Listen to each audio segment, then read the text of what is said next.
Bear down. Okay. Thanks, Hallie. You want to get high? Maybe, probably. You know what I mean? No self snitching on TATN. All right, Karen, if you can run that music, bring that music back, we can jump this pod off. Let's see here. There we go.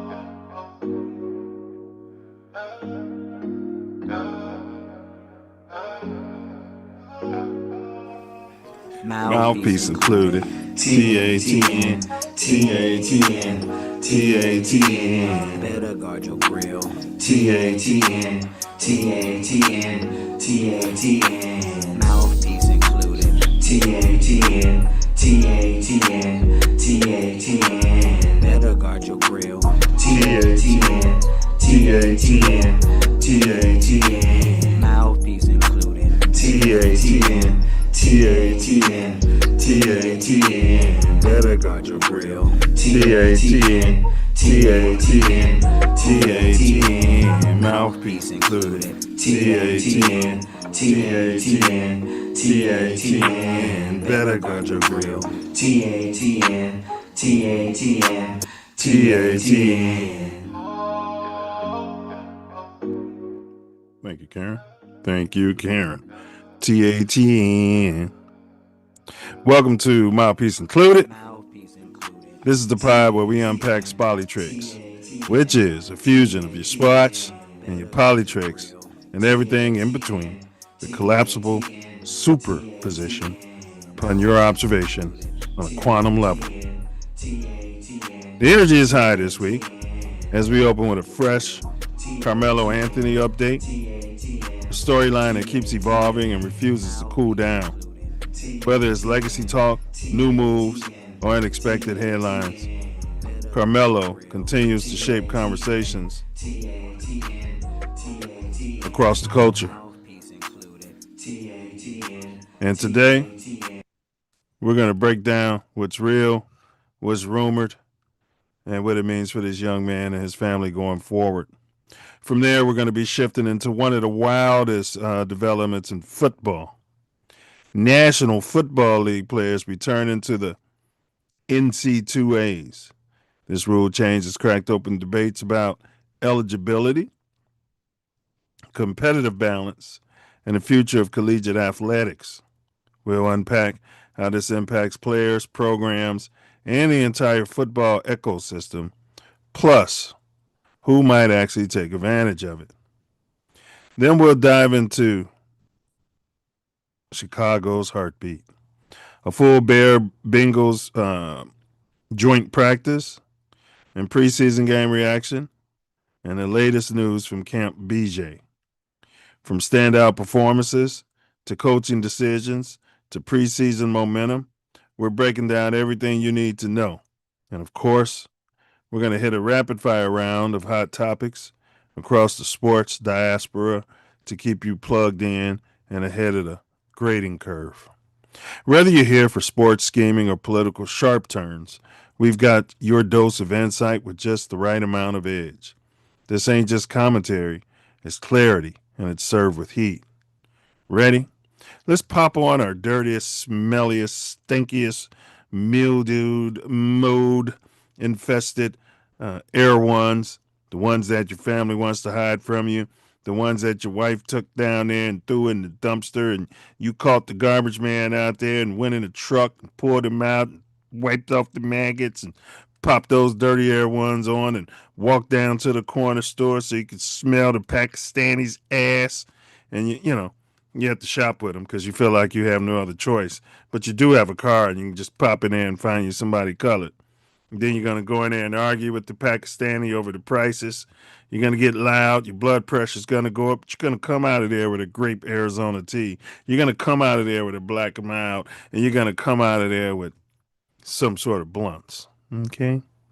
Just like the general manager of the Chicago Bears did on his first day when he pulled up to Hallis Hall with his dirtiest Air Ones on and a suit, and he proclaimed, "Let's get to work."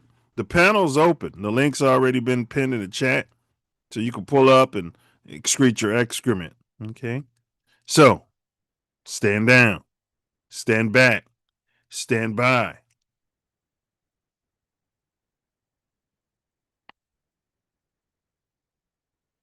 Or you could pull up. Okay? But if you do pull up, do not, and I repeat, do not forget to bring your mouthpiece. You understand? Or you can and you will get your feelings hurt. Smash that like button.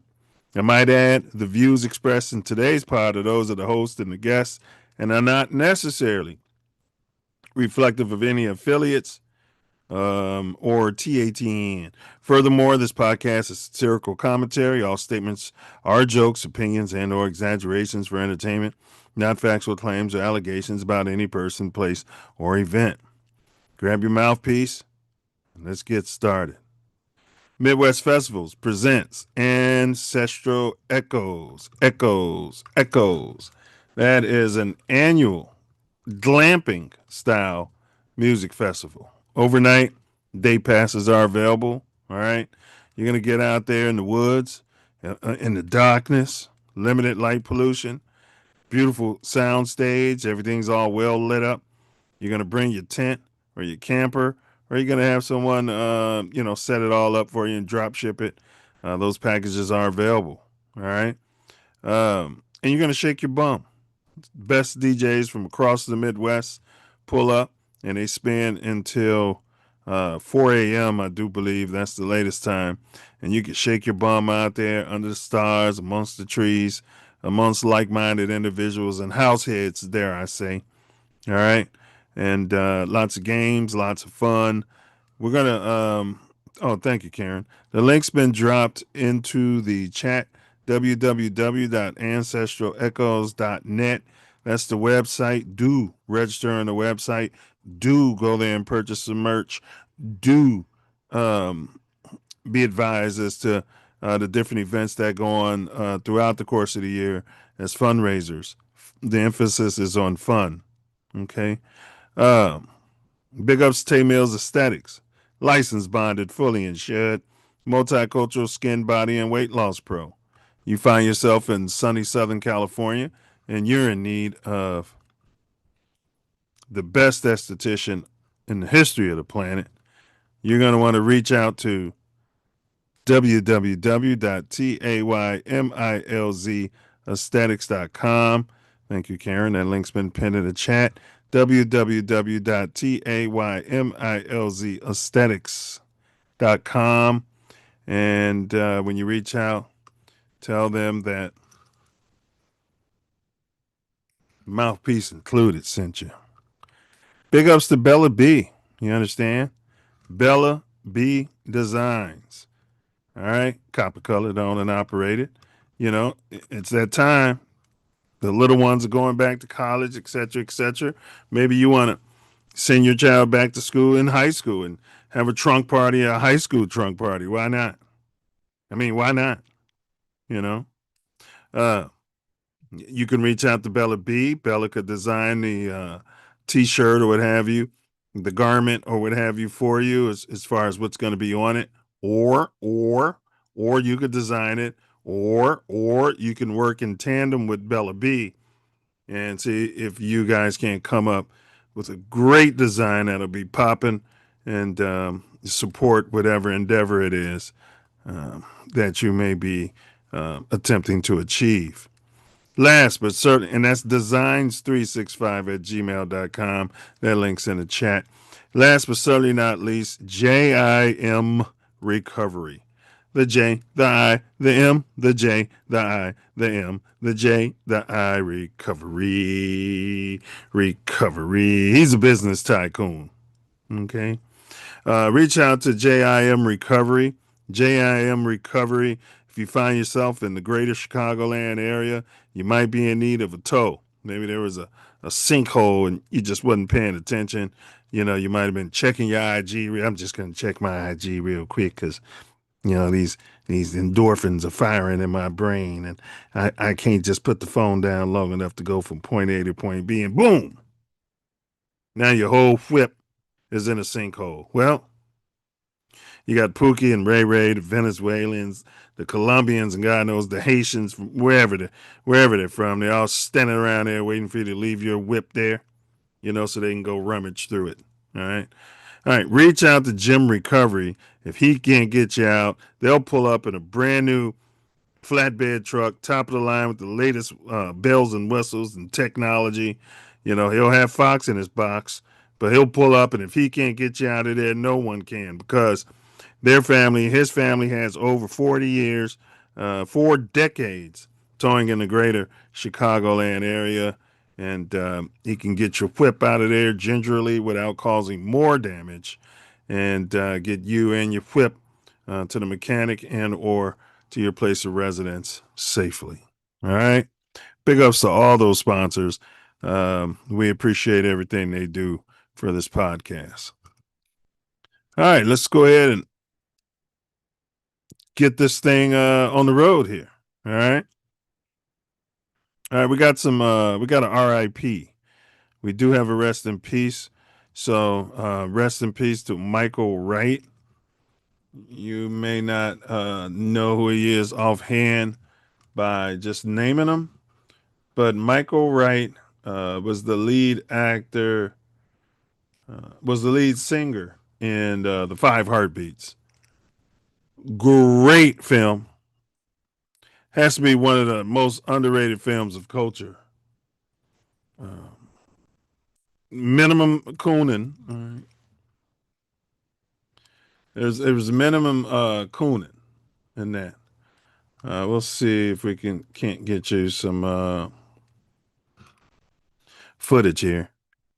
Karen, can you run that footage I sent you at the Five Heartbeats? Like, share, subscribe. Like, share, subscribe. And this is fair use. This is for edutainment purposes.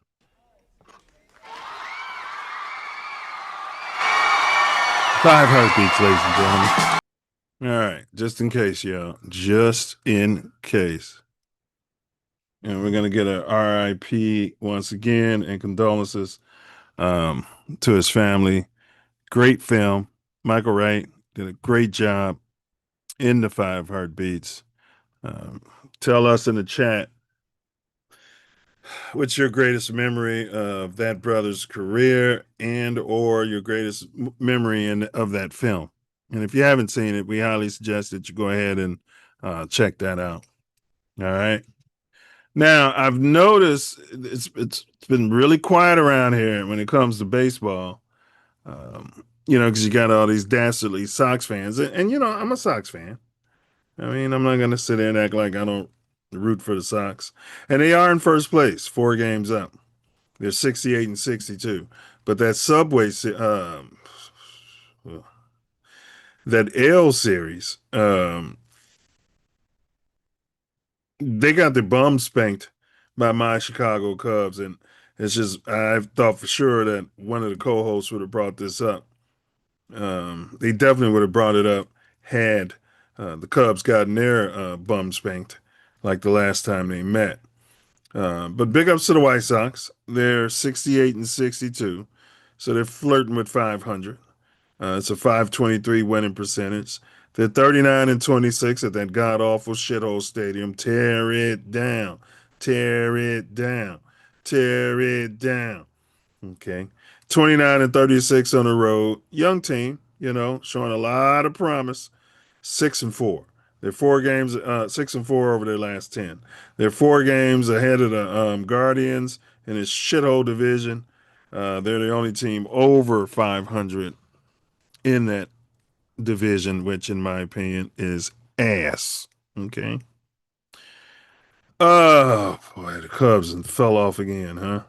Man, we had this thing down to 4 games with the Brewers. Damn. Well, we're 7 games back. The Brewers. It looks like it's going to be a wild card here. I thought we were going to return the favor, turnabout is fair play when they caught us last year. I thought we can catch them, but apparently, no, it's not going to happen. So, wishful thinking. The Cubs are 74 and 56. That's a .57 a 570 winning percentage, 7 games behind the stinky Brew Crew. Okay, 38 and 27 in that drop dead gorgeous the Wrigley Field. All right, one of the oldest stadiums in baseball. All right, um, lots of history in that stadium. In fact, the Bears played in that stadium. You understand? 36 and 29 on the road, 4 and 6 over the last 10. It's been a streaky team all season. Um, and I guess that's holding up. And the Dodgers looks like their little slump is behind. They were probably resting players because the analytics told them to put them all on bed rest. Um, so right now they're 79 and 51. They have the best record in the National League. Um, and the best record in the entire major leagues. Okay. The Dodgers. Why? Because they go out and get players that we say we're not interested in. We don't want to bust up our firm. We don't want Master to spend all his money paying these players, right? They just make moves where everyone else stands pat and pretends like these billionaires don't have money. All right, I think we discussed Tim Anderson retiring after 16 seasons. We did. All right. Like, share, subscribe. Like, share, subscribe. Hype this video. The link is pinned in the chat. Pull up, pop out. Anyone can pull up, pop out.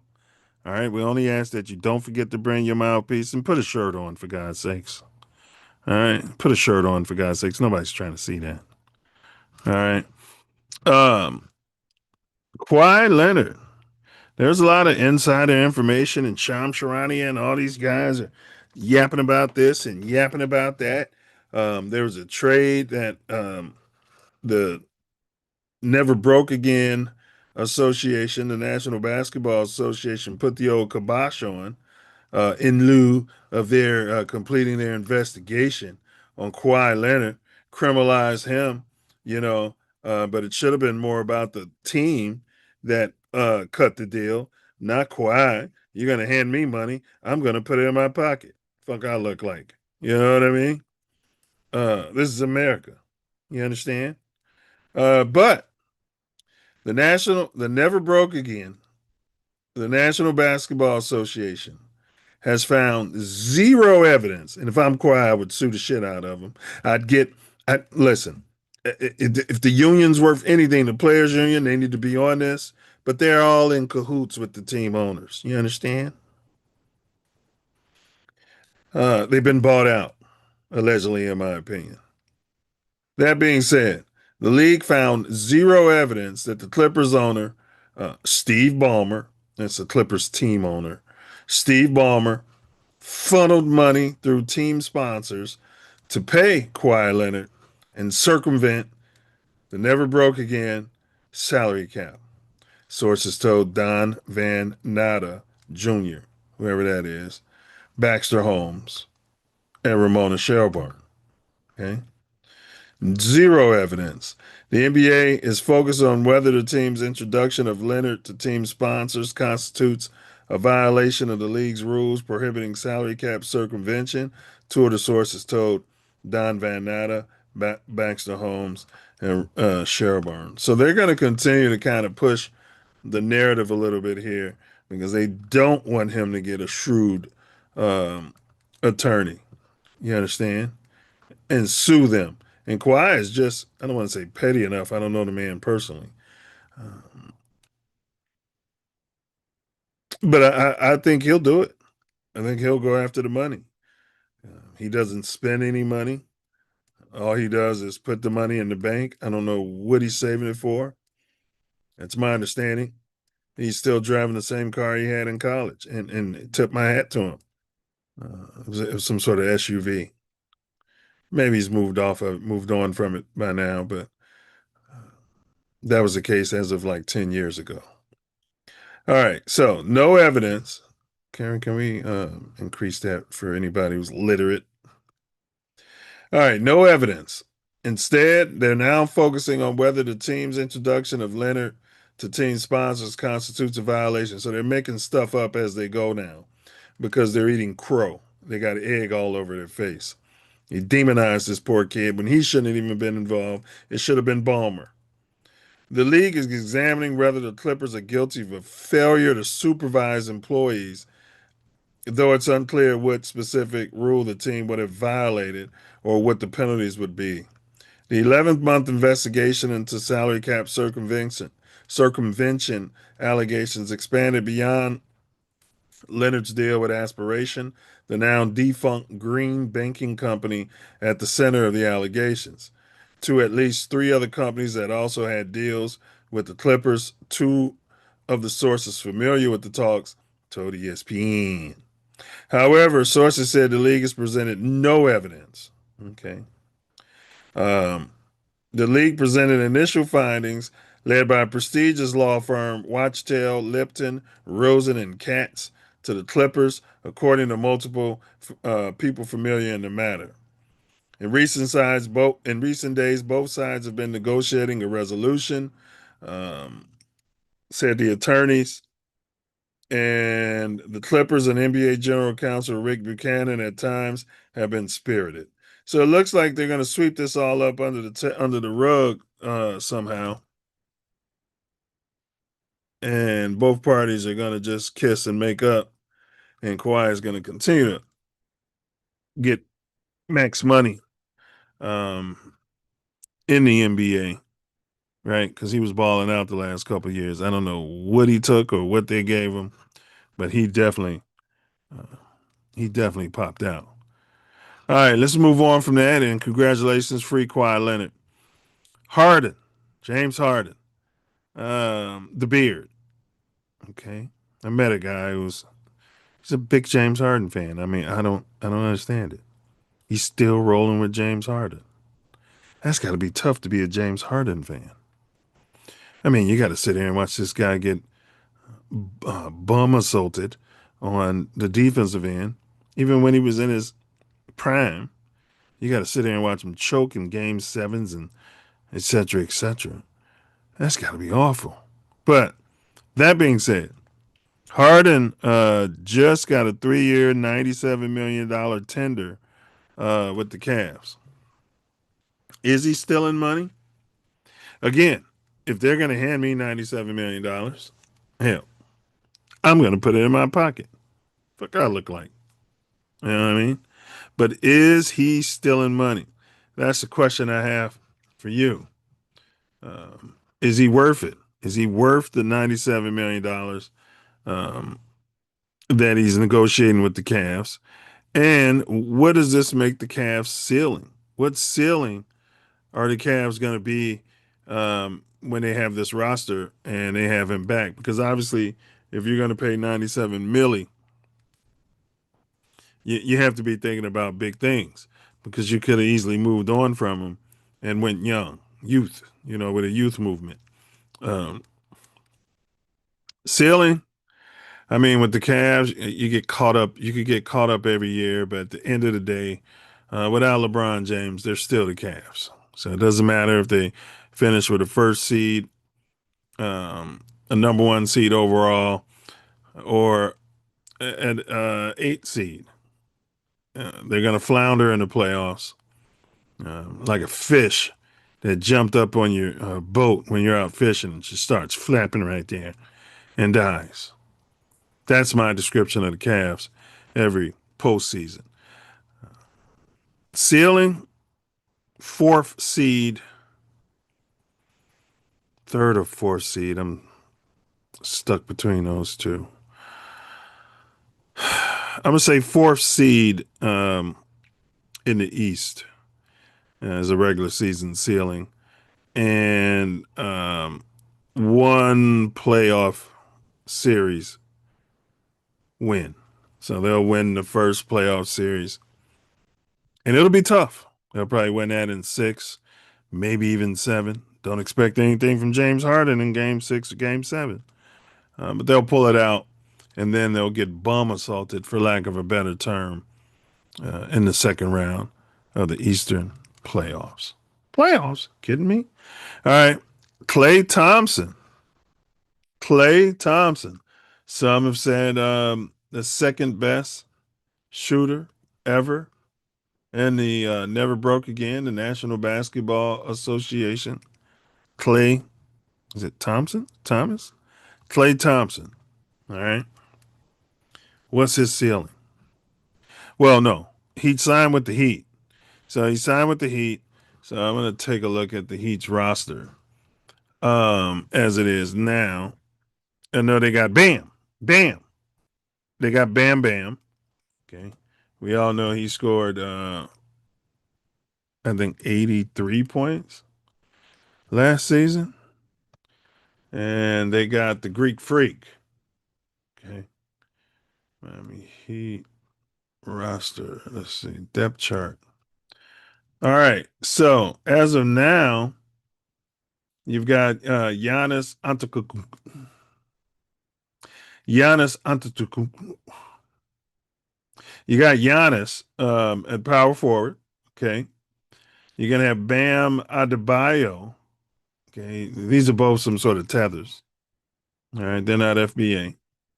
You got Bam Adebayo at the center. Okay.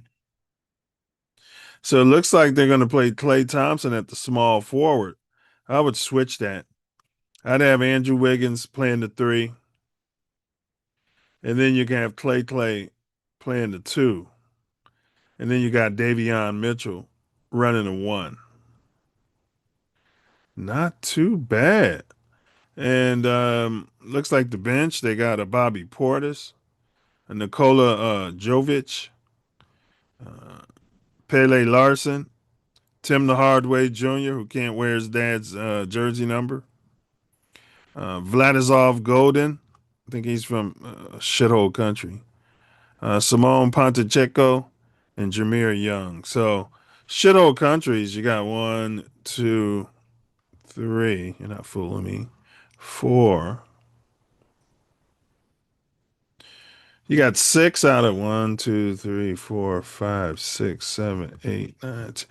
50% of their rosters from shithole countries. So I don't know if that matters in the grand scheme of things. But let's do their ceiling. Um, let's take a look at this. Let's take a look at the NBA. Okay, what are y'all doing here? All right. So they finished 10th. They were 43-39 last season. And the Bucks finished 11th. They had Giannis. They were 32-50. They were just one game ahead of our Chicago Bulls. So, if they won 43 games without Giannis,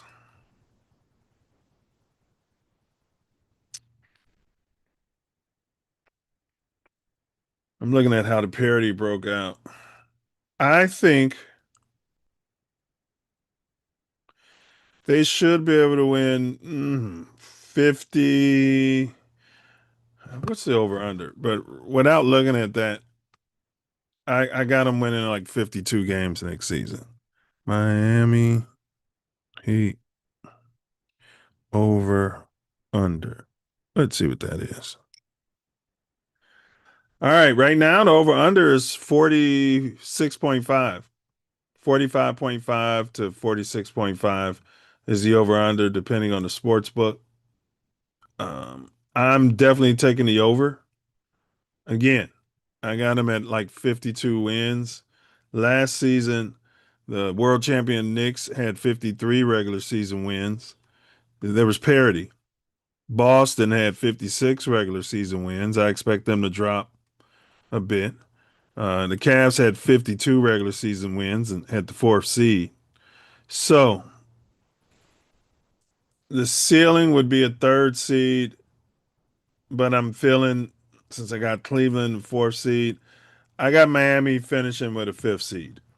And they'll be playing Cleveland in that first round. And again, I'll stick by my original analysis. Cleveland will beat them somehow because they got home cooking, and Giannis, he's got the yips. Giannis does not want to shoot free throws in big moments. So he's like a bigger Nick Anderson, if you will. Google Nick Anderson, kids, and you'll understand what I mean by yips at the free throw line. So, all right, let's move on to Angel Reese Cup. There's been some controversy about Angel Reese Cup here on Mouthpiece Included amongst the hosts. There have been some controversy about Angel Reese Cup. All right, let's see if we can find this here. Myself and Big Hink, Negro Damas, Louisville's finest. We feel like Angel Reese is. We said in the past she's overrated. Her comp, I think we both agreed, was a Draymond Green. So she's the female version of if Draymond Green was a misgender, you'd get Angel Reese. I think that's pretty much summarizes our position. Now, Diesel and Big Ace, I mean, they were flat out holding her pocket. You know what I mean? She's the best thing since Michael Jeffrey Jordan. I mean, I'm being a little hyperbolic here, but I mean, they were swinging from her balls. I've never seen anything like it. Got offended. You know what I mean? That we would suggest, it's their political ideations polluting their ability to give good, solid analysis when it comes to the WNBA. And I get it. She looks like me. I got a sister that looked like her. My mama's a female. They start saying shit like that. You know what I mean? And you can't just give in that. Ain't your sister a female? Don't you got a daughter? Yeah. I mean, what does that have to do with my analysis of the damn what I'm seeing on the court? You understand? But that all being said, all right, I may eat crow. I'm the only one on this show that eats crow. Everyone else, I'm not gonna eat crow. I'm not, I think Ace may have eaten crow once, but we'll see. I may have to eat crow. But Angel Reese has been balling. So it was my opinion that it was a good move. I think ultimately I said, and correct me if I'm wrong, I said it was a good trade for both teams. When the Chicago Sky moved on from Angel Reese and made that trade with the Dream, I said ultimately it's one of those trades, in my opinion, that could be good for both teams. I'm pretty sure that was my position. All right. I didn't agree with Diesel and Ace that, just because she's, leading the culture, her game was better than, Draymond Green's. And big ups to Draymond Green, you know what I mean? A name like that, he's not from a shit old country. Okay. All right, let's see here. Angel Reese. We got some video, Karen. We got some video here of Angel Reese. Oh man, what is this doing? Okay, here she go. All right, she went 9 for 9 from the field. And then she backed that up with a career high 31 points. Balling. So I'm gonna tip my hat to her. First off, tip my hat, Angel Reese Cup. But Karen, can you run the footage and then we'll complete this segment? Angel Reese. And Hink, if I eat crow, you need to come on here and eat crow too. I don't want to hear your Louisville isms. Let's see here. All right, fair use, y'all. We're going to run some of our highlights from the 9 for 9 game, but the highlights in that 30-point game were even better. I think she's starting to believe. Okay. Yeah, I mean, she's still teaching, and she still wants her players motivated and play hard and come out and win games. Lost by Burrell. Transition for Angel Reese. Reese Euros flips it up and puts it in the 10. All right. That defense. Karen, I want to see my big lips on the screen here. I want to see my big lips. We got Diesel popping in, but before he comes on board, I want to see my big lips here. Angel Reese and your family and your parents. I feel like I owe you an apology. I got caught up in a moment. You know what I mean? I was listening to Hink. I was misguided. Angel Reese, the sky fucked up. All right. They fucked up. All right. You were selling tickets. You were a role model. I know these guys try to tell me all that, but I don't listen to them all the time. You know what I mean? Um, Class act, great for the city of Chicago. And now you're coming out of your shell. You know what I mean? Classy. I mean, classy. So I'm going to eat crow here officially. I think this is my second or maybe third time eating crow on the show. I'm going to eat your crow, Angel Reese. Again, I was wrong. All right. You was right. Classy, classy, classy. Diesel, what's going on, bro? Welcome aboard, man. What's going on, my Can, Asian brother? can we get an FGB out of you? Yeah, you can get the FJF1, baby. Yes, sir. Yes, sir. Well, I want to see it for anybody who didn't hear it. FGB and anybody who doesn't like it. All right, man. You got anything? I know you've been here watching it because you follow WNBA a little more than me. Your girl been balling, bro. Angel Reese. Yeah, I mean, so here's what you have to understand.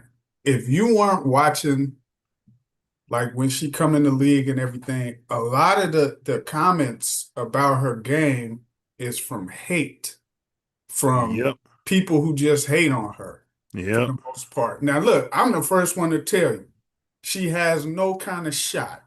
She needs to work on her offensive game to get She's some been sort working of, on it though. she been working, Yeah. but she still don't have a shot, like a particular move, a post move, Right, anything right, she right, can right, rely right. on offensive.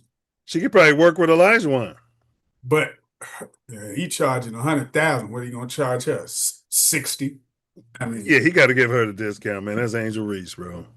yeah. So, but her hustle's always been there. Her defense has been there, and they hate on her because they'll say, "Oh, all her rebounds were offensive rebounds off her own Her misses." own misses. That's like the biggest crack of stuff. If you just watch the games, you'll see. And say if they were her own rebounds, why everybody else ain't doing that? Right. Eh, You're supposed to follow your own shot anyway. That's what they're coaching you to do. especially if you in the hole down low all Right. the time.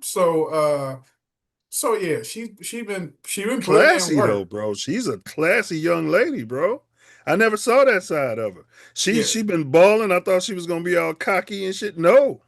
She was talking about her teammates and everything, bro. She just when they're playing on the floor, if you don't hear her like talk or something, but you see her on the basketball floor, I can see by you might say, "Oh, Mm-hmm. she's a little uppity bitch." You Uppity, know, dirty yeah, player. yeah, a little Uh-huh. stuck up something. Uh, But uh-huh. she really ain't like that.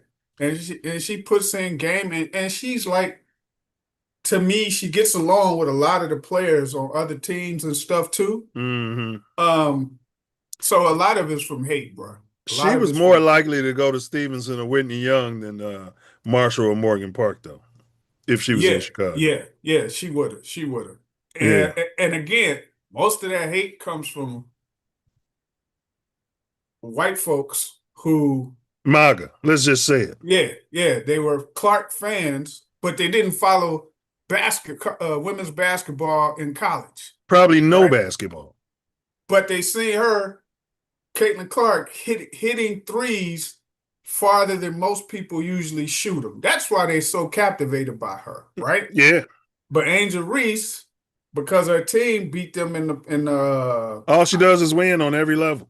yeah, because they beat her team and she was mocking her when they would beat her because she would mock the other teams when she would win. Clark Right. would. Right. But when Angel Reese Right. and LSU beat her, She Angel Reese mocked was her. doing She her did her stuff. little thing. So therefore, when she went to the WNBA, people been hating on her ever since. But It ain't gonna, so what? It ain't gonna fly. Well, do you think this trade will still work out for both teams? She almost belongs in Atlanta, as much as I hate to say it, as far as culture.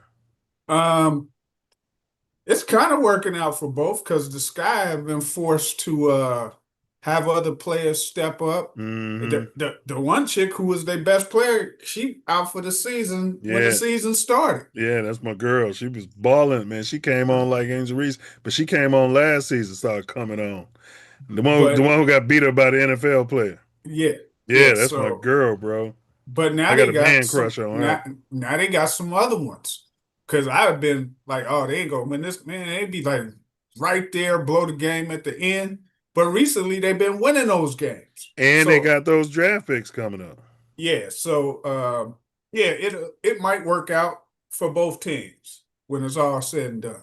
Yeah, the But I only just wish they never would have got rid of her because correct. They could have had her and my girl in the city of Chicago running around, and they would have put something together, bro. And it was good. A person like her was great for the city, and and that can't be understated. they're a Gates draw, whether it's good or bad. So what I mean by that is whether you're a fan of the Sky or Yeah, you're a fan of her and you want to go see her, yeah. or you're the opposition and you want to go see her get beat down and lose, you still gonna go see her. She's a draw, Those little right? girls was loving her, bro. Showing up, getting the autograph signed. You know what I'm saying? Like they was loving her in the city of Chicago, bro. Yeah. So I wish they would have kept her, but she gone. So hopefully it work out for both teams. I think it will. And I got one more short video. We got some footage of Angel, some more footage. MAGA. This is MAGA. Boards. Mabry lobs it inside. Good job by Holmes to poke it free. 7 on the shot clock. 3 on the way. Angel. Reese seals off. In and out. Gets it back. The old board, no. Reese again sits away. It should stay. Dream drive. Angel Reese off the rim. Reese regathers. MAGA sent me this.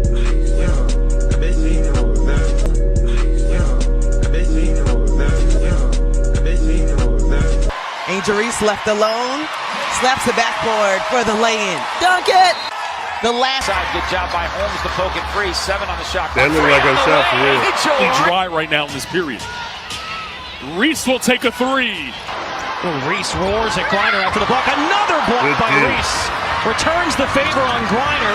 2 seconds shoots, and Reese rips it away. I had to play that because you and Ace, y'all will start giving each other reach arounds, because I'm saying y'all right, but this is the other side of it to balance it back out, what me and Hink was talking about. Oh no, like I said, she can't. And I never called her Draymond Green. I called her Charles Oakley. No, that was me and Hink who said Draymond. Yeah. No, she can't. She'll miss a whole bunch of shots, bro. Point blank range. She missed one, a game winner. She ain't missing them right now though. She in a rhythm though. No, she in a rhythm. But a couple days back, they had I think it was Indiana, and she had she got the rebound on a miss, and the game's about to end, and she blew the layup.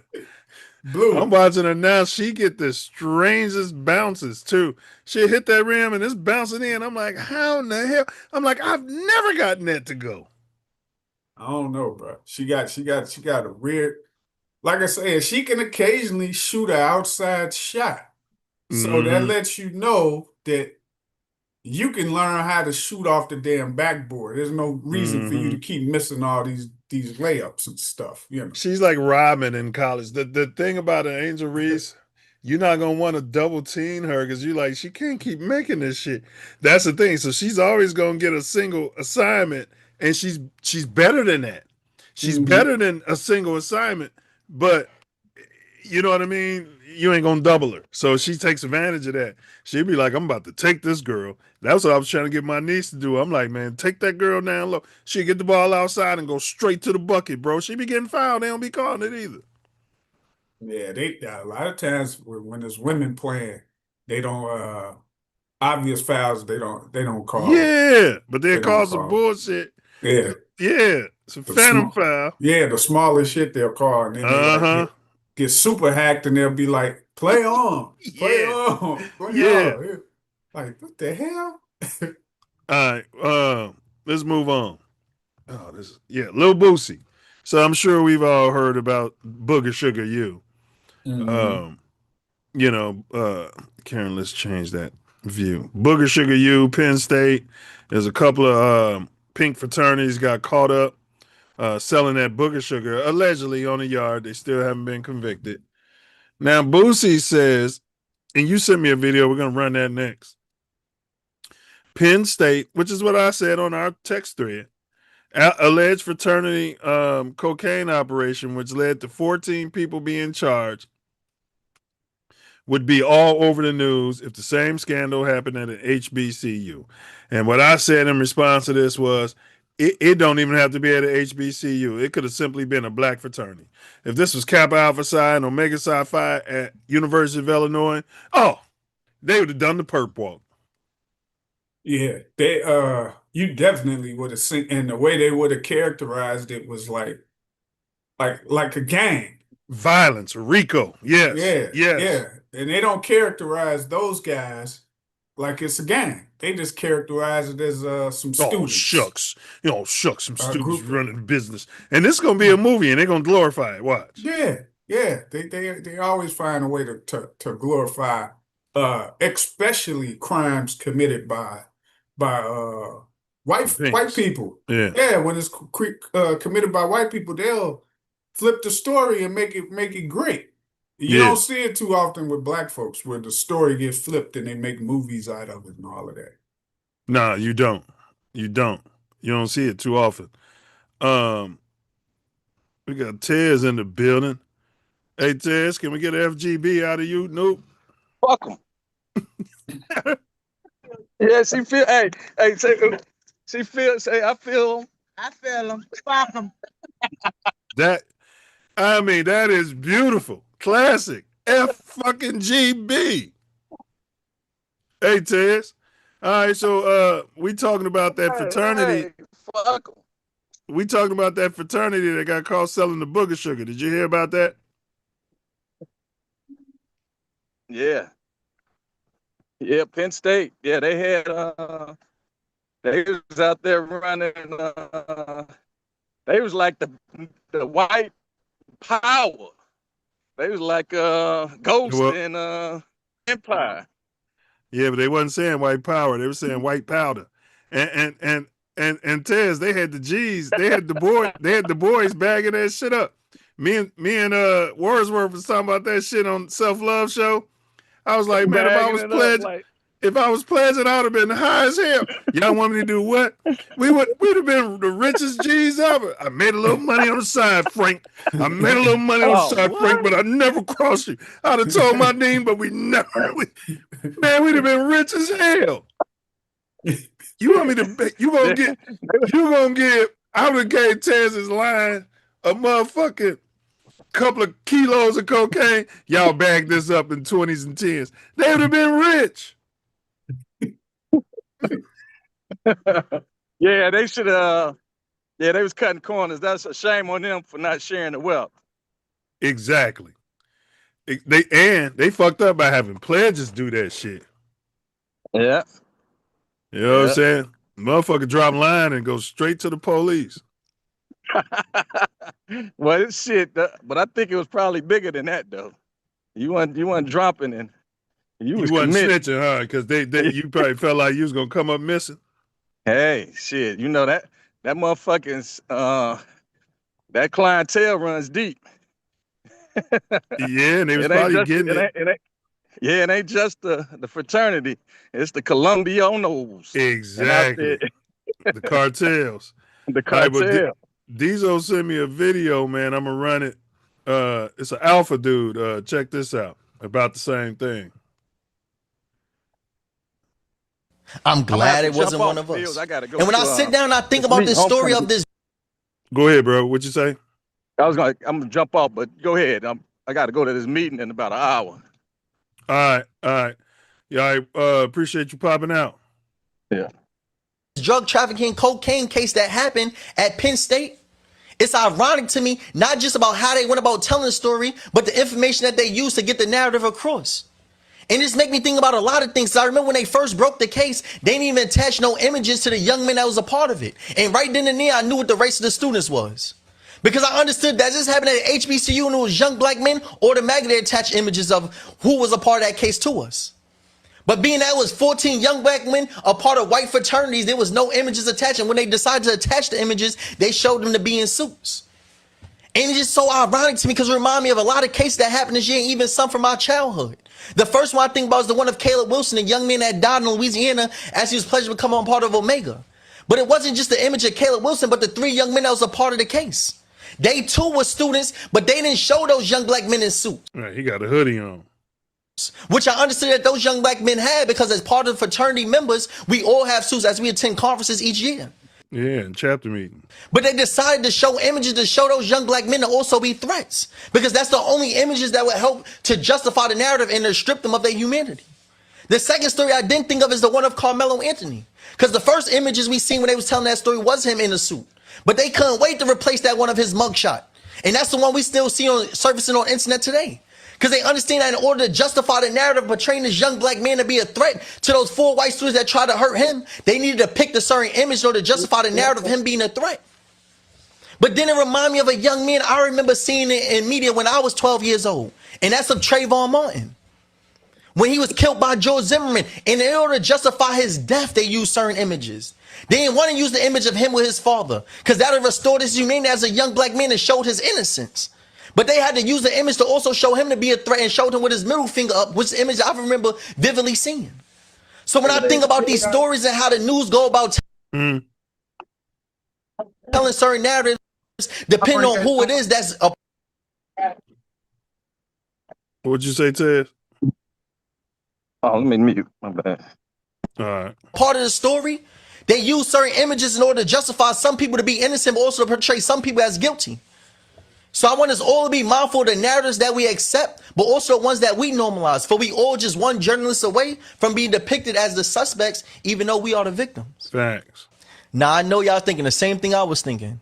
I'm glad it wasn't one of us. And when I sit down and I think about this story of this drug trafficking cocaine case that happened at Penn State, it's ironic to me, not just about how they went about telling the story, but the information that they used to get the narrative across. And this make me think about a lot of things. I remember when they first broke the case, they didn't even attach no images to. All right.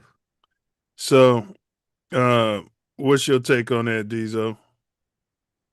Everything he's saying is on point. As soon as I seen the little clip, I was like, "Oh, he's spilling facts." That's exactly what they do. Whenever you see cases. When it's portraying to Caucasian individuals, they're going to show them when they show them, if they show them, looking as good as they could possibly look.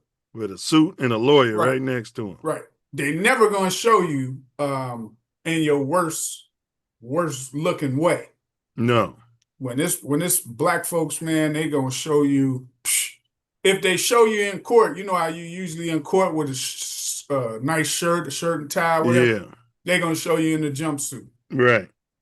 All of the worst ways that you could be portrayed, that's how they're going to show you. So people immediately think like, oh, okay. And the news, when they put out the stories, they're going to be like, or when they get the story from police or whatever, oh, this gang. We got this gang of guys. They ain't never portray those guys as a gang, but that's exactly what they would be if it was a group of black guys. Even if they wasn't a gang, they were just some guys hustling, making money. They still gonna portray them as a gang. So yeah, poisoning the kids on campus. Big time. I mean, Tez. I mean, he sound like us. When we was discussing images of crime and race on this show. You know what I mean? This is the type of stuff we talk about. Stuff he's bringing up all the time on this show. What's your take on that, Ted? I agree. I think that the way they portrayed it is going to be skewed, of course. given that just the race card is out there, right? Because I beg to differ. This shit ain't happening all the time. I've been on college campuses, right? I've been on college campuses. Shit, man. Every college campus got a local drug dealer who can get you whatever you want. So, as a matter of fact, I used to be in the circles with it. So I definitely think that this spin of it, like, is shocking and all that is, I don't believe the narrative they trying to spin. It's just to happen that they putting them on Front Street now when the shit been going on for years. I want to say beyond 2026 that somebody be, when you think about drugs and the use of drugs, who's your best clientele? Shit, college students. So white people. So I ain't believing the hype. What Chuck D say? Don't believe the hype. So and there's the thing, the way white people respond to stuff like this, they won't talk about it. If this was two black fraternities, if this was Q's and Noops, every black pundit in the world and other black Greeks would be talking shit.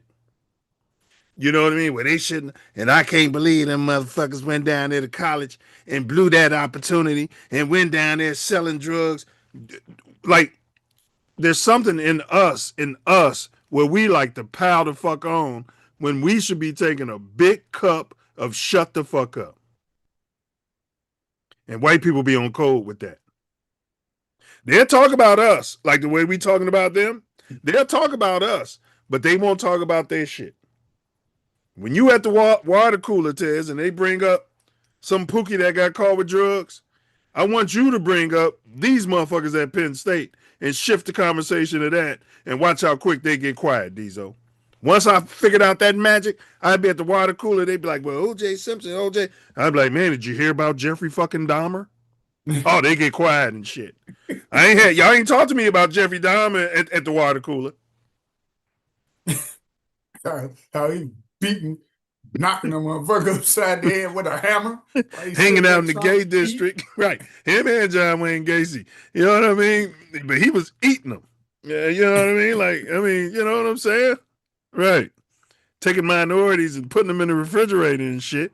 But you want to talk to me about O.J. Simpson and Bill Cosby. So. Yeah, man. Please, man. You argue for days with stuff like that, man. Yeah, that's why I don't argue. I just throw up one of their cases. They be asking about, I'd be like, well, what about Epstein? You know what I mean? Have you reviewed that case? Man, they go crickets, bro. Do you know that motherfucker won the lottery twice? Who? Epstein.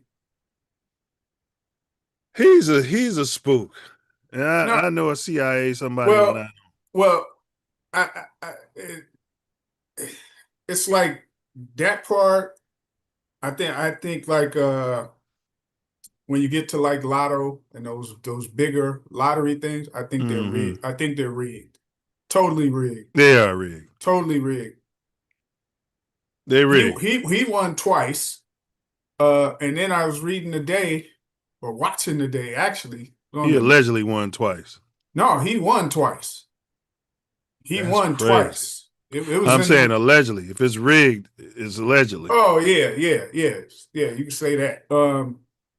I was reading and watching something today that a guy who was being charged for SA assault, and I think it was Arkansas or something, one of the mayors of a city. Mm-hmm.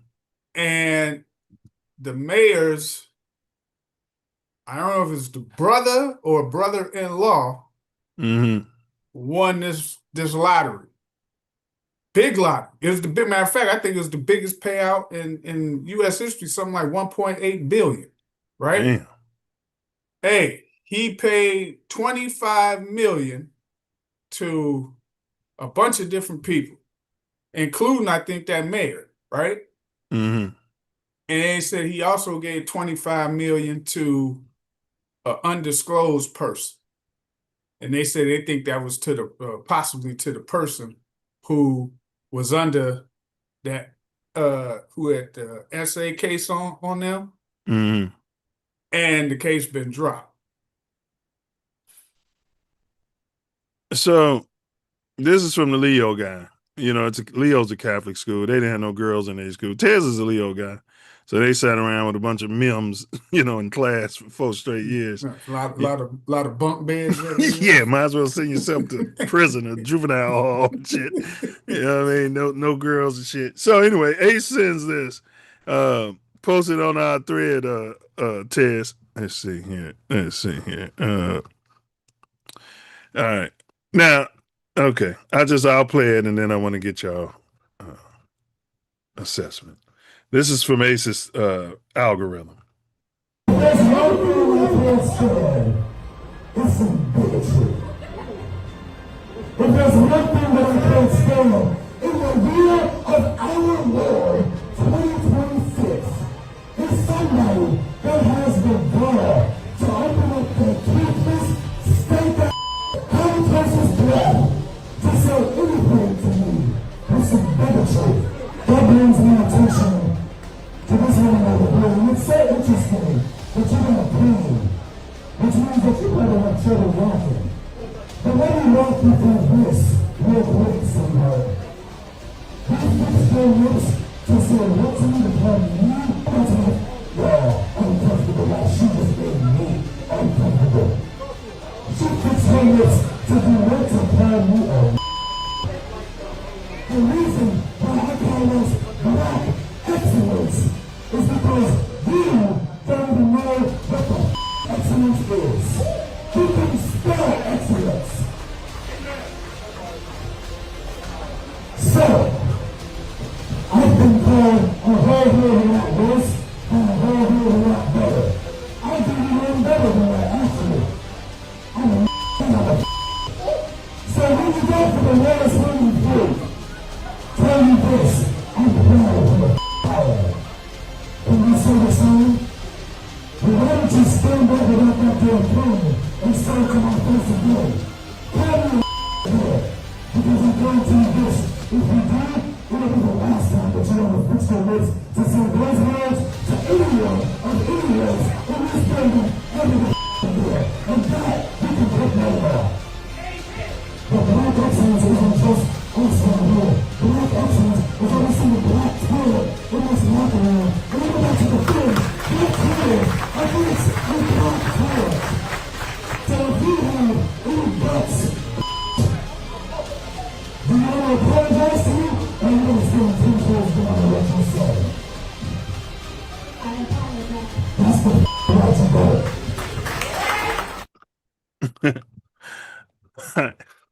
All right. All right. So when I first started watching the video, Diesel, I was like, are these guys truck drivers? I'm like, that's what I thought. I was like, what the what the hell? Wait, what the hell is going on? oh man. It's the Zesty Wrestling Association. You know what I mean? I said, damn.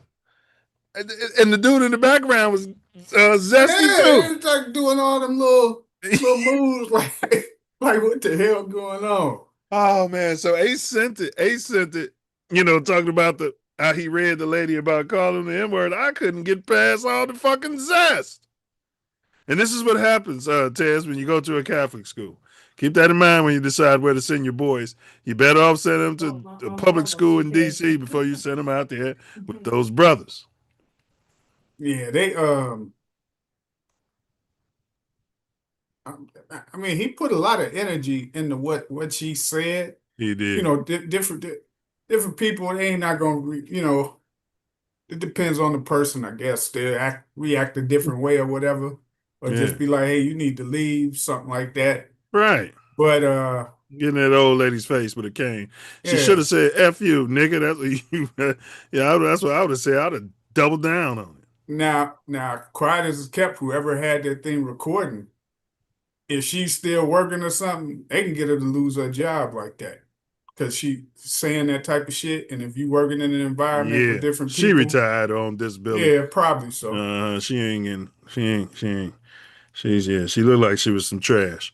All right, Tez, what you got to say about yourself and these Leo videos going around from the Zesty Wrestling Federation? Well, shit, I was too busy watching some things. I was over here watching these girls. I got you. I was locked in. I tried to get some on tape, on video. Yeah. But yeah, shit. Fuck that. Fuck that bullshit with you talking about Leo cats. Hey, Cali school. Hey, you see what I was waiting for him to say something. There? He's just sitting there taking it, wasn't he, Diesel? He taking it.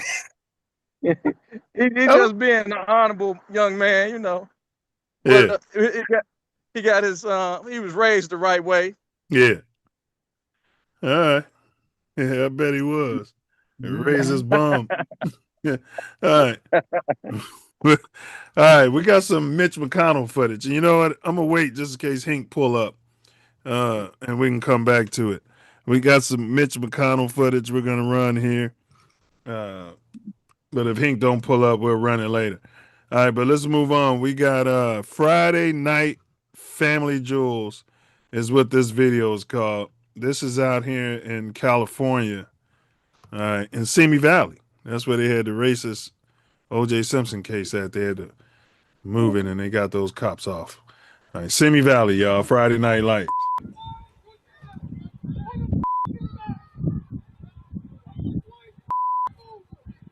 This is the coach right there.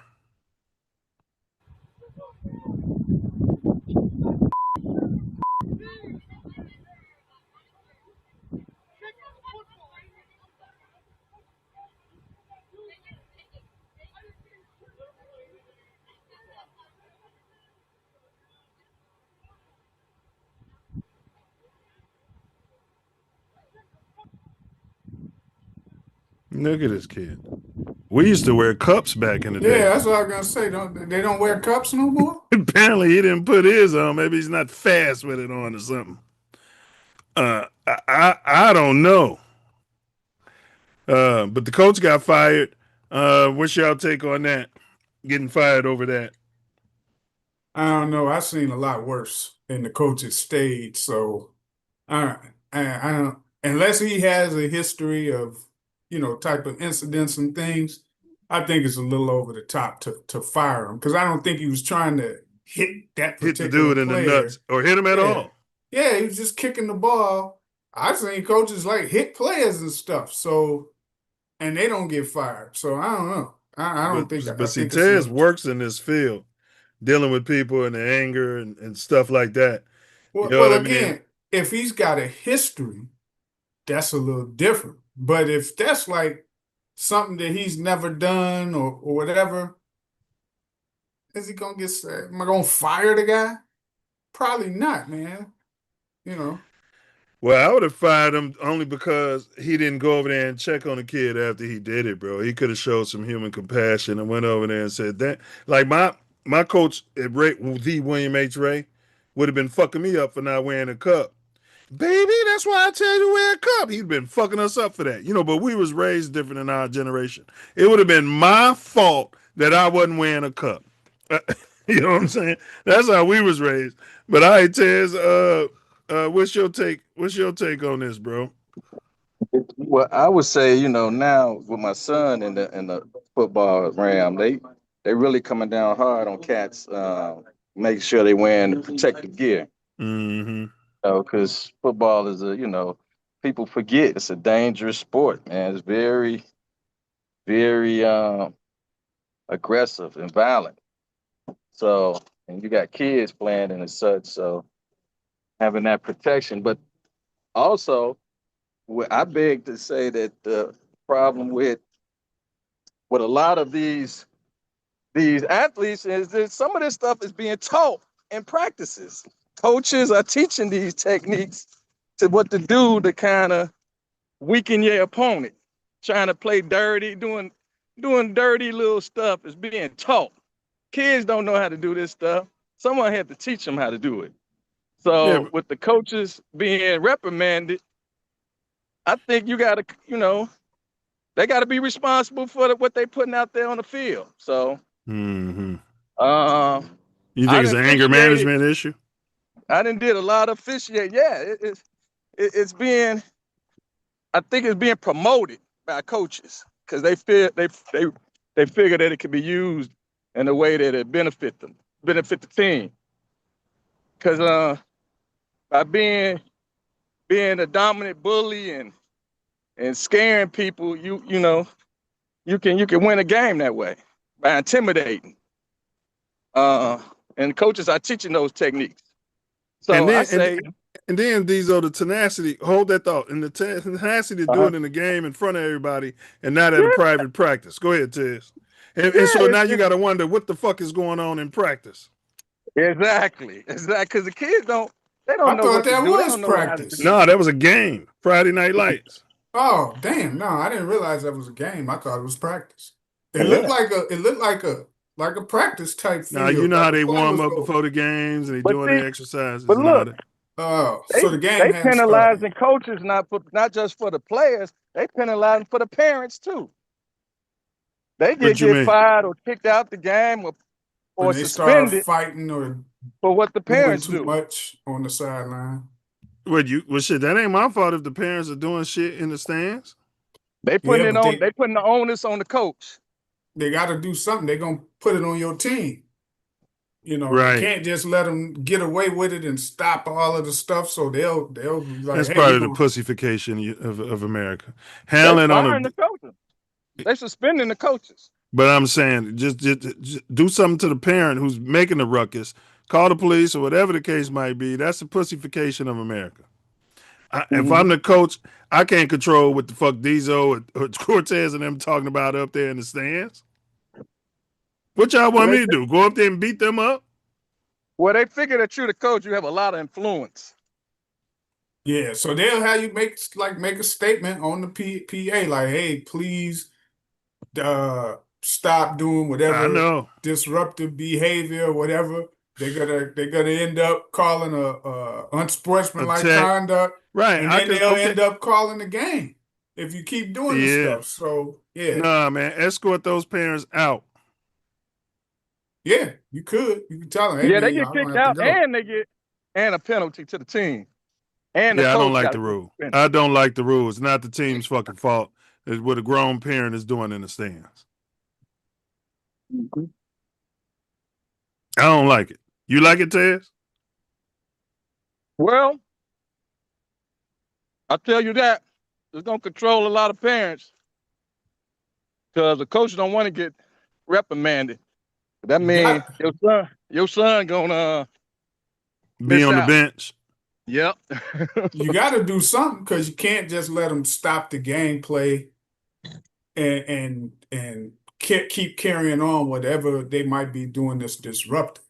So at some point you got to say, hey, either you got to leave, go ahead, Diesel, or there's going to be some type of penalty that comes towards that team. And then after that, they end up forfeiting the game.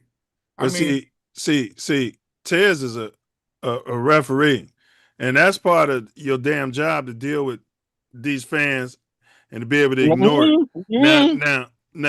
Now, the fans out there complaining about calls is a part of sports. What they've done in high school and the lower level of sports is you're supposed to just sit there quietly while ref calls bullshit all game.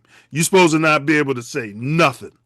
Well, that's different. That's different. And that, to me, violates sports. And they're taking it real far, Diesel. It ain't like, oh, I'm just out here throwing shit at the refs, or I'm never shutting up. No, you can't say shit. And the ref are looking, you can't say nothing, bro. And all the parents are sitting there quiet like little church mouses while this bullshit is going on the court. And if you ain't ever laced them up, you don't realize the level of bullshit that's going on out there.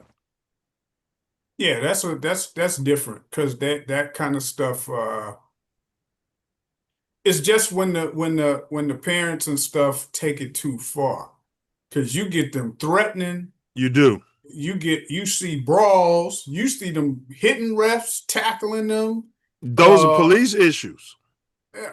I mean, it's just it's a high school game, or it could even be like grammar school games. It's like it's sometimes people just go too far. So I get it if they're complaining about calls and stuff, that's different. But when you go too far and it start being like, hey, the threat of When you violence. impede the management of the game. Yeah. When you impede the management of the game is when it's too far.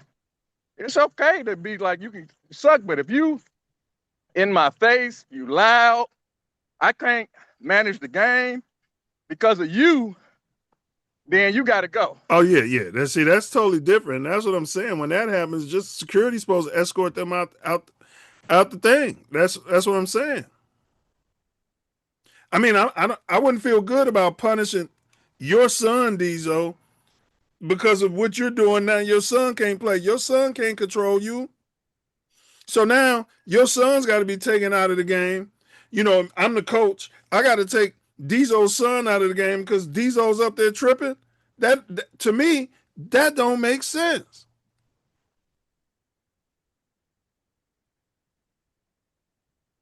Well, you got to remember, some of these games don't have quality administration running the games. So they look at the referee as the person that's the minister. That's twisted. The officials are only there to manage the game. That's it. You're supposed to have security personnel there to manage unruly people in the fucking stands. But sometimes the security is part of the problem. But see, that's the whole issue. They be in on it. Yeah. Like, yeah, get that motherfucker. And the commissioner and the administrator who's on site. Yeah. Talking about, I don't like him no way. I was gonna mess with his girl. He be talking shit all the time. Get him. Because you got to remember, there's no level of unbiasedness there because they got the team, the home team, is providing all the security, the administration. So if something happens, there might be biased. So. Right. Well, that's where the liabilities come in. You know, that's easy. We're going into different, but yeah, I don't expect the ref to manage all of that. But I just find it strange, you know, when the ref is looking in the stands and everybody like, be quiet, they're gonna give our team a tech. I'm like, oh, this shit's gotten gay as fuck. For lack of a better term. That shit's zesty to me. All right, but this is PFT's power rankings. We're not gonna go through this whole thing, but as y'all can clearly see, the Bears come into the season highest that I've ever seen the Bears on these rankings. We come in ranked number 6. They got the Seahawks ranked over the Rams for some reason. The Texans, this is kind of surprising. CJ Stroud, who everybody's low on, they got them ranked 3rd. Broncos 4th. Looking at this list, let's start in the bottom quadrant. Anybody down here see the Commanders? That surprises me. Anything down there that surprises you at the bottom? Say from 23 on down. 23 down. Like should be higher. I think the Saints and the Commanders. The Saints, the second half of last year, they were winning games, man. They turned whatever problems they had because the rookie quarterback was going through it the first half of the season. He started to come around the second half. Didn't they have a black coach who was on the hot seat?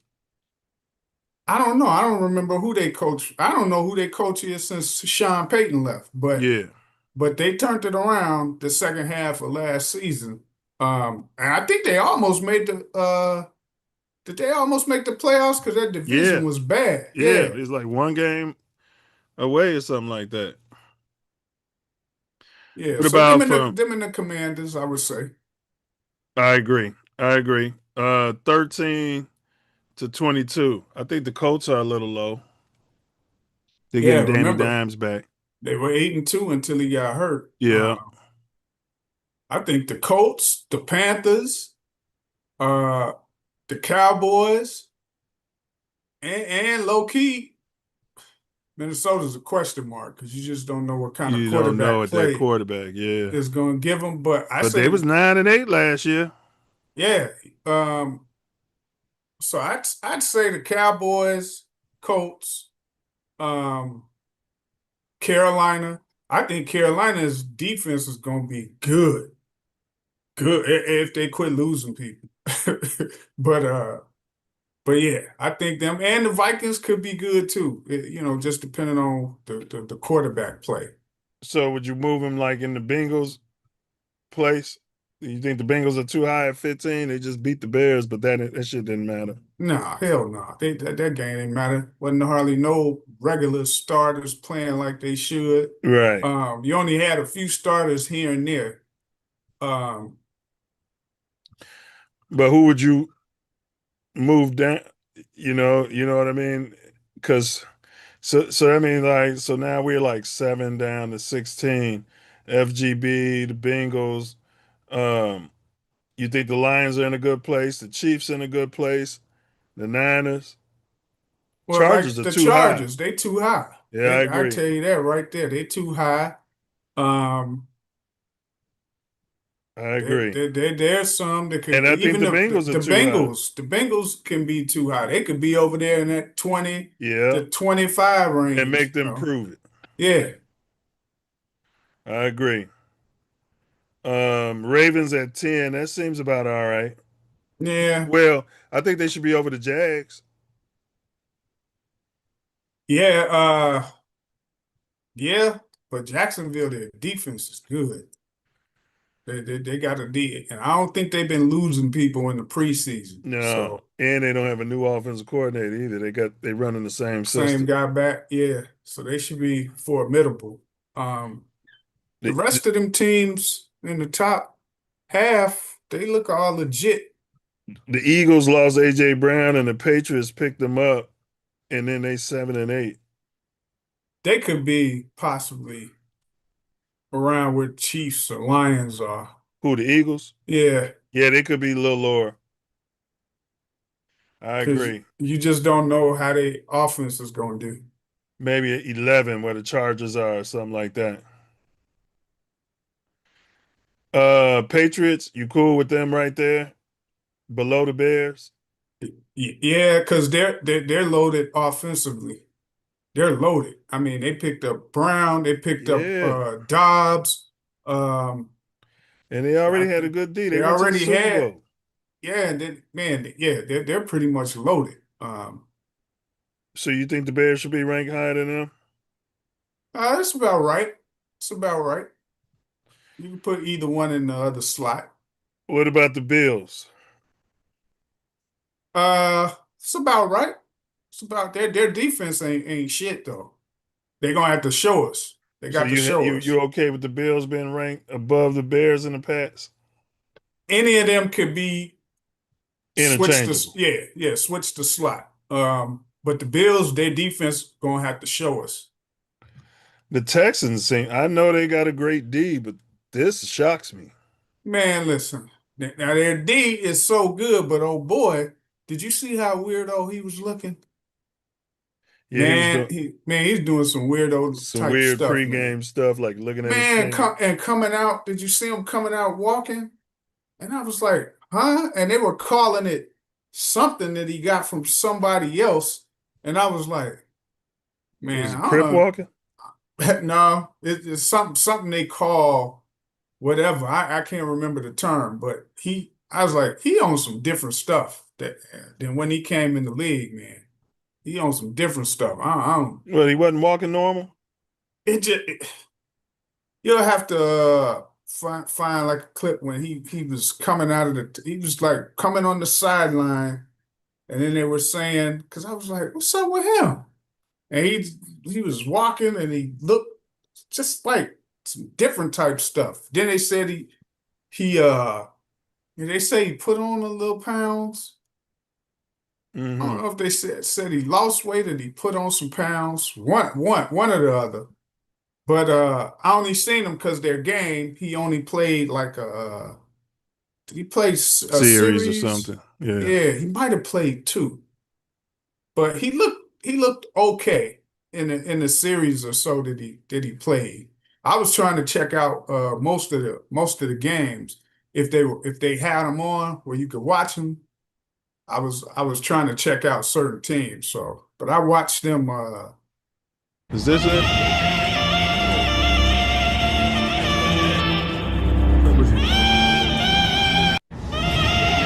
Yeah. I mean, what's wrong with it? Just walking. No, but when he was he was coming into they were on the football field though. And he was walking, and the I guess the announcers or the guys who were calling, they were saying like, I can't remember what the look at that one. Yeah.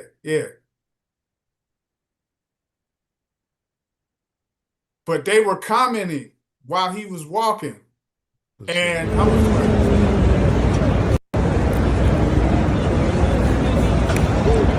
what were they saying? They were saying, nah, bro, they were saying some shit. And then I'm like, what? And then as I'm watching him, I was like, man, he looked like he on some weirdo stuff. Just look at him. Just look at how he looks, man.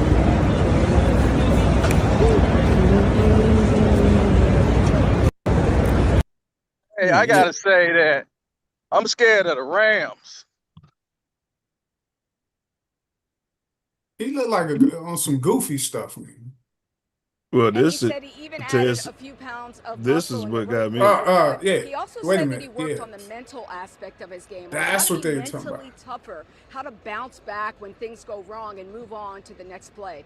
The Texans have already been dealt a significant blow on offense. He lined up his eyes, and his he vision. said he even added a few pounds of muscle in the weight room. But he also said that he worked on the mental aspect of his game, on how to be mentally tougher, how to bounce back when things go wrong and move on to the next play. The Texans have already been dealt a significant blow on offense with the team announcing. And he said he even added. Well, he in fight for his life.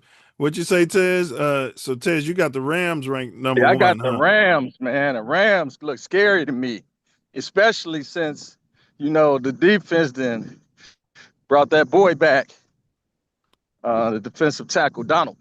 Well, I'm scared. That ain't been announced yet, has it? No, he still ain't officially announced.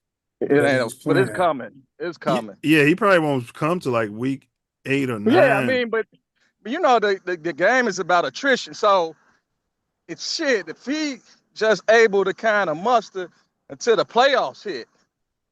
Right. That's why I wouldn't bring him around to like week 10 something. So Rams, I ain't gonna argue with you. The Rams being number 1 over the Seahawks because the Seahawks lost players too. I would drop the Texans down probably to like 7. The Seahawks got 87% of their team returning. And they play the Rams tougher than any team in the NFL. Game. Yeah, but I'm not putting the Rams over them. I'm not. And when you return 87% of your team and you just went to the Super Bowl and you beat that team in the playoffs. Yeah, but them games they was playing was close, bro. They was close, but the Rams had it arguably the best defensive end in the history of football. Well, I'll say what 87% are you putting out there? Because 87% of some bullshit might be, what it is. Because 87% you lost your running back, you lost your safety, you lost the key players. And you wasn't blocking against that motherfucker from Cleveland that the Rams just got. That's gonna be huge, man. Sam Darnold got to deal with him. And I will move the Broncos down too. I'm not buying what they selling. I would probably keep the Bears. The Bears probably need to be around 8. I want them to prove it. Oh no, I would say they return 20 of 22 starters. You got to give that coach. Go ahead. No, I was saying the Seahawks returned 20 of 22 starters. from last year. But So- like you said though, but you lost your MVP running back who won the MVP of the Super Bowl, and you lost your safety who the Bears got. I don't put the team who they knocked out of the playoffs in their division ahead of them.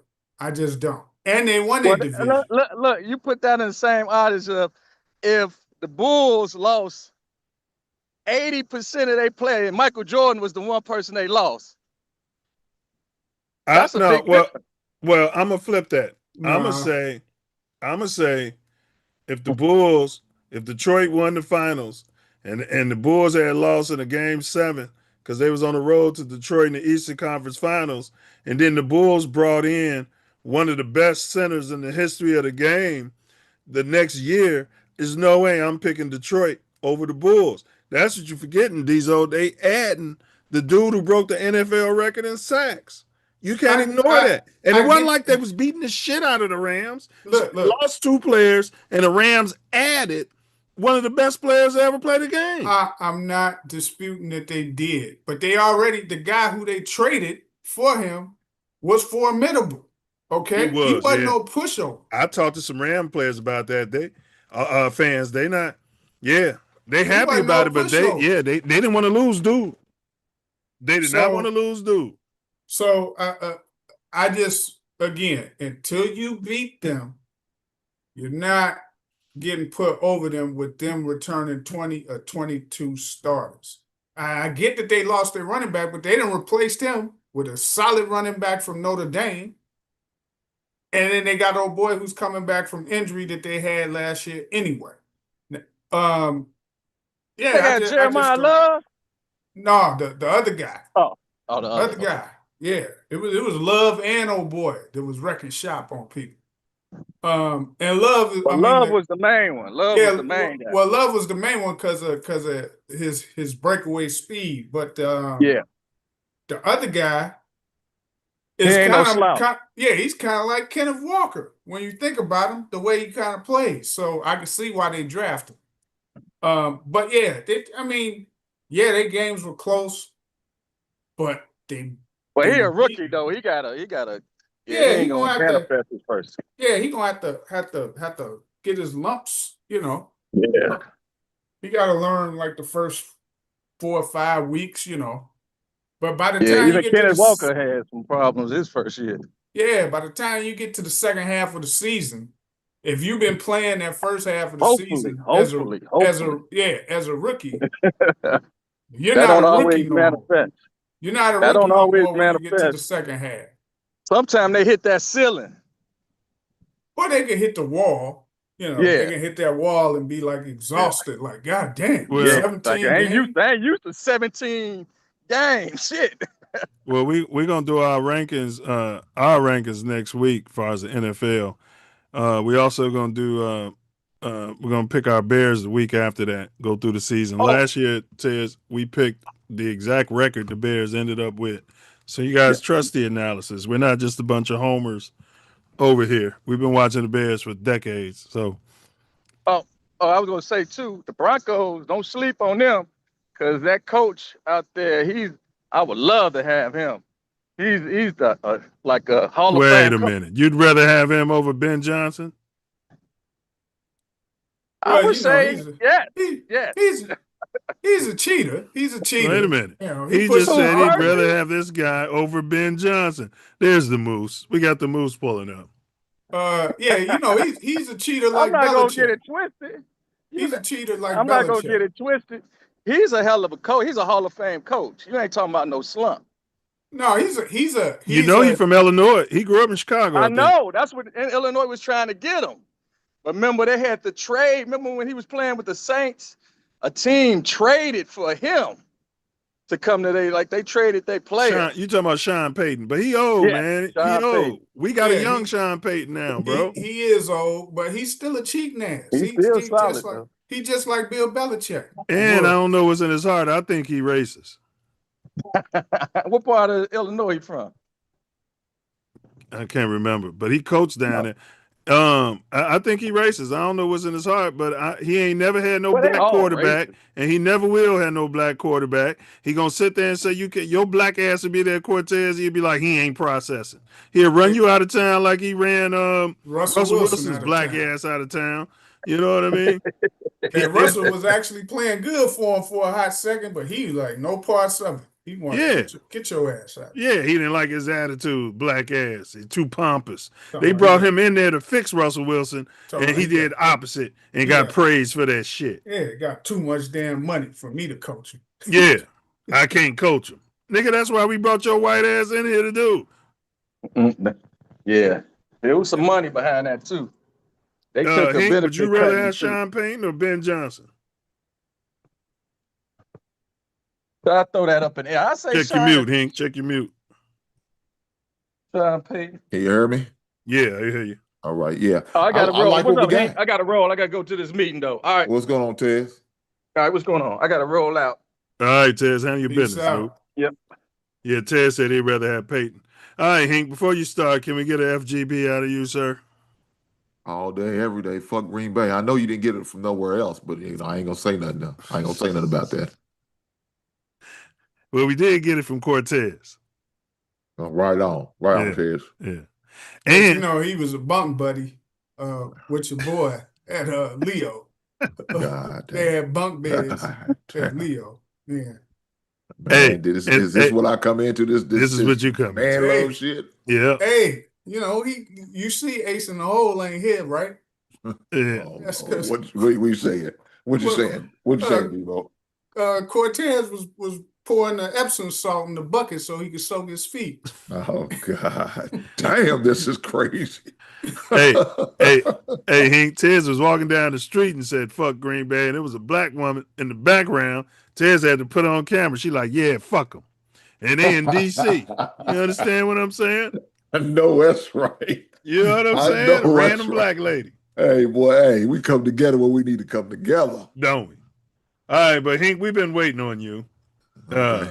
I heard you talk about my representative.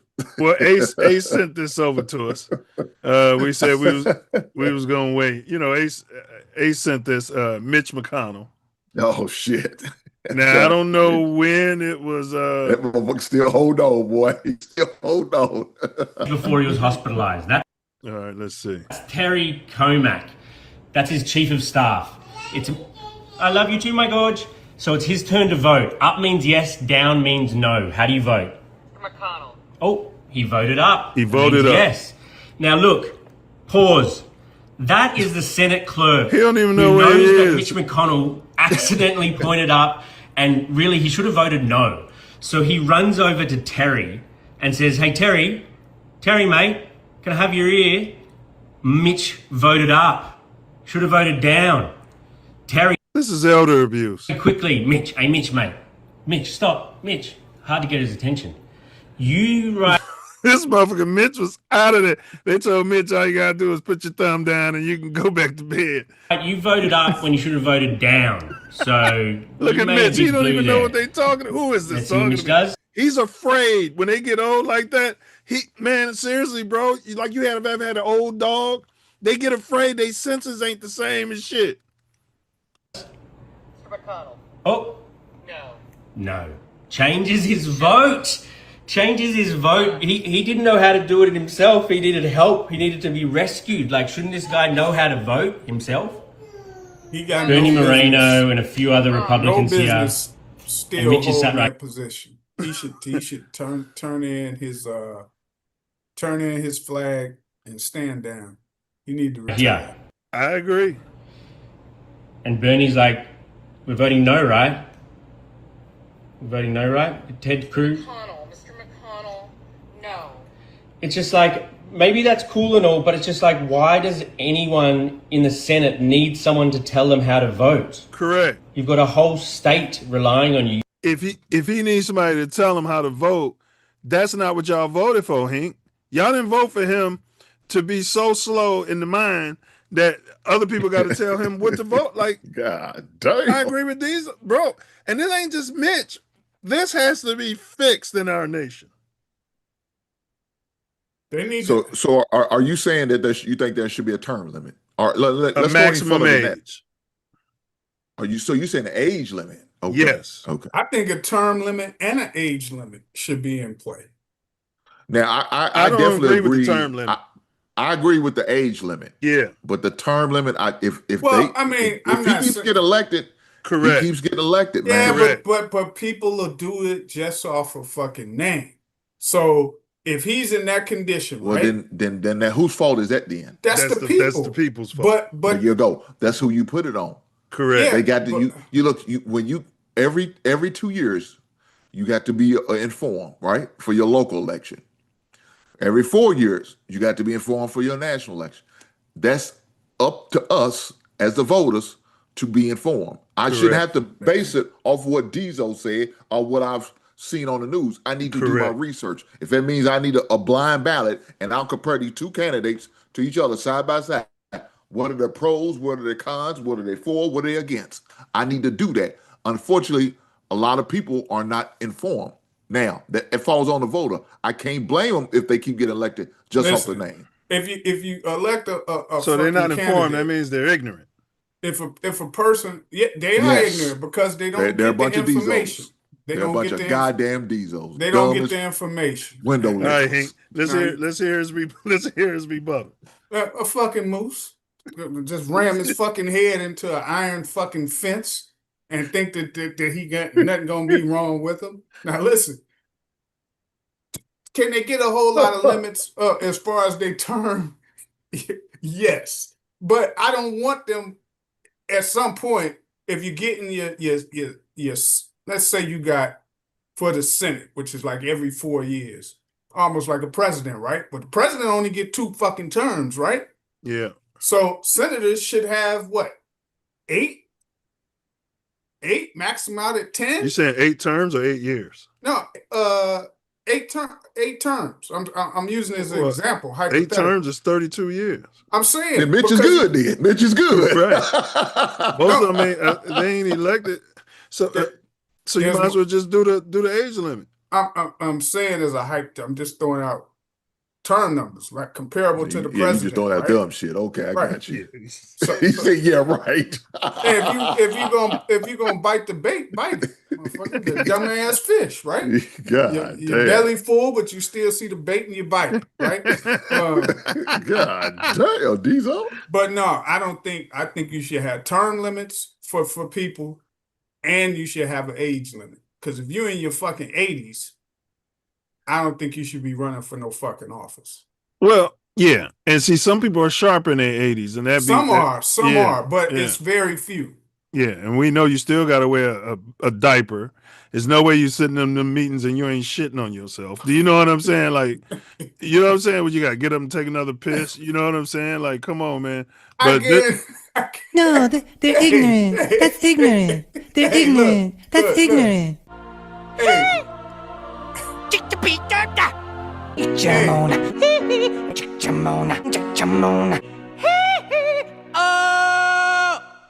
They're ignorant. That's ignorant. All right, go ahead.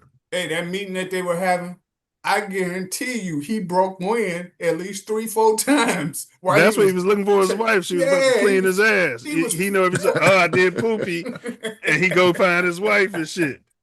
That's where he was going. He was like, "I don't have time for this shit." Yeah, man. Oh man. No, I ain't for. I'm only for a certain amount of term limits, and I mean you can get more with Congress because you know it's every 2 years, but definitely the age limit too. You talking about the House of Representatives? Senators are part of Congress. Just for any children out there who don't want to be. I'm saying congressmen or women.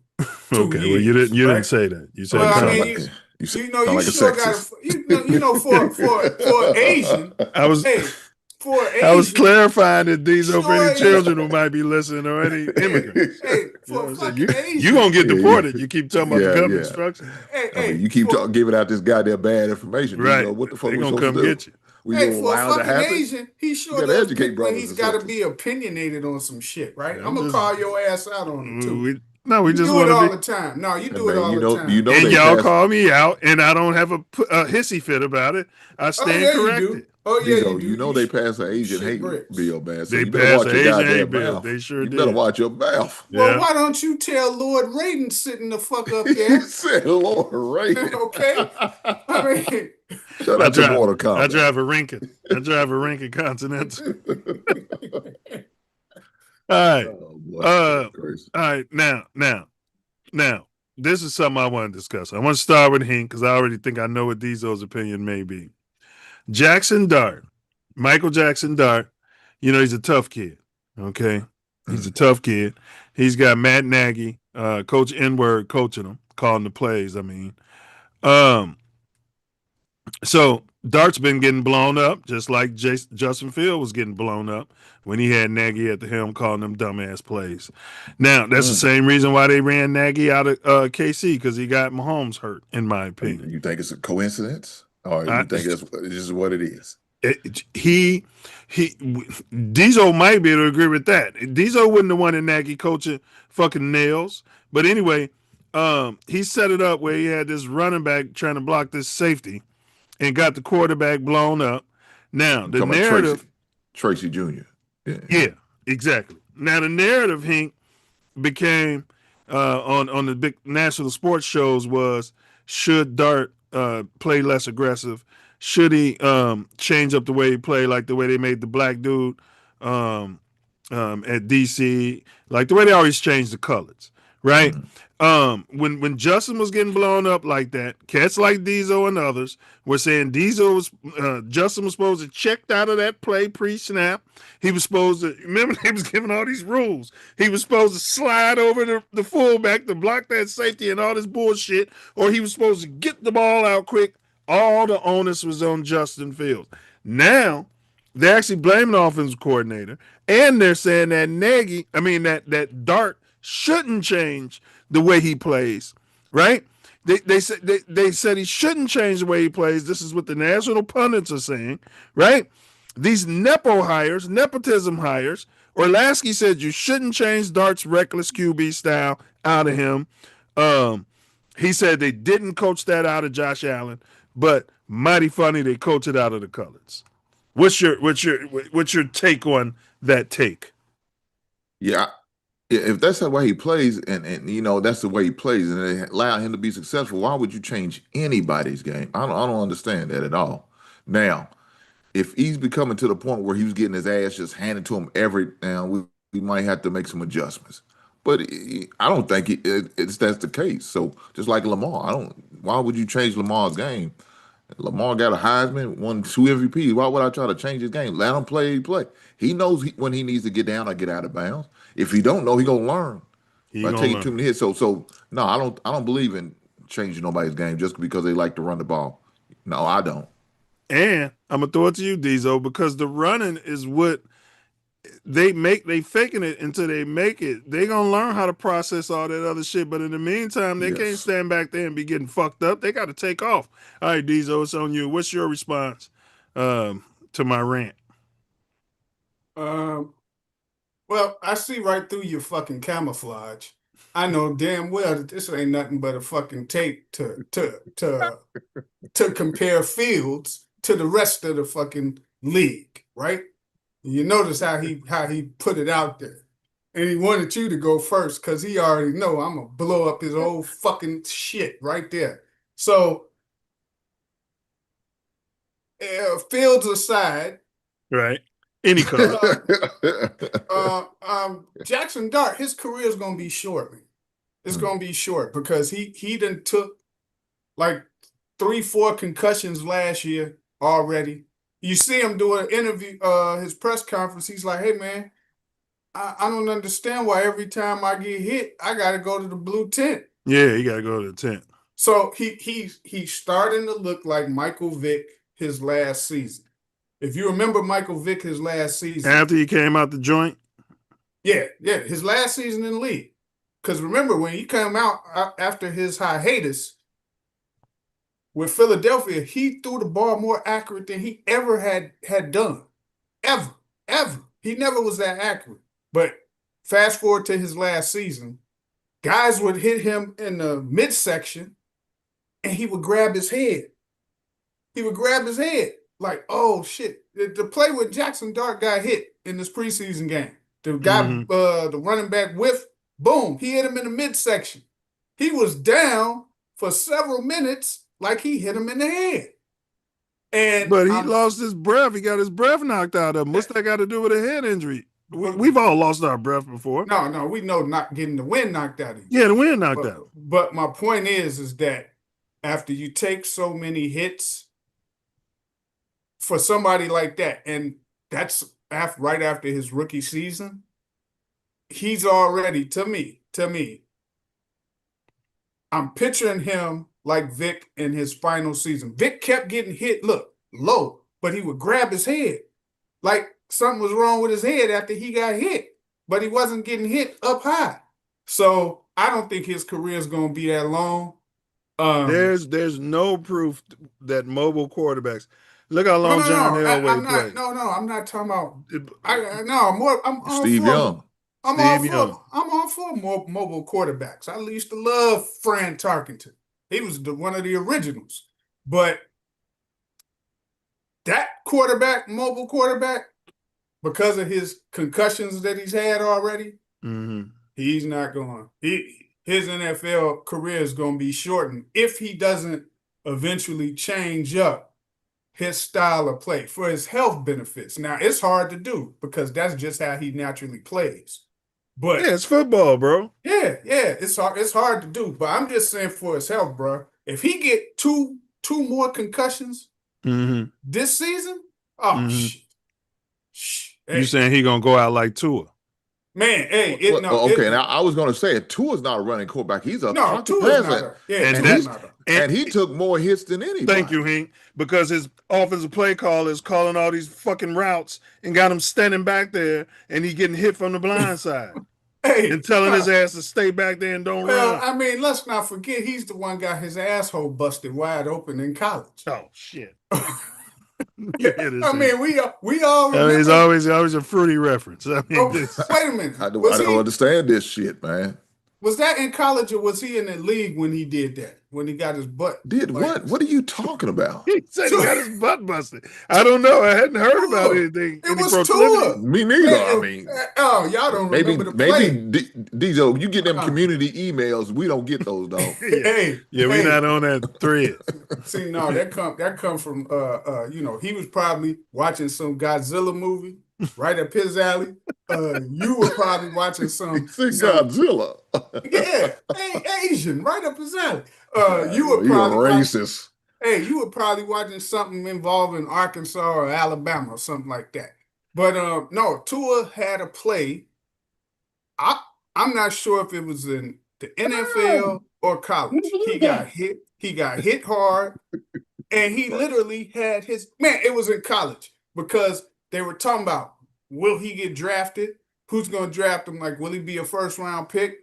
But what do you mean he got his ass busted? It was literally, he got hit, and his butt had to be sewn back up.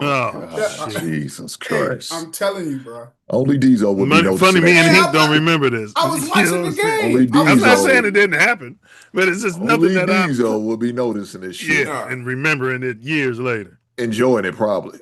Yeah. He's like, that happened to me when I was at Boys Town. I did the reach around. See, he don't want to talk about what happened to him at William H. Ray. Things like William that. William H. Ray happened to him. And Bluegrass is texting me right now. Send me that video. I didn't know that. I didn't know I was doing that. Well, to Diesel's point, Justin Fields played in another preseason game. He went 9 for 12, Diesel, for 64 yards. He had an 87 passer rating, and he rushed for 15 yards on a 3rd and long, and he converted it. What's y'all take on that?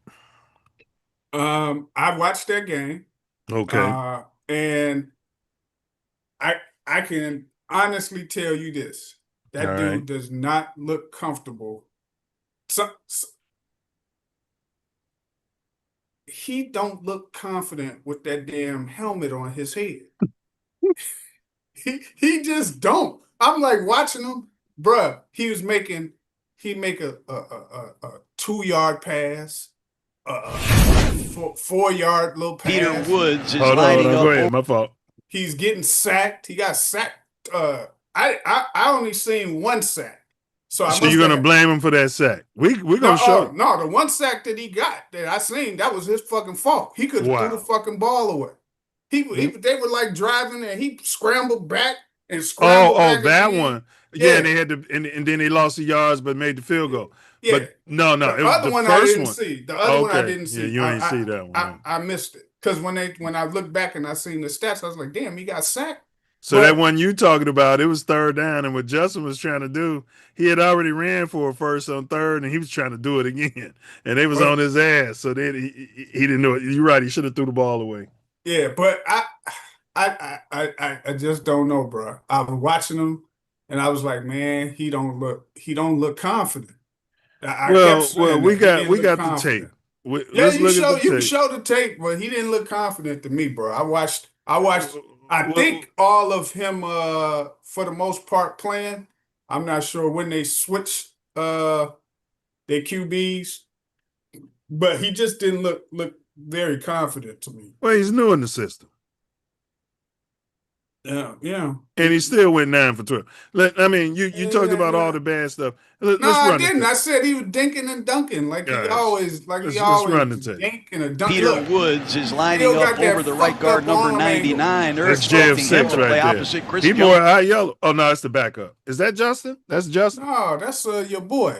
Who? What's his name? No, that the other. I got a rookie right tackle. Although it's in his face, he should have seen it. No, that's not tight end at the bottom. I know. That's the right tackle. Look at 98.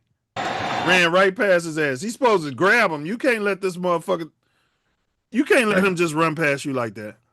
No, and the running back come out that way. He could have chipped him before he went to his route. But it's something maybe Justin ain't seen. Because this dude's coming from Justin's view. But he just tunnel vision over there. This is all that go through your. He's looking at that fake Gonzalez, that number 88 right there. That's who he's looking at. Throw it. Yeah. But he didn't have time. Wow. He did that. It can't happen. Like Caleb would have felt that. Go to the start of that play, so we can see how they look lined up. Chiefs go. So it looked like a normal defensive set. Yeah.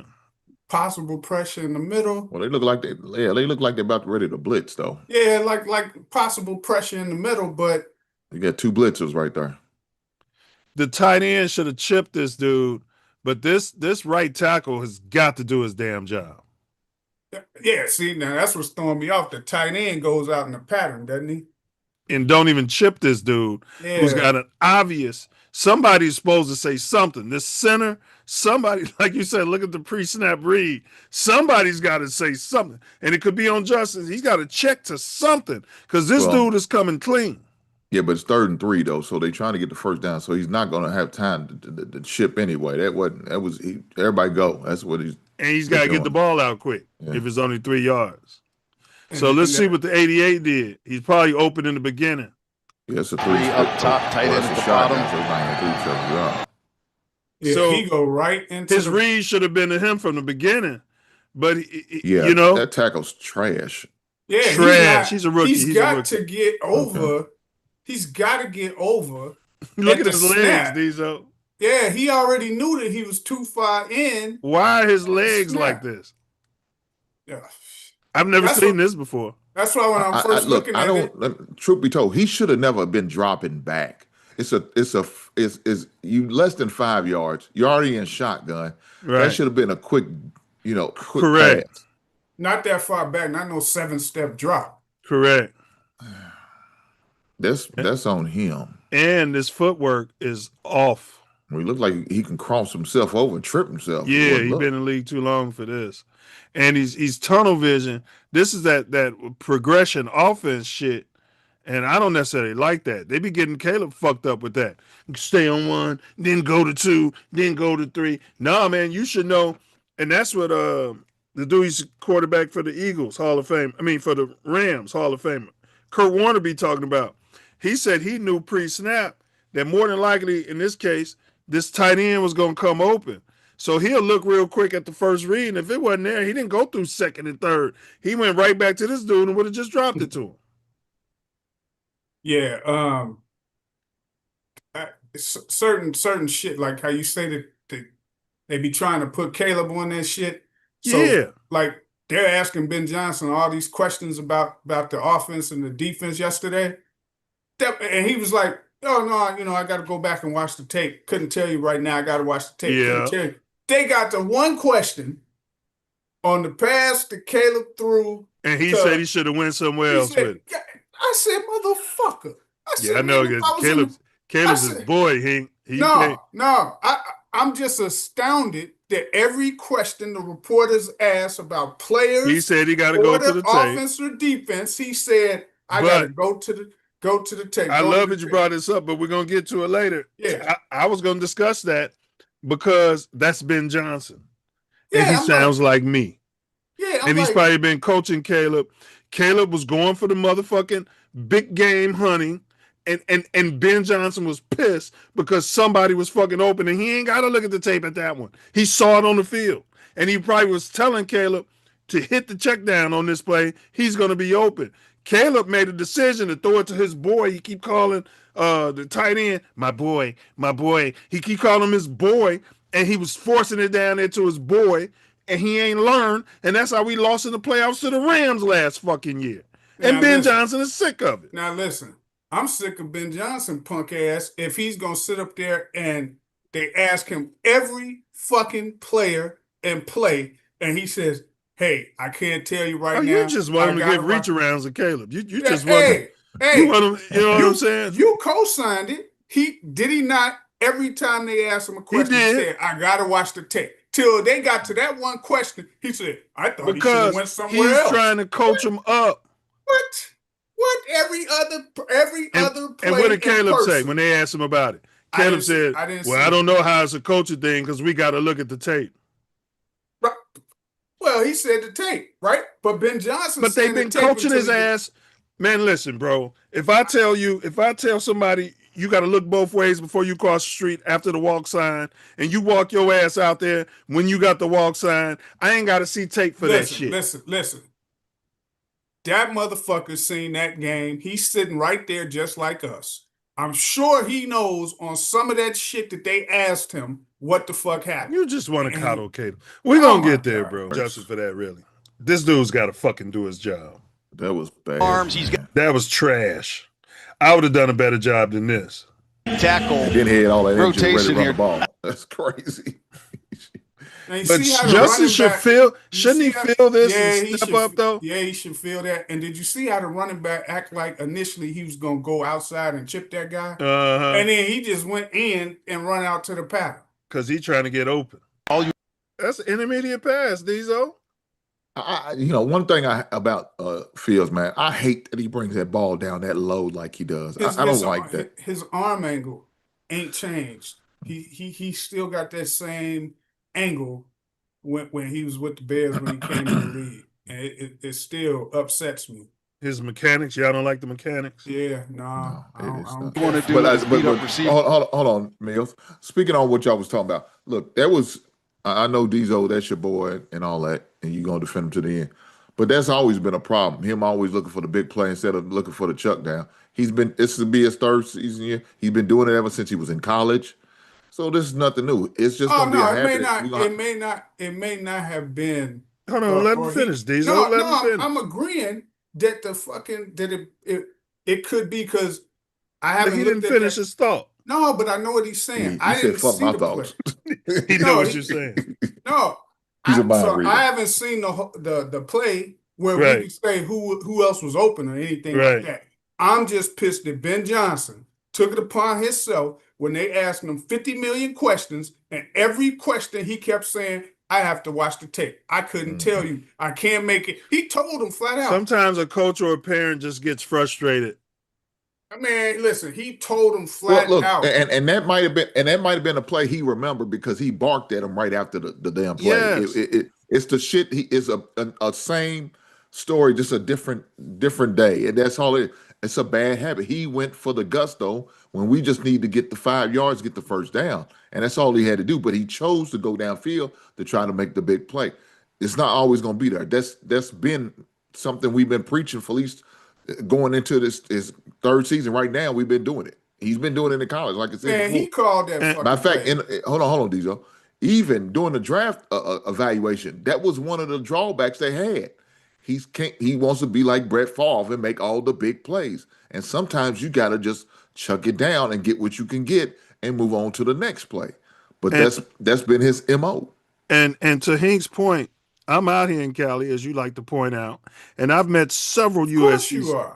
I've met several USC fans and students, and they said exactly what Hink said, and they said Caleb is very frustrating. And I've been telling you this since he was a rookie. And he got into it with Coach Brown over this same shit.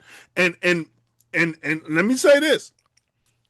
Ben Johnson will move on from his ass. Let him then. If he's that fucking cocky of a coach, move the fuck on. If you think you so good, you pick any fucking quarterback and they're gonna fucking play with the system you want them to play. He keeps calling them fucked up plays. If you don't want him throwing that type of fucking pass, why you calling that shit then? If you coaching me in basketball and I got a wide open layup and I keep taking 3-pointers, how's that? Sound crazy. Right. You taking that 3 because they done ran a double pick for you because the coach called that play. Now, but if there's a wide open layup and I'm taking the thing is, take the highest percentage shot. Right. Diesel. Well, why would you? And you look, Diesel would say that we down 1. Diesel say, yeah, take that 3-point. Listen. Man, if I could get to the basket and make a layup, why would I take a 3? Again. 1 point to win it. Again. We can win it by 1. Until I see that play, I can't make a. You on some bullshit. No, y'all the ones just assuming what Ben Johnson said, right? Yes. But I'm assuming that he didn't answer no fucking other questions. If you've seen the game, you know what they're talking about, though, Diesel. No, did you watch the game? Yes. Okay. I didn't see like it's not like they showed that play again. They didn't show that play again. You know what? We're gonna get there because we're gonna show his plays. They got all his plays that he ran, and we should be able to figure out which one it is because it went to Loveland. But we almost finished the play. He thought he was gonna run for it again. And you look, this dude is open. This ball should be on this dude right now. But he's going through his progressions. He's looking at 12, but he should be able to see this dude out the corner of his eye that he's open. Yeah, but it's third and goal though. So either he had to go for the end zone or you got to get that ball out your hands. Yeah, well, as opposed to what happened. Watch what happens. Sometimes this guy can make a play. Right, but I hear what you're saying. It's third and goal, but you can't always get that. Joe Montana didn't always go for that shit. To his left. Yeah, he looked heavy. Should have threw that away. Yeah, he looked heavy. He should have thrown that. That's his fault. That's his fault. That's what I'm saying. Although people recovered, but that's his fault. Just get rid of the ball. He was big game hunting, like we were just talking about with Caleb. Yeah, he could definitely had plenty of time to throw. He had 2 opportunities to throw it away before they even got him. Yeah, you're right. And then he could have took off running to that right hand side if he chose to and just got what he could have got out of it. Correct, bro. Defense by Tampa Bay. Just like John. And look, dude barely made that fucking field goal. I think this is his. Hey, the field goal kicker made a 69-yard field goal. 69 yards. That's the longest field goal in the history of the NFL. Is it? 69 yards. Yes, it's not. Somebody had a 70. It's not. It doesn't matter, Diesel, because it's a preseason game, so it don't count for the record, man. Come on, buddy. Listen, bro. Have you ever seen somebody kick a 69-yarder in preseason? Yeah. So somebody do it in practice. That's an NFL record.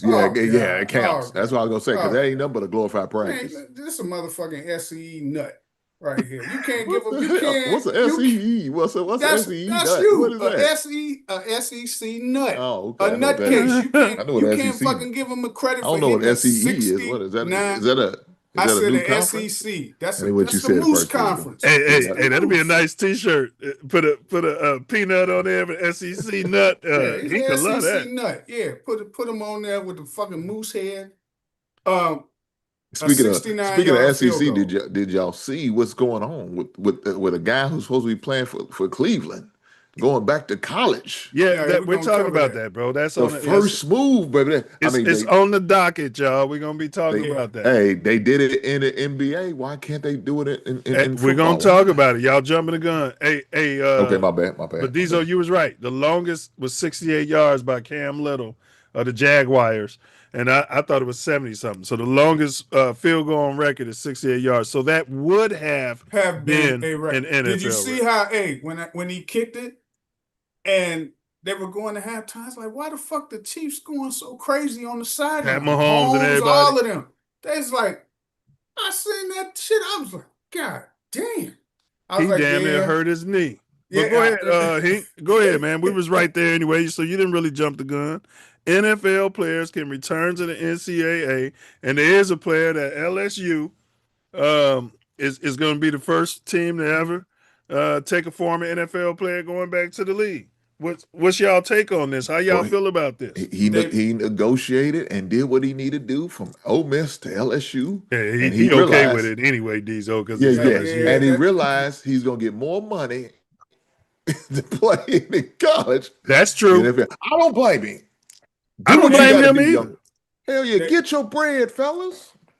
Hey, these but white folks in that somebody, a judge put a monkey wrench in that though. A judge halted that. The same Not way yet. they Not yet. Yes, they did. When did they? It wasn't announced yet. I didn't see it. No, it was like yesterday. No. That was something different. That was So the judge put an injunction. What was it based on? That was basketball. No, I'm pretty sure it was. No, you talking about basketball where they cleared the boy from Missouri to transfer to Kentucky. No. Okay, well I could be wrong. I could be wrong. I ain't wrong much, but I could be wrong. No, but I'm pretty. You ready to eat crow about Angel Reese? I ate crow about Angel Reese. She balling. He's not going. No, he's not going. No, I'm gonna stay fast. No, she not balling, yet. bro. Look here, just because you have a couple good games here and there, and you have a decent month, don't mean you on top of the world. We can't do that just there now.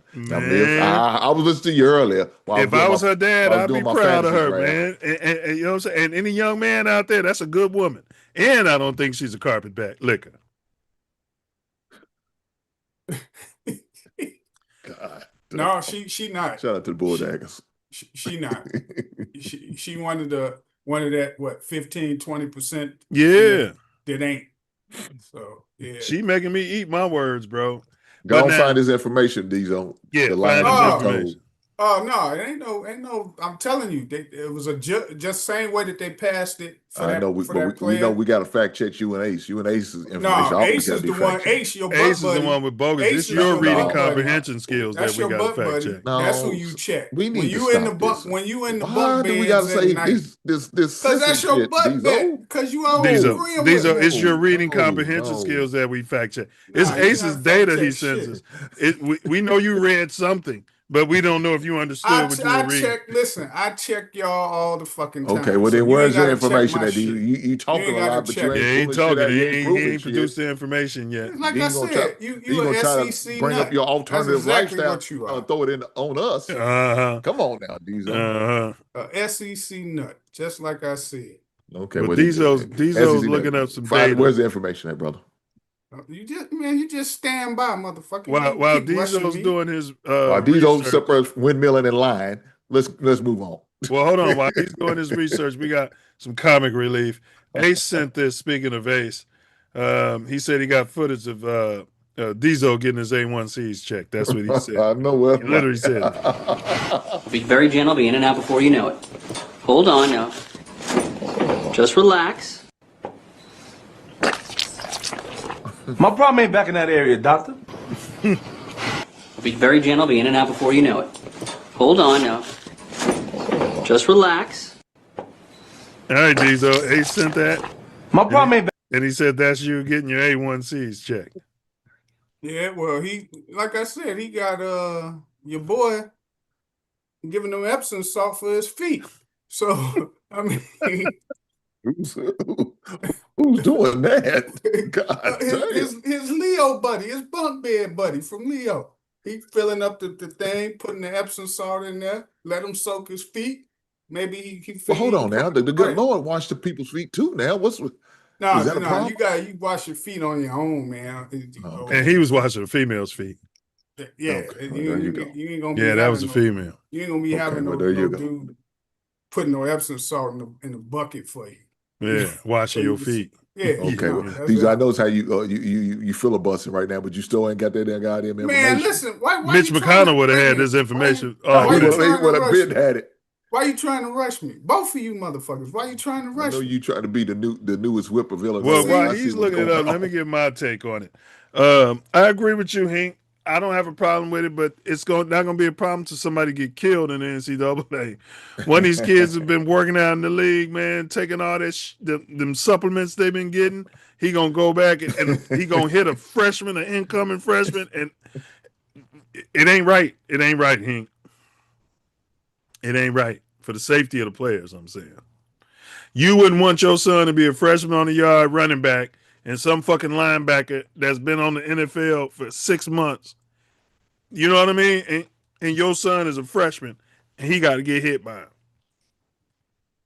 We talking about the 18-year-old, 17-year-old, 18-year-old. Some of these cats coming out of college are 24 now. They go to the pros like Hall of Fame Bayless Jones was. I got to look him up and see how he's doing right now. They go to the pros and they go back to college. I don't know, man.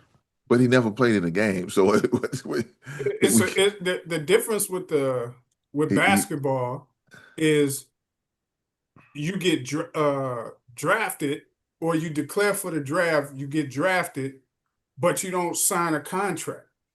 These guys have signed. No, Diesel. They all signing contracts. I'm saying in the NBA. Diesel. They had guys playing in the G League for 2 years.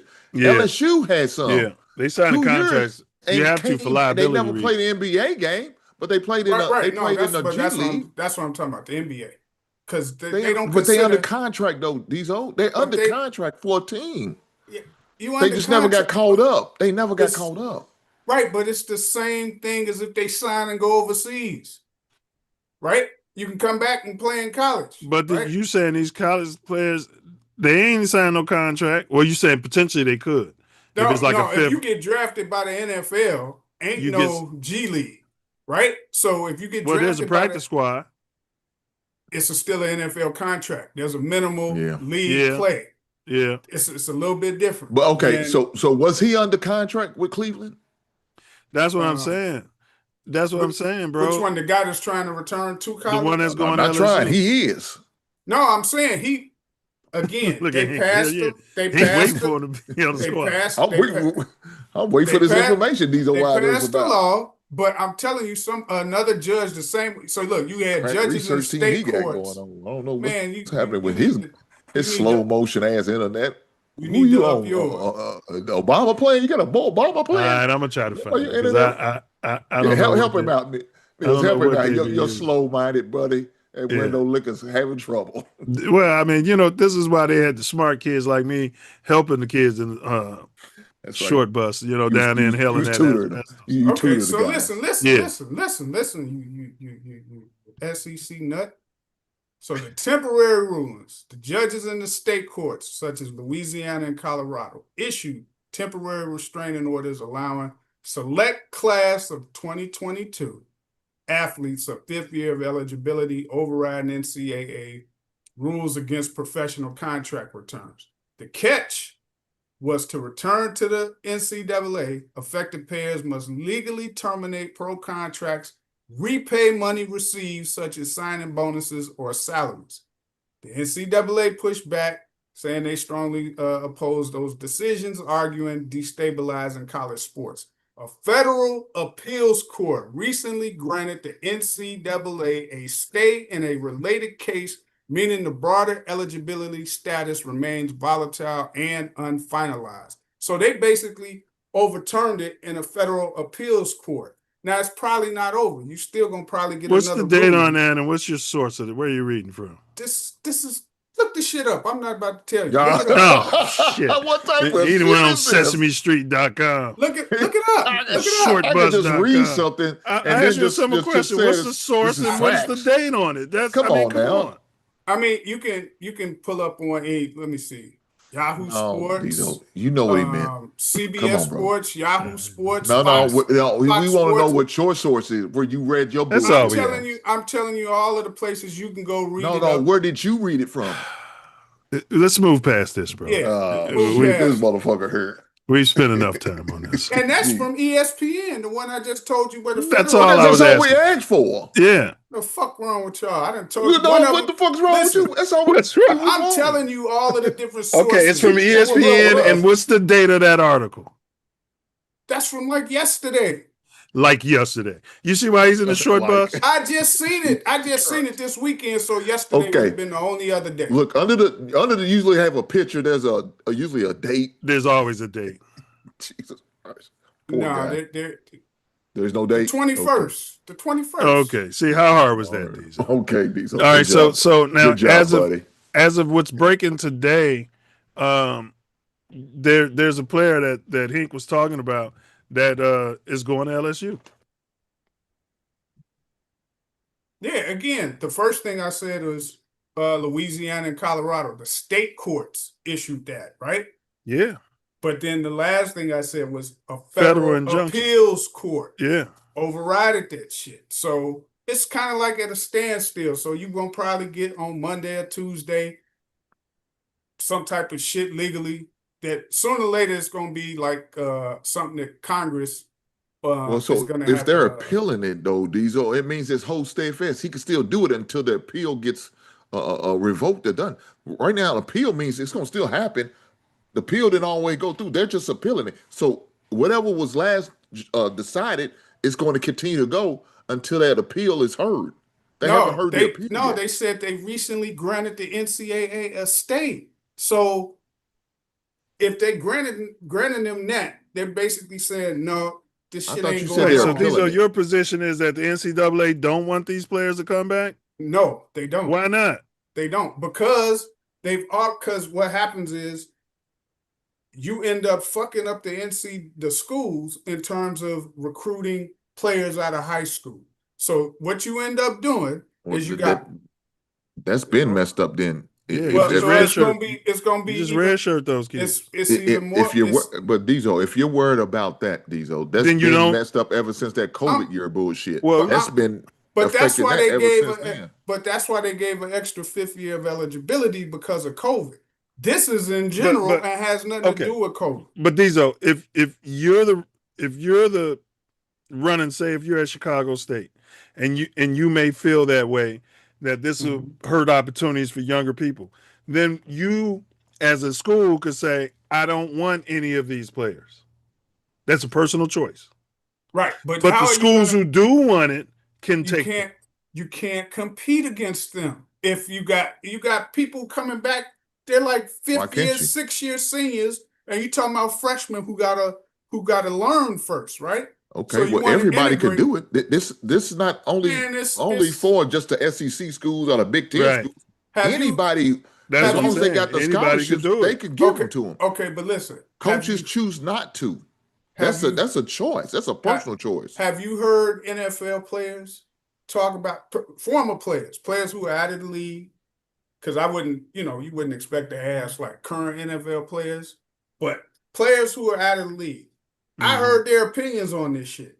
And they were like, it's the dumbest thing I've ever heard. You're going to go to the league, you get drafted, you go to a team, you sign a contract or whatever, and now you want to go back to the NCAA after you've been drafted? Well, let's go back to the contract. There's already terms in the contract that says if you breach this contract, how the money's, that's between you and that pro team that signed you. As far as, okay, I got signed when I left U of I, and then now I decided I'm going to go back to college and get my NIL money. There's already stuff in the wording of the original contract. If I breach this contract, do I have to pay the money back or not? So we don't have to reinvent the wheel on that. You know what I'm saying? Obviously, there has to be an out clause for people to even be considering doing it. They don't get, when you sign a contract, they don't just give you all the money. You get paid on a bi-weekly basis like a regular job. You get checks. So once you decide, okay, I'm going back to college, the NFL is just going to stop paying you those checks. Right. But the whole thing is, okay, you trying to go back to the NCAA, and that's the problem that is creating. I don't agree with it. Y'all can agree with it. What's I the just problem, don't. though? What is your problem? Because you got people coming into school. It's going to take up scholarships. He's saying less scholarships. That you're going to have for people. It just messes up the whole thing. Like, once you declare for the NFL, if you get drafted and sign a contract, you should not be eligible to come back into the NCAA. All right. So if there's scholarships available, then there's scholarships available. Yeah, but why should you get it when your time is basically up? You declare for the league. You It's got not drafted. True. His time's not up because that's why he's able to use it. You didn't have to sign the contract and go to the league. You could have just stayed there. So you went back for what? Because you didn't like where you went when you got drafted? Because you might get cut. Because you're going to get cut or something.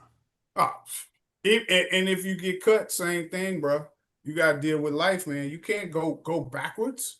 I don't like that. I just don't agree with that. Hey, somebody's got to test the waters. If it never has been done in football, somebody's got to be the first. Somebody got to be the pioneer. Somebody got to be the guinea pig. So why not? What's the worst they could tell you, Diesel? No. Well, my concern, as I mentioned, Diesel, is one of these guys could go back and kill somebody. You got an incoming freshman. Some of these kids are 17, 18 years old, and you get somebody who's been training in the NFL for 6-8 months, bro. They different. They've been going up against men, man, and they could literally kill somebody. That's all. That's my concern. But let's move past this. QB1 or not QB1? We're not playing this whole thing. That's the question. Deshaun Watson, Shedeur. Gary Striewski. So where you find me? Wow. Opening drive touchdown. Deshaun. Facing 4th and 2 at the Bills. Shedeur 41. was balling. Got some time, and he sees Blake Whitehart. Got him. First down. Nice conversion for Mr. Sanders. Gain of 16 later in the drive. 3rd and 7. Sanders to Luke Clean Floria. pocket. Back of the end zone where you find me. Wow. Opening drive touchdown. Listen to the crowd.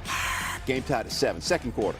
3rd and 5 for Sanders at the Browns 49. Got a lot of time. There's He got Floria a quick again. release. Mama. There's that man again. First down. Gain of 23. Sanders started 8 for 8, 80 yards. He's just dinging and dunking, huh, Diesel? Passer rating later in the drive. I watched the whole Sanders looking for Jermaine Terry second, but well. That's not his fault. What happened? No, it was a little bit behind him, but he 9 passer rating later in the drive. Sanders looking for Jermaine Terry the second, but if it hits your hands, you got to catch it. That's the receiver's fault. Exactly. It hit him in his shoulder. He got to catch it.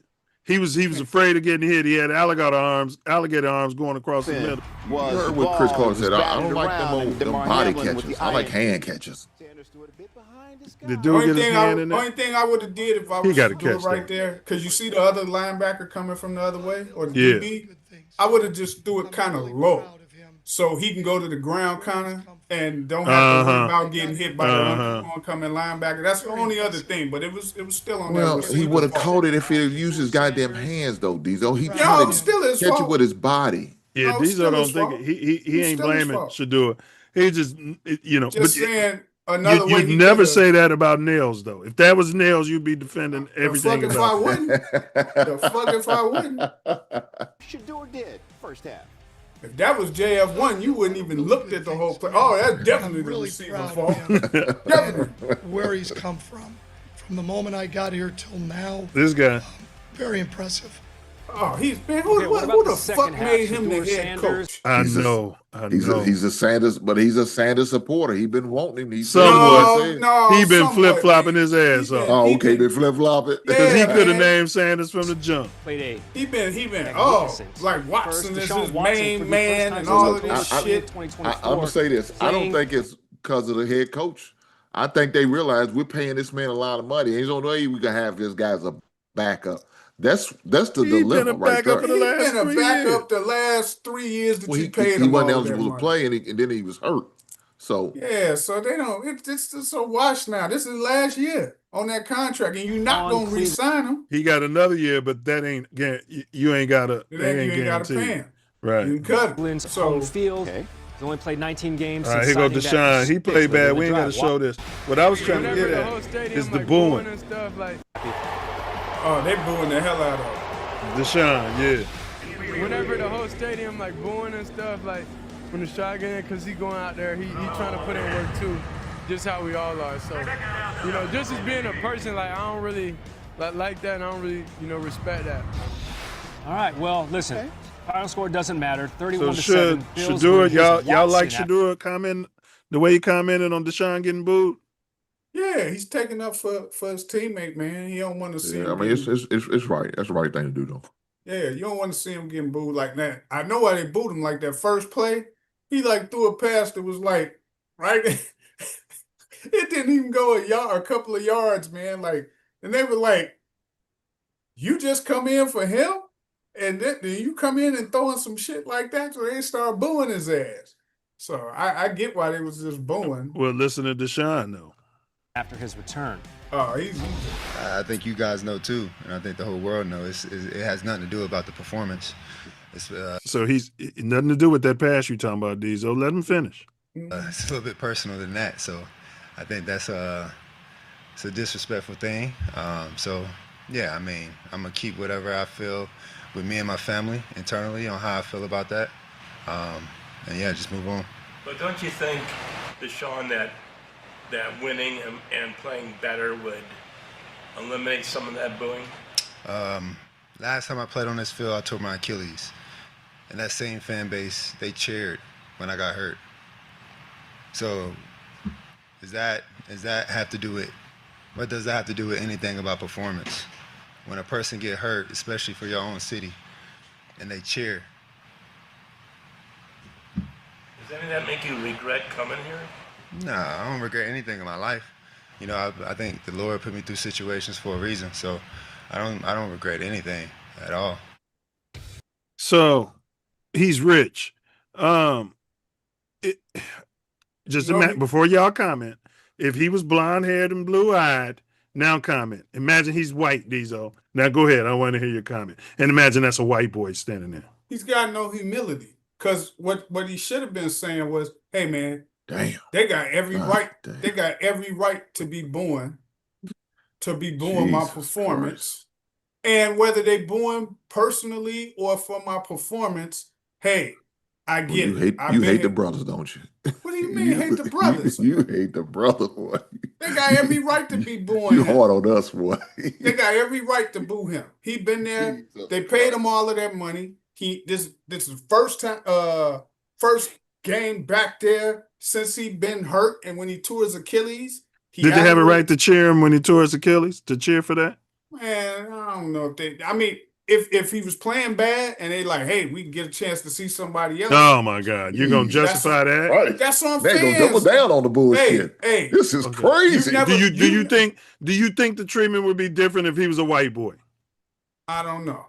But I can tell you this: have you ever cheered for somebody who you wanted their ass out of the game, and when they got hurt, and you were like, "Yeah, finally." I don't think I ever did it. I had, but it was on the opposing team. No, it wasn't nobody on my team. No, I done, man, plenty of times you just. I know. I believe you have. You hate the brothers. I mean, that's on. Nah, that's just you talking. You ain't known me long enough to make no statement like that. Now listen, well, man, I know what I'm hearing. No, what brother you know that they got hurt and I was like for it. You just said Deshaun you did that Watson? before. No, I'm talking about him. No, I'm saying he I bet got you hurt. Probably when Justin Fields got hurt, you probably fans. No, their fans had every right to if they wanted to cheer when he got hurt because he was playing bad. What about when Justin Fields got hurt? Did you cheer? Diesel? No, I didn't cheer because I'm a Bears fan, so I was wanting them to do good, and it ain't like we had somebody else where he could. Well, there's a point you're making about he could have just said no comment. He could have said, "Listen, hey, if they want to cheer, no, I ain't saying that. No, I'm saying. I mean, if I'm him, I'm not saying that. No, if they want to boo my performance or whatever, but he's up there talking about, oh, we all know that it's nothing to do with my performance. Your Correct. Performance, you was like 3 for what? What was he in that game? 3 for 8. I don't know. 3 for 8, 20-something yards and an interception. 35 yards. The fuck? They can boo your performance, but he talking about that's personal. So you, I think it does have something to do with man feels that way. Especially when he feels. But same thing with the fans. If they want to cheer you or boo you for your performance or the shit you been doing off field, and they felt like they should have never got you, they got a right to do that, right? So him saying that is just going to antagonize those fans even more. You shouldn't have said that shit publicly like that. But now it's all bets is off, all gloves is off. Now, what you think them fans gonna do when that motherfucker go back there to Well, you sound like the coach. That's what the coach said. They got to play better. Hank, what's no, your the take? coach ain't fuck his flip flopping. But that's what the coach said. Go ahead, Hank. Boy, I mean, yeah, too many goddamn Sambos in the world, and Diesel just added on to this goddamn fucking. This is some crazy shit. That man sit there and told you the last time I was on this goddamn field, these some bitches booed me. Had nothing to do with performance. What does that got to do with performance? I believe him. I believe him. Look, they feeling they have some type of feeling towards it, man. Hold on, Diesel. I'm almost done. They have some type of feeling towards that man because first of all, he's getting his guaranteed salary, and they still mad that they invested all this money in him, and they only got 2 years of play out of him. That's what it is. But that's not his fault. Well, hold it. His black ass. Go ahead. Yeah. Well, yeah. There you go. His Negro ass. You know what I'm saying? But that's not his fault. That goes on ownership. Your owners made that decision. Your GM made that decision. Yeah. Blame them. Be mad at them for that. Boo them. You know? Yeah, exactly. Don't show up at the games because of that. But don't do that because that man got hurt or something like that's crazy. And guys, y'all got to realize this is a preseason game. A preseason game.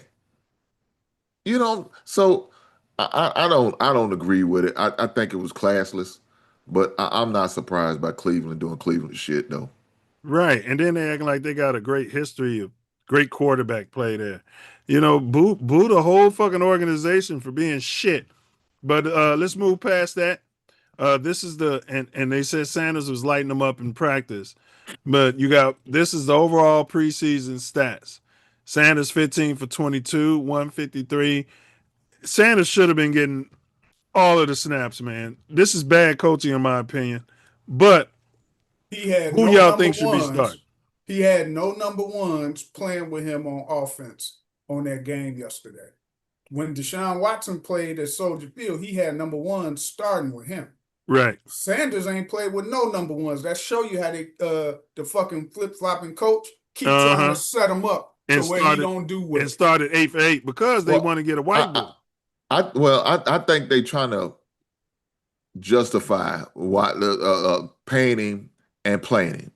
Dude, you cannot have a guy who you drafted in the 5th round, a starter, over a guy who's a first round pick from the Texans. We paid this big salary, highest paid ever. They trying to prove, okay, man, yeah, it just ain't gonna get. And they hate it that this guy is about to get beat out by a guy who's drafted in the 5th round, who should have been drafted earlier than that. Yes, but who? So looking at them stats though, if y'all the coach, who you naming starter for day one? Opening day start. Man, should do it. I would have named him the starter just from what he was doing in the practice. Well, I mean, the stats are not that much difference, though, Diesel. Now, I watched the games. Should do it look better. I understand, but the stats are not that much difference. He been killing them in practice. Right? Okay, that's fine. And he went with the first. That's what stats you in go my off opinion. of. Diesel, I bet you look good in different. practice, but when them goddamn lights came on, you folded like a lawn chair. Man, I'd have dusted your ass. Your mooch ass would have never caught me. Hey, but I think they are different, Hank. Because Shadour's, what do you call this, completion percentage is way better than this guy. And you got a guy who's been in the league forever. So let's see, 15 divided by 22. Deshaun never threw the ball. Shadour is 69% down the completion field percentage. when he the 2 games. Hold on, you just started talking and I was still finishing what I was saying. Oh, you do that all the time, so you should be used to it. And that's always your defense. No, nobody does that to you to that level that. You do it all the time, bro. No, we don't. You do it. I don't. Jesus Christ. Come on, Diesel. I don't, Diesel. You always say that. That's your defense. Yeah, all right, it's a valid one. 68%. And 16 divided by 27. And Watson's 60% completion percentage. And Shadour's got a touchdown. Watson don't have a touchdown. These stats ain't the same. He got 2 INTs. Well, go ahead, Diesel. I bet you Sanders' rating is higher. Go ahead, Diesel. What you about to say? You might be right. Watson, he throwing no balls down the field. In the Bears game, Shadour was going down the field. He should have had a touchdown on that one pass play with dude caught it, and there's only one defender, and he couldn't go past that defender. He's throwing the ball down the field, man. He looks like a legitimate quarterback for that offense that they want to run. It shouldn't be a question. They got one more game to play. Right. And I think it's going to be the deciding factor. You think so? I don't think so. I think it was decided in this game. Yeah, with the fans booing and all that too. Well, see, if they base it off that, then fuck, that's fucking dumb. If you base it off what the fans want, that's those crazy. Your customers, Hank. Yeah, fuck them. It's a business. Fuck them. These are season ticket holders. I understand. They'll be them motherfuckers been there to Tim Couch, K McNow, all them other bum ass quarterbacks that they brought in. Like a Deshaun Watson guy. Major Applewhite. I get his punk ass right out of the front office. We get hey Moose, come on in here. Bring your ass in here. We get him right out of the front office. Did Watson play in the SEC in college? Fuck them fans. No, he played in ACC. He played Clemson. Clemson. Okay. All right, we're gonna get to the Bears, but right after this. But we want to get to this. Milz, you ain't gonna keep on doing that either. We want to get to. We got to do our second tier. So Ace ain't here, so we ain't gonna have no ties. So the second tier are our quarterback rankings. We got Prescott, Purdy, Caleb Williams, and Hurts. So who's number 8? Who's the lowest ranked out of Prescott, Purdy, Caleb, and Hurts? Out of those 4? Yeah, I probably put Purdy for me personally. I'm putting Prescott, Purdy, Caleb, and Hurts. I'm gonna put Hurts. So we got a Purdy and a Hurts. I know Hink ain't gonna go with Prescott.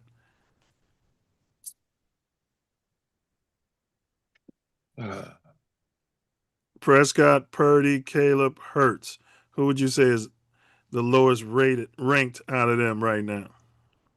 Purdy, Caleb, Hurts, and Prescott. Yeah. Right. I mean, truth be told, you would have to say Caleb Williams. Damn. You would. I mean, look, and the only reason I said because Prescott has more years, but if it wasn't for that, it'd be Prescott. Last year, when Caleb was going, you and Diesel was holding Caleb's pocket and ringing him the third best quarterback in the goddamn league. Hey, he flip flops like the NCAA. No. Ain't nobody flip flop. Go to hell. Did you hear the list that he gave? Yeah, I heard what he said. Yes, Prescott, Purdy, Caleb, Hurts. You got Caleb, the lowest rated out of that group. And only reason why is because of the tenure for Prescott. Other than that, Prescott should be. Well, you got other. Oh, okay, I got you. So you're considering between Prescott and Caleb as the worst. Yes. Wow. Shit, we got a problem. So we're gonna have to hold off. We got to hold off on this until Ace is back. Who did you get? Who you putting? I put as the worst out of that segment. I went with Purdy, and Diesel went with. So we got a 3-way split. Okay. Yeah, okay. It's like. See, Diesel sound crazy. How could you make Hurts the lowest? This man won a goddamn Super Bowl. And he talking about you flip flop. He sat here and said Hurts. He'd take Hurts over drop dead gorgeous Josh Allen. Remember we had a whole debate about that on this show. And now you ain't taking him over these other 3 fucking guys. Now you gonna make him the worst. This is crazy. It's a different argument. How you gonna accuse me of flip flopping though, Diesel? Oh, big time. All right. Well, we can't do this. Caleb behind all of them. Talking about they're going to the Super Bowl. I know, 14 y'all. 3 and all of this stuff, man. But mine is justified. Your shit is crazy. That's right. You This call man won a justification. Super Bowl and was the MVP of the Super Bowl. But we're not going off and of. what should have been MVP for us. We going off of. This is and you make him the worst. We projecting those guys. You for said this he's season, the worst right? of those, Diesel. Yeah. For this You season, said he's the worst. I ain't saying the. I said Yes, you did. That's what out you of these voted guys for this position. For You this said season. he's the worst. Yes, for those 4, he's the worst. Out of those guys, yeah. He's the lowest rated. Out of those 4. You can have the guy who won the NFC Championship game. Listen, Went you to the got Super all those, Bowl. Was MVP. Two Super Bowls. Two Super Bowls back to not. It wasn't back to back. It was back to back, wasn't it? Yeah. No, they skipped a year, but it was a rematch. Okay. But yet he did that. He outplayed Patrick Mahomes. He could have had MVP in both of those Super Bowls. Yes, he could have. Yeah. And even with a loss. What's that got to But do he's with the this worst season? from Prescott and Brock Purdy and Caleb. Well, I put the white boy down there, Purdy. Y'all I have no problem with that, though. I have no problem with that. Yeah, well, of course you're not gonna have a. But you had a Super Bowl winner. Commander. He said the Super Bowl winner. He's not a Super Bowl winner this year. He got knocked out of the playoffs by Purdy last year. The Bears. The Bears. Look, I'm shocked at both. I'm just as equally shocked at both of y'all's picks. You hear he's trying to argue like a defense attorney for OJ or something against me. And I won. No, you ain't winning shit. You ain't winning shit. I won. We won, didn't he? He got off. Look, Caleb beat that. Listen, Caleb beat that dude in Philly. OJ. He beat him in Philly, right? What are you talking about? Purdy. I'm talking about your boy Hurts. He got beat by Caleb last year in Philly. Your boy Purdy knocked him out the playoffs. So why the fuck would I take him over these guys for this year? We're talking this year. This year, not last. Well, listen. You guys aren't going to change each other's minds. We can't do this. We'll let Ace be the decider. We can't even go further than this. I had no reason to believe we'd have 3 different answers on that. All right, let's move on. And let me tell you what he's going to say. He's going to take Prescott. Dak. Yeah. And then we're going to have yeah. Ace probably is going to take Dak. I met somebody who know Dak. They'd be at the same text him and see what he's saying. This is crazy. All right, so here's your boy, FGB. Micah Parsons. Did I pronounce that right? Micah? Micah. Well, Micah sounds more like a bitch. Yeah. Well, Micah Parsons. This is his NFC North predictions. He's got the Vikings coming in 4th. He's got the Lions 3rd. He ain't been in this rivalry long enough because he shouldn't have the Bears 2nd. But he got the Bears 2nd, and he got the FGB, the Fudge Packers, 1st. I just wanted to say Micah Parsons. But let's give our standings predictions. Our standings predictions. Who are y'all going with to finish 4th? I agree, Minnesota. Yeah, I'm gonna go with that too. Diesel. I think Detroit. Okay. All right. So 2 against 1 in this instance. It's going to be Minnesota. Who's going to finish 3rd? I'm going to go Green Bay. I don't believe in them. I got Minnesota finishing 3rd. Yeah, I believe Green Bay will finish 3rd. So we got Vikings, Green Bay. So 2nd is either going to be the Lions or the Bears. Who you got between that, Diesel, between the Lions and the Bears? Finish 2nd. I got the Bears finishing 2nd. Wow. Damn. So Diesel, in your scenario, since you was picking different teams, who do you have winning the division? Green Bay.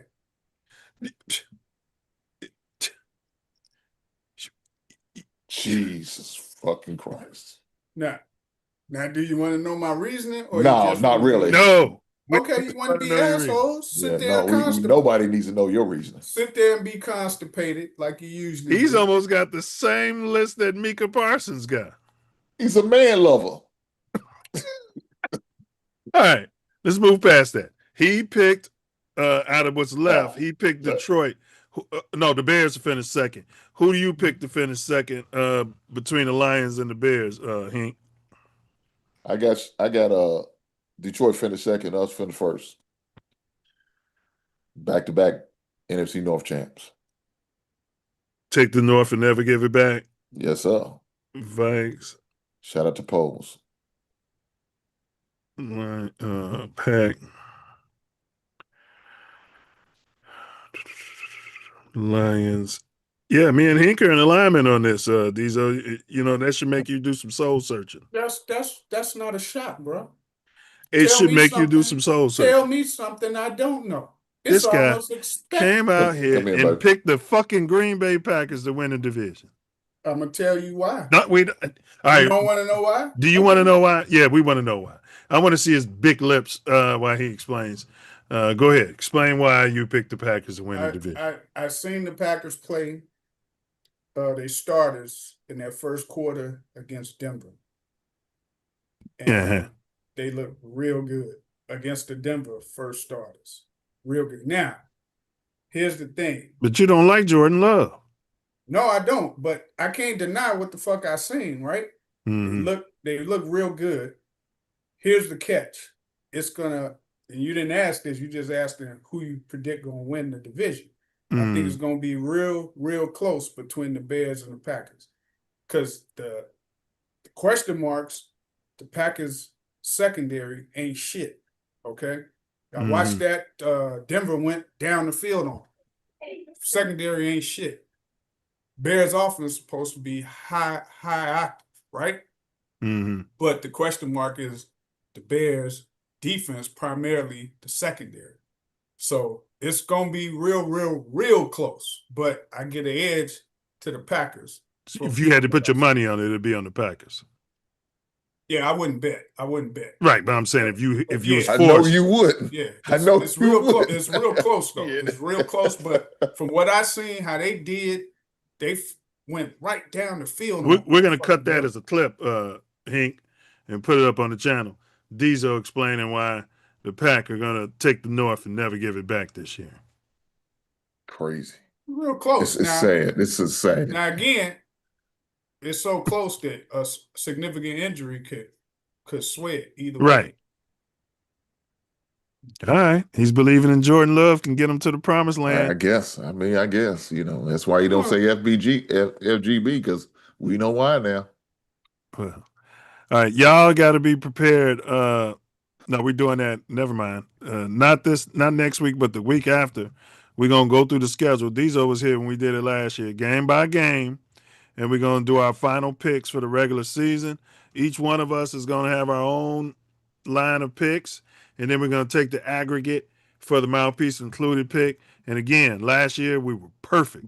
We hit the button. All right. Yeah, I don't think Bluegrass was here. He was absent. Absenteeism. As usual. He was out there in Yellowstone. He's at Yellowstone. I'm gonna get a picnic basket. You boo-boo. All right. Did y'all agree? Let's move to the Bears. Do y'all agree with Ben Johnson's having the starters play?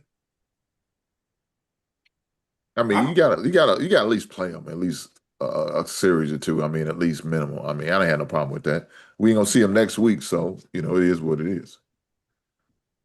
Yeah, I didn't mind at all. Matter of fact, I would have liked to see him go one more series just to get, it wasn't like I seen mega helmet out there. Roke Hey, they say he got a new mega helmet. Yeah, it's new technology, different from the one last year. It's supposed to be better. It looked big as hell on his head, but he's out there competing with him and the other dude. He trying not to get CTE, bro. Hey, listen, that motherfucker, man, he can, when there's something up the middle and there's a thing, but if there's something like backside, man, that motherfucker has no vision. He did a run. It's that big ass helmet. Man, he did a run, look, and it was like to the right, but the whole backside of the left was like open. And I'm looking at it, and went right into the fucking traffic. head first, right into. I was like, Black man, ass. just cut your ass back. You got like 10, 15 easy. I was like, he don't have no running back vision like that though. All he can do is see them little gaps inside. I didn't see the game, but they said he looked pretty good out there, and they said he was looked a balling on little special faster. teams. He looked a little faster, but it's just me observing his overall running vision. When he on the outside, he can't run that outside zone. Nah. He like some inside type shit, Short yardage. Yeah. Between the tackles. He probably beat the other dude out, but I could see them keeping four backs. The other dude balled too. Yeah, because one of them gonna be special team. That's gonna be Roshan, because Ben Johnson mentioned him about special teams in that presser you were talking about. Mentioned his name. When the coach is mentioning your name and said he's great on special teams, shit, you got a job. He was playing hard yesterday. I know that. I just noticed on that one run play, I was like, man, you don't got no running back vision. That hole right the fuck there, right in front of you. Well, let's see if we can find that play Diesel and Ben Johnson was talking about on here. Let's see if they put it on the highlights. We're just gonna show Caleb. We ain't gonna show. And all he this starts shit. under center on 1st down and 10. Hands off right side. It's Roshan Johnson. Kyle Monungai unavailable. Picked up a knee injury. They said Swift been looking good too. I don't think we're gonna see him at all in the preseason. Swift. Nah, they said they seen enough of him. They said he been balling in camp. All right, nice little rollout. Nice play. Why is you falling? Oh, he's got that foot. It's a new normal. Okay, nice play. Scored the winning touchdown in that 47-42 thriller here last year in the regular season. That's Roshan Johnson submarining inside the 30-yard. Yeah, that running on the left is different than them running on the right. Second down and 6. Williams throwing again. Loveland in the Okay. Man, ain't that an illegal tackle, bro? Mm-hmm. The hip, whatever they call it. Do y'all think this should have been a flag? It was almost a horse collar. They call it a. Oh, fuck. Not the horse collar. See what he doing down there with his legs? Yeah, it's like the tackle from the side behind the drum. Yeah, they call it. Yeah. You talk about when they drop the hip. Yeah. Yes, the hip, something they call it. Yeah. And you doing all this shit, but he kind of let up. I guess he did kind of let up. There's a play in the Cleveland game. One of the fucking linemen, man, slapped the shit out of Shador in the head. They didn't call shit. Well, he's colored. I mean, when I say slapped him, his head went like this, and the announcers are like, that should be a penalty. And Eddie Pinheiro, who we moved on from, and I never understood why, is the second most accurate kicker in NFL history. Double check my stats. Next to who was the first? Robbie Gould is like 13 on there, or 8. I think they said Gould was 8. I was listening to it on CHGO Sports. I'd have to pull it up. There's your boy, Diesel. I know you don't like him. Oh, Santos. Oh, he good if you say 40-something. But you see when he had one that was like 51, 52, he missed it. He nailed the onside kick we needed in the big playoff game last year. All right, let's see if we can get some more Caleb. Yeah, he played another series. Yeah. And you know what? Their special team coverage still a little shaky, bro. On kickoffs and shit. Yeah. But still shaky. Right. I want to see that. They said the D-line was looking a little better. Now, see that play right there? Yeah. All of them blitz, all of them came, and nobody got home. Look how quick he got it out of his hands, though. Watch it. He got time. He in the shotgun. Yeah, but when you bring that many, somebody's supposed to come clean. Yeah, nobody comes clean. And he got to throw from a decent pocket. Because they ain't got Lance Briggs in there. Johnson play fake. First down. Throws into the flat. Bears field goal. That quarterback, that Johnson dude, he was playing decent for them. Is he colored? Mm-hmm. He's a veteran. They've been developing him, huh? I guess he's been in the league for a while though. All right, we got Nails back out here. See if we can find that play. It was near the end of the drive. Yeah, because he only had 2 completions, so these should all be incompletions, I think. Was he 3 for 5 or 2 for 5? Must have been 3 for 5. Nails. That's Case. That's Casey. Damn, they didn't show all Nails' throws, man. Because he threw 5 balls. Man. It's on that all on that first drive. You missed it. You went past it. Mm-hmm. He played one drive. Well, what were they talking about then?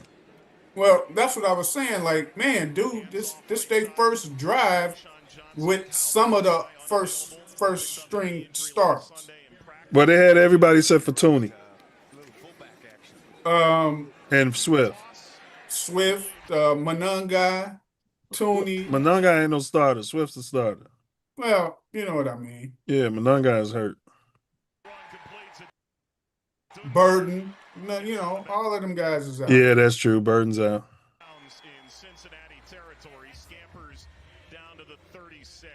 What am I missing? What play were they talking about? It's this one. It's this one, I think. That's a run play. No.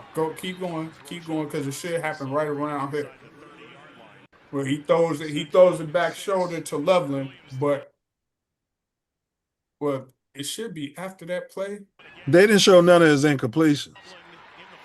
That's the problem. That's what it is. Then. That's the problem. They didn't show his incompletions. These are, I guess, just highlights or something. All complete, yeah.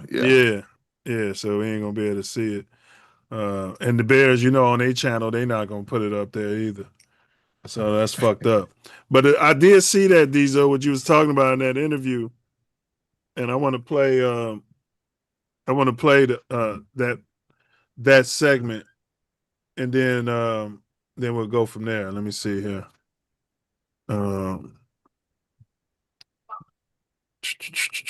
Because I had Chicago Bears. Let's see here. All right, we'll go off of that. All right. Let's go to the Bears. Thought I had pulled it.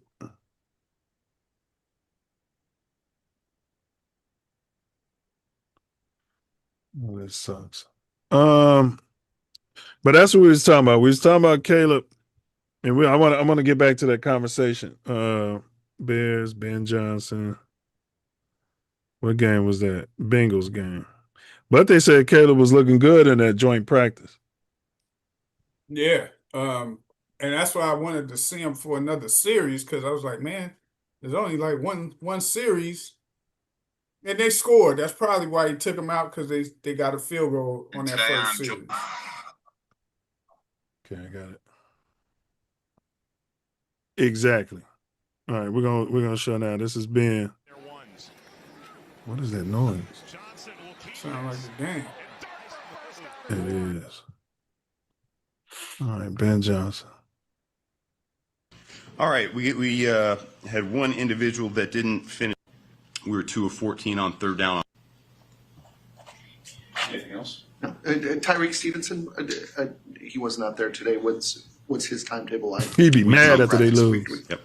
What did you see out of your individuals right now without looking at the tape, guys? It seems like the defense is doing a much better job locking in on the run game than they are on the pass game. Where are you seeing kind of that? We have our little guys that are willing tacklers. I think they're doing a good job tackling in space for the most part through 2 games so far. What did you see on the shot? 5 questions in there where he's like, yeah, I got to see the tape. It looked like it was just a little high. Mm-hmm. I probably would go somewhere else with the ball on that. Here we go. And then we have our little guys that are willing tacklers. I think they're doing a good job tackling in space for the most part through 2 games so far. What did you see on the shot Caleb took to Colston down? It looked like it was just a little high. Mm-hmm. I probably would go somewhere else with the ball on that one. All right. So you got a big problem with Ben Johnson saying he probably would have went somewhere else on the ball with that without I don't looking have at a the tape. problem. I don't have a problem with him saying that. My problem was if you listen to the previous 4 or 5 questions from those reporters, he kept answering, I would have to look at the tape first. And then when Correct. they asked him on that question, he goes, oh, I would have probably went somewhere else with the ball. No, he didn't overthrow him like the reporter said. He back shouldered him, so he didn't want to lead him into where He that tried to back safety shoulder was. Right. him. Yeah. And you know, he didn't turn like this. He was still going to the post straight ahead. But no, that's my only issue is, But dude, couldn't the coach be trying to specifically send a message to his quarterback, and you got a problem with that? No, I don't. It's not that I got a problem with him answering that question, but not answering all the other ones they asked him. But that's contained in him specifically trying to send a message to Caleb. I don't know if he was sending him a message. I don't know, because if you ask Caleb, he would say, yeah, I tried to hit him back shoulder, but he kept going where the coverage was. So, you know. Yeah, Caleb's always gonna say there was a miscommunication or some shit. Lately, though, Diesel, to your point, I have been hearing him take some accountability this year. I don't know if that was part of their notes. I have been hearing him say, yeah, I gotta. He's doing that more than I've ever heard him do, bro. So it could just be maturity, you know, and it could be something that somebody pointed out to him. Asked Ben about the throw you had to Colston. It was a little high, and he said, I probably would have gone somewhere else with the ball. Where would you? What was the coaching point? Where should you have gone with it? Wasn't necessarily a coaching point, just because we haven't been able to go back and watch it yet. But yeah, they ended up busting the coverage, and so just saw Colson running, down the seam. That's not typically our read on that play with that. So see, it's not typically our read on that play, Diesel. What he's trying to say is he was doing that. With Ben is pissed that he was doing that hero ball shit that they've been talking about all Why don't you summer. let him fucking answer the question and then you can chime in? How about you finish? Because I know what he was gonna say. On you that already play seen it. with I that. haven't So seen read my bad. on that play with that. So running, down the seam. That's not typically our read on that play with that. So when they get into that coverage, and so they end up messing up on defense. Tried to find the open guy and just missed. And the last throw you had to Rome. See, he said just missed. Yeah. But he said you got to read between the lines, bro. He was saying that's not typically our read on that play. Right. And whatever the typical read is, based upon Ben Johnson's response, I think the typical read was open. And I think that's why Ben was pissed. We don't know because he said it himself. He got to see the tape, right? Like Ben Johnson said on every other question up until that. Well, he said there's no coaching point because we haven't sat down and watched the tape together. So he was saying that we haven't heard, that Ben hasn't given me a coaching point because we haven't gone through that session yet. That's what he was saying. But then when he explained the play, he said something totally different. He said that the coverage changed, and he said that that's not the typical read on that play. He was trying some hero ball shit. I don't see that. He said he tried to make a play to get to the open guy because the coverage had busted the play. So, until I can see that play for myself where I can see, hey, here's where he could have went You with just the want ball. to coddle him. You keep wanting to bust you his just ass. want you just want to coddle Caleb for some reason. I don't know. Why you keep wanting to bust his ass? Why you keep trying to show every point to your point for one fucking play? I don't get that shit. Like, why you keep harping on that shit like it's, Caleb fucked up on a preseason one play. You keep brought harping this on up. it. No, I brought up Ben Johnson ass not answering them other Correct. questions, but took it upon himself to all of a sudden, I don't need to watch the tape for that one. I need it for everything else you asking me, but not for that. But you didn't show every fucking question they asked Ben Johnson. Okay. You showed one All of them. All right. Because you want to bust Caleb's ass. That's all. You want to bust Caleb's ass in the faith of having Justin Fields still in your fucking brain. That's what that is. I ain't fucking stupid. Let's hear from I know what it is. Yeah, let's hear from get an intelligent take. He missed that though. He missed that though, and he should. Look, I said it earlier in the show. Caleb's got to realize when to chuck it down. Everything can't be going for Gusto, can't be going for the touchdown. Chuck it down, live to play for another down. That's all you had to do, Caleb. But these are lessons we got to learn because this what we call a bad habit that we're gonna have to break of him. Until he breaks a habit, he's gonna continue to try to do it. Now, is there gonna be opportunity where he's gonna do it? Yeah, there's gonna be times where we need you to do it, but not in that moment. That's when you need to learn to chuck it down. And that's been a talking point all off season. And you can see some frustration in Ben's face. There was a reason why these are the other 4 times he said, I got to look at tape. And in that moment, he was like, I would have gone somewhere else with it. Mm-hmm. He's not just doing, I don't think Ben's just doing that happenstancical to be a jerk towards Caleb. I don't think that's what Ben is doing. I think there was some legitimate frustration. You remember when Brown got into it with Caleb when they was screaming at each other on the sideline, bro? Hey, I believe Ben Johnson is fucking related to Chucky Gruden. The way he fucking looks like a fucking little mass murderer on Halloween. That's how the fuck he gets to looking, especially when it comes to the fucking quarterback play. So okay, oh well. All right, you don't want to answer all them other questions, but you only want to answer the ones about the quarterback. That's fine. That's fine. Answer them then. Man it up. He don't want to answer no other questions about the rest of the team until he watched the film. But anything with Caleb, he want to answer that immediately. Could it be that that's his baby? That's correct. His offense. He runs it. Correct. Mm-hmm. And could it be that that's what he's focusing on is the quarterback and the quarterback play? And so that he saw it. Thank you, Hink. That's what I'm trying to say. And some of those other positions, he would need to look at the tape. If you ask me about the right guard on a play, I would have to look at the tape. Well, go back and play the whole fucking interview, and so we can hear those questions they asked. These are boy, you in the mood today, boy. Yeah, because I'm not gonna sit up here and listen to this motherfucking Justin Fields. If you're the Muse, if you're the Moose, if you're the Moose, if you're the Moose, he's the mule. He's the mule. He's trying to gain points in favor of Justin Fields to fucking down Caleb Williams over any little thing he does. This has nothing to do with Justin. Yes, yeah, it do. Yeah, it do. I know you. But Hink has the same opinion. I don't think no. He's influenced by he sound like that mule I played the other day. He said I'm influenced. Yeah. Company commander gives the orders, he gonna follow sooner or later. Is that what it is, Diesel? Yeah. Oh shit, boy, you crazy. I know it's I don't understand sometimes. He can't wait for something. For him to get on Caleb's ass and for him to give Justin Fields a shout out. He can't wait. That's the highlight of his fucking week. Yeah. All right. Well, I think this is appropriate.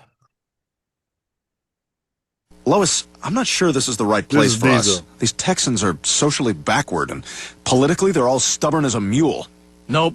Sorry. Kevin Bacon wasn't in Footloose. What? Of course he was. No, he wasn't. You lose. Of course he was. He was the star. Nope, you're wrong. Look it up. I don't have to look it up. It's common knowledge. He was on the cover of People magazine when the movie everyone knows Kevin Bacon was a star of Footloose. It was a huge movie. He was the lead.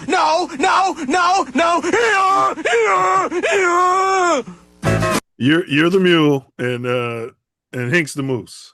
No, Hink's the moose and you the jackass. They go hand in hand. Yeah, right. Hand in hand. If that's the case, but you're definitely the mule. No, you the jackass. There's one in every bar, a donkey. Yes, that's it. All right. So, yeah, I don't have to play the video of him talking about he needs to look at film. Yeah, you don't want to play that shit, but you'll sit up there and play every fucking thing else that curtails to your arguments and your points of view. Okay. Well, it's all right. Let's move on. We did the game highlights, special teams. So, Diesel, you commented on special teams. That was a point of emphasis this week. Ben Johnson said he was expecting teams to, he was looking for teams to show up and show out What was your take on what the special teams look like out there? I mean, they played all right. They didn't give up nothing big, but I felt like they were one thing away from busting a big play on like the kickoffs and the punts. And then, the field goals, I think we had, 3 of them that he made? Yeah. But as soon as you get one that's 50, 51 yards, 52 yards, he missed it. So. He missed one? Yeah. It was like 52, 51, something. It was just over 50 yards. Yeah, you shouldn't be missing those in this good weather. Yeah, but like I said, anything less than 50, he's dependable. So you said the coverage game didn't look good. What did the return game look like? Punt returns, all that. That's what I'm talking about. The coverage. It's like they were stopping them, but them dudes is like one little move away from busting a big return. No, I'm talking about our returns. Oh, shit. I'm trying to think. I think 27 had like a decent return, but that was about it. Because most of them was like penalties or something. Like Man, you hard on everybody except for Caleb, because all the local punters were saying special teams look good out there. All right, Hink, what did the teams look like to you? Special teams overall. Look, I mean, they did what they had to do. They made 3 field goals. We scored. Unfortunately, we didn't get touchdowns. So as far as our punt game, I thought the punt coverage was decent for the most part. They had that one nice return. Other than that, that was it that I could think of as far as special teams. So none of all that speed we got, nobody broke nothing. No. Okay. All right. Defensive line. D-line. Start with you, Hink. How'd the D-line look out there? I tell you this, I'm really impressed with the white polar bear, man. I really am. I love the pressures that he's getting. I love Vandenberg? the way, yeah. I love the way he's dealing with the double teams at times when he is being double teamed. I'm impressed, man. He's definitely going to be in the rotation. He's not going to just be some guy just going to get no playing time. I'll just put him on special team. He's going to be in the rotation. He's going to get some of these starter guys minutes. Oh, for sure, easy. Yeah, I heard nothing but good things about him. They said he'd be fighting in camp too. Yeah, well, look, I mean, right now between him and Muhammad, those are probably going to be the 2 steals of the draft, man. He's got the biggest fucking head I've ever seen for a defensive lineman.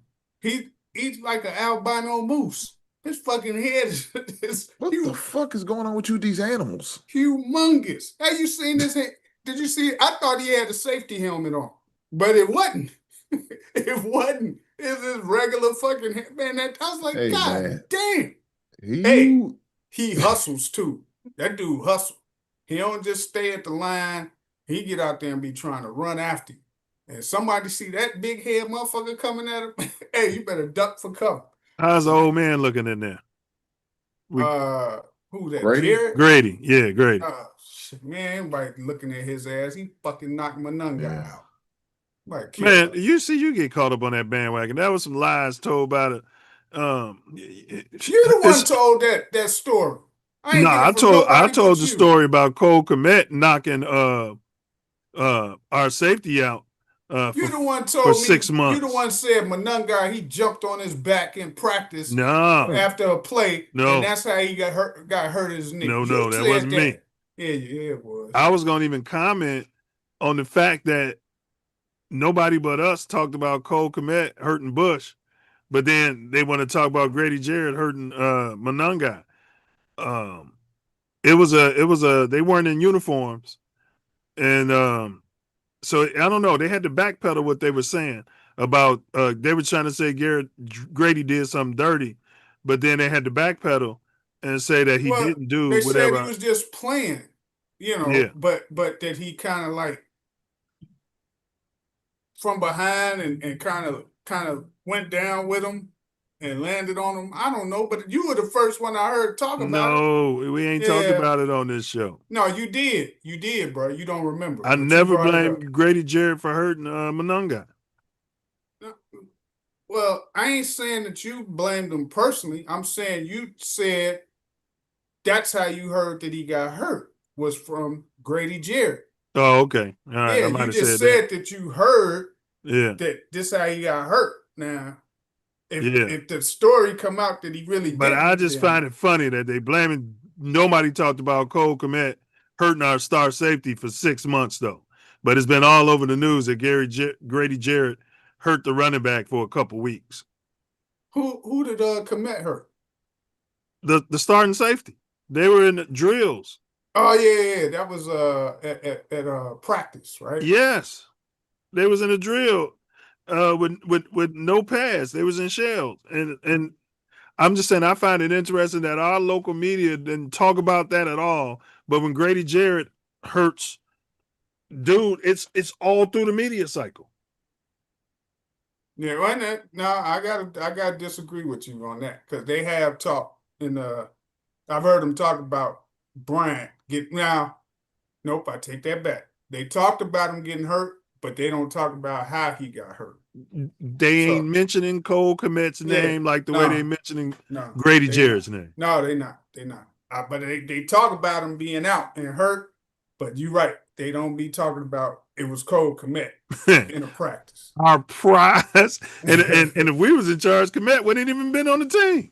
Yeah. Nope. Anything else on the defensive line that stood out? Did Sweat play? No.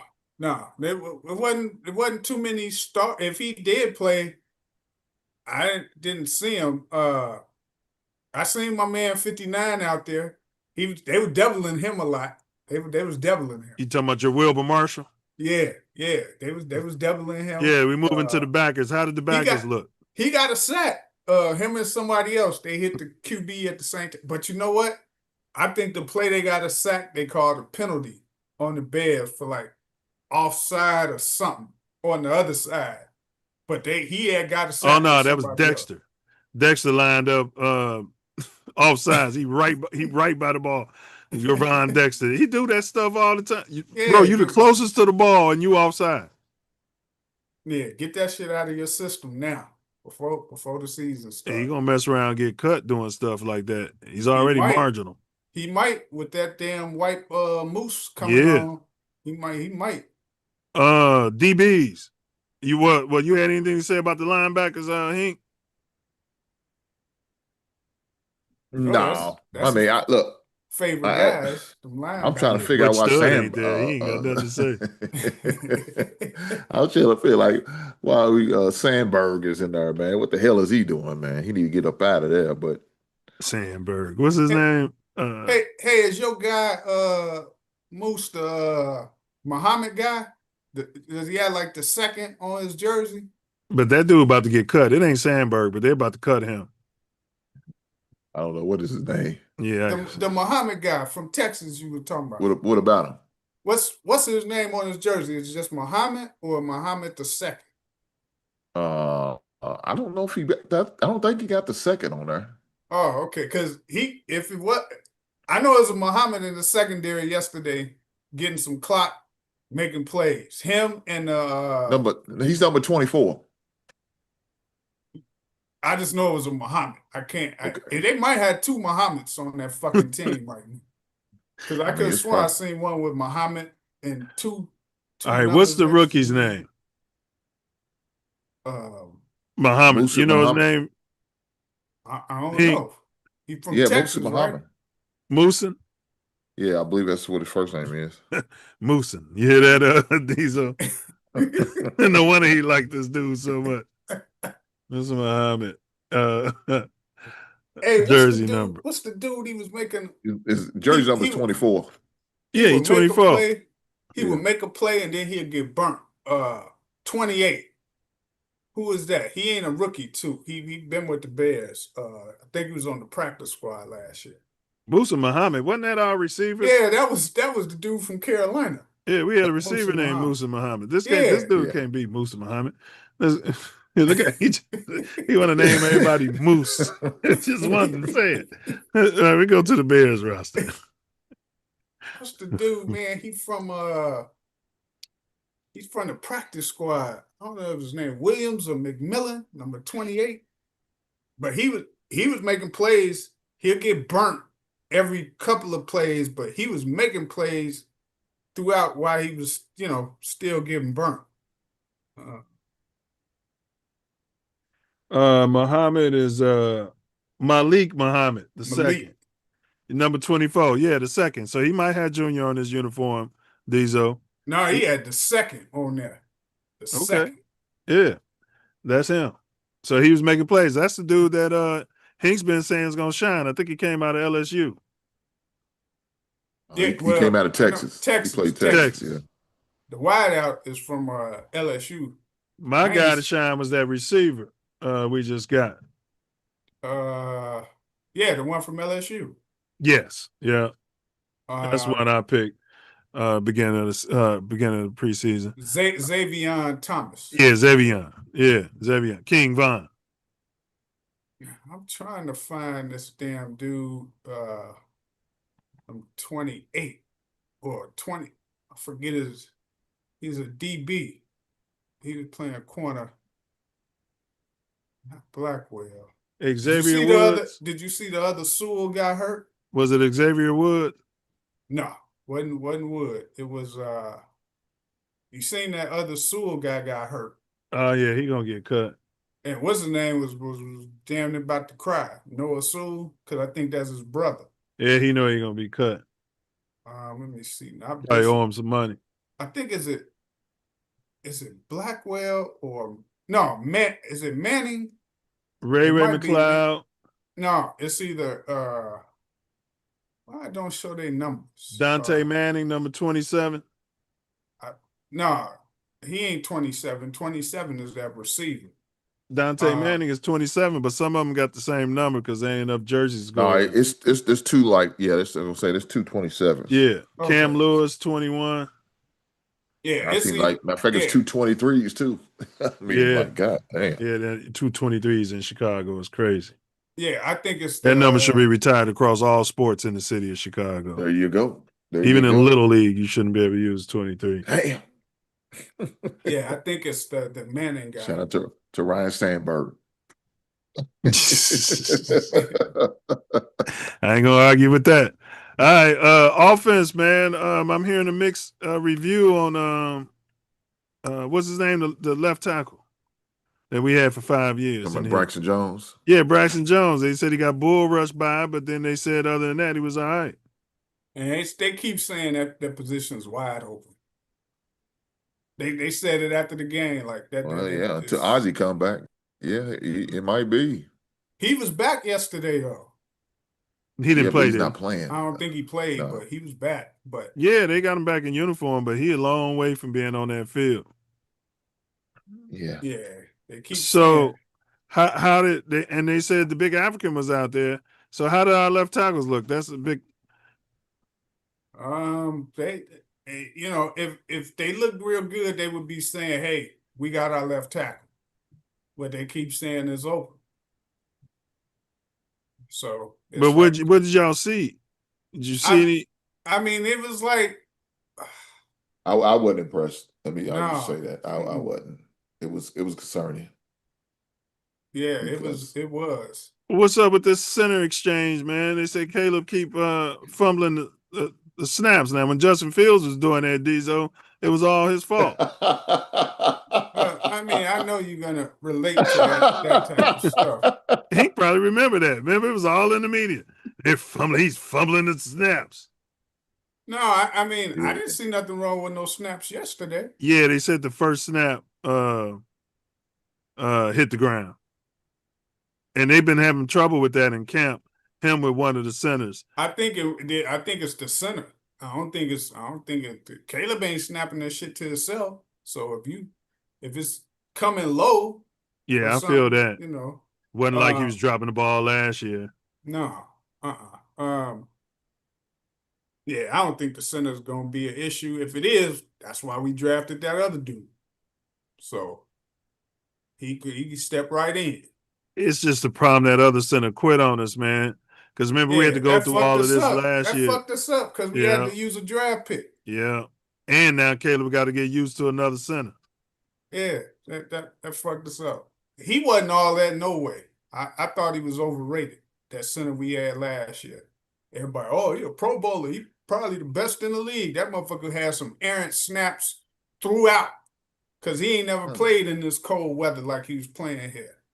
But the best thing that happened in that game was we came out of it healthy. Some no-name guy, that dude name, got hurt. That might have been the Sewell dude you talking about. It was. He was the only one that Johnson addressed after the game. He's like, injury-wise, somebody went down, and it was the Sewell guy.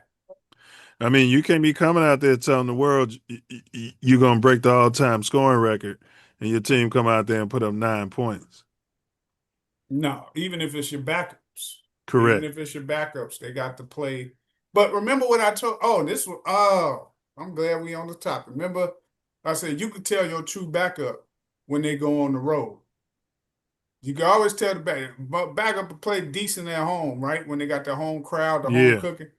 That motherfucker, who the guy behind Bajan? Oh, he was balling last week.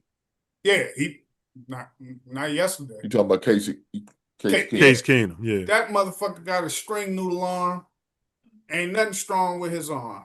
He threw his arm out. And Bajan ain't even travel. He got a soft tissue injury. Yeah. Just like Kyler Gordon. They were talking about his ass. Yeah, they own Kyler Gordon. Every year they got a new moolie to blame for all the problems. But I haven't seen one. So is there any white boy that's on the cut list in y'all mind? Man, if it was number 57. The linebacker. It's a few of them. Yeah, they're going to cut him. Yeah, they're going to cut him. I liked him, too. He played for Dallas. We drafted him when he was a rookie. And then he went to Dallas with Eberflus, and then we brought him back. He might be a coach. They might end up coaching. I like him. He's just slow.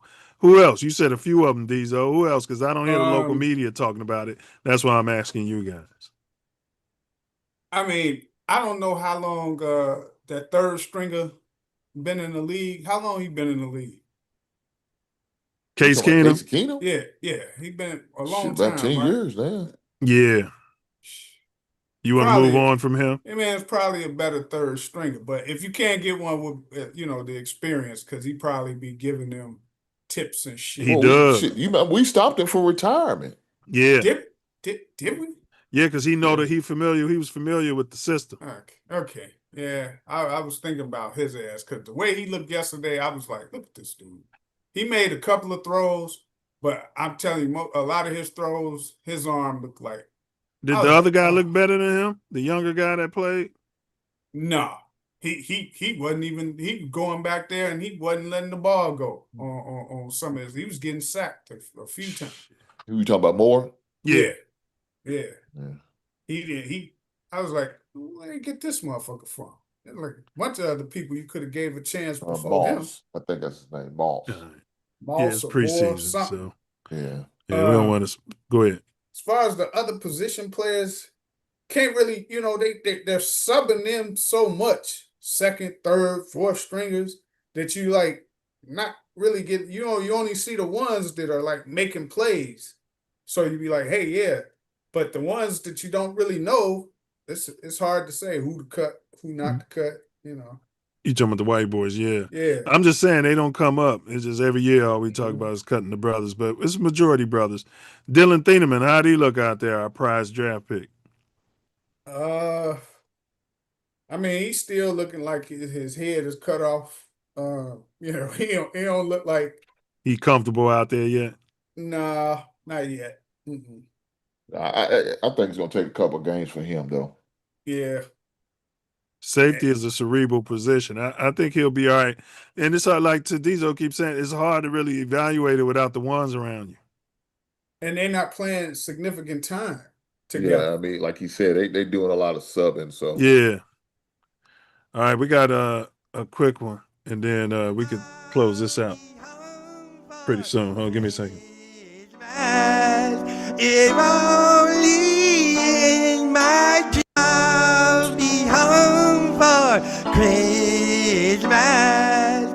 We're only in my dreams, my holiday dreams. Hello, seniors. I'm Peggy Rockbottom here to spread a little holiday cheer. You know, sometimes we forget the reason for the season, but there's only one man in my life, and that man is Jesus Christ. And I wrote this song for him. A Christian woman knows her place. You gonna like this, Hank.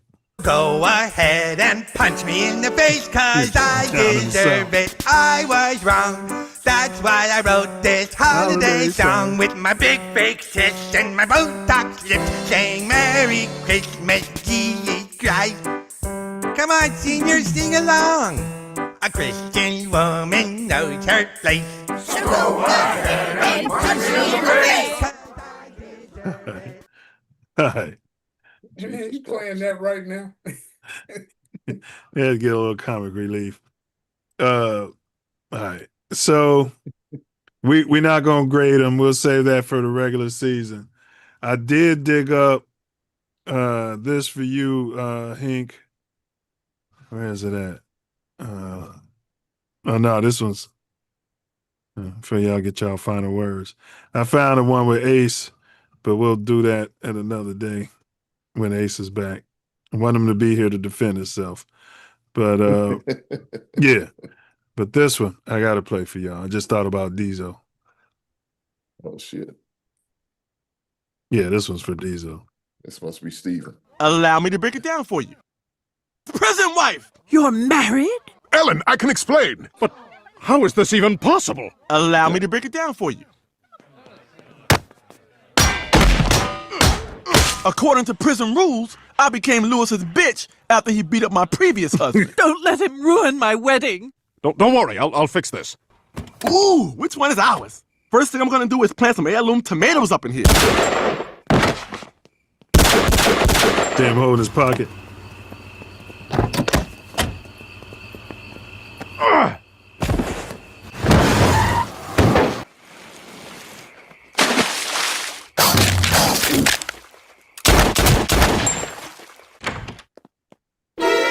Hello, white cheese. But I killed you! You can't kill this love! This isn't a real marriage. You are getting real married to Ellen, and I'm gonna be best man. This is prison marriage, bitch! Oh, oh, this is prison rules! Oh, oh, oh! Prison rules. I love Brian Lewis. My heart is his forever.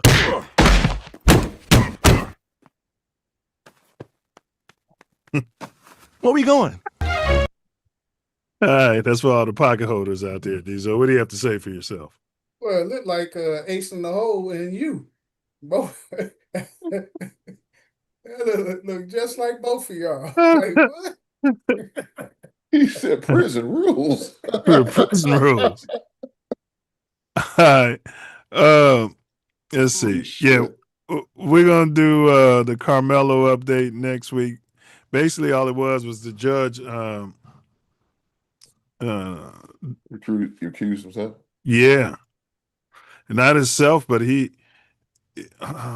They found some improprieties. We'll have to cover it next week. We can get into it with the judge, and so it might be a retrial coming.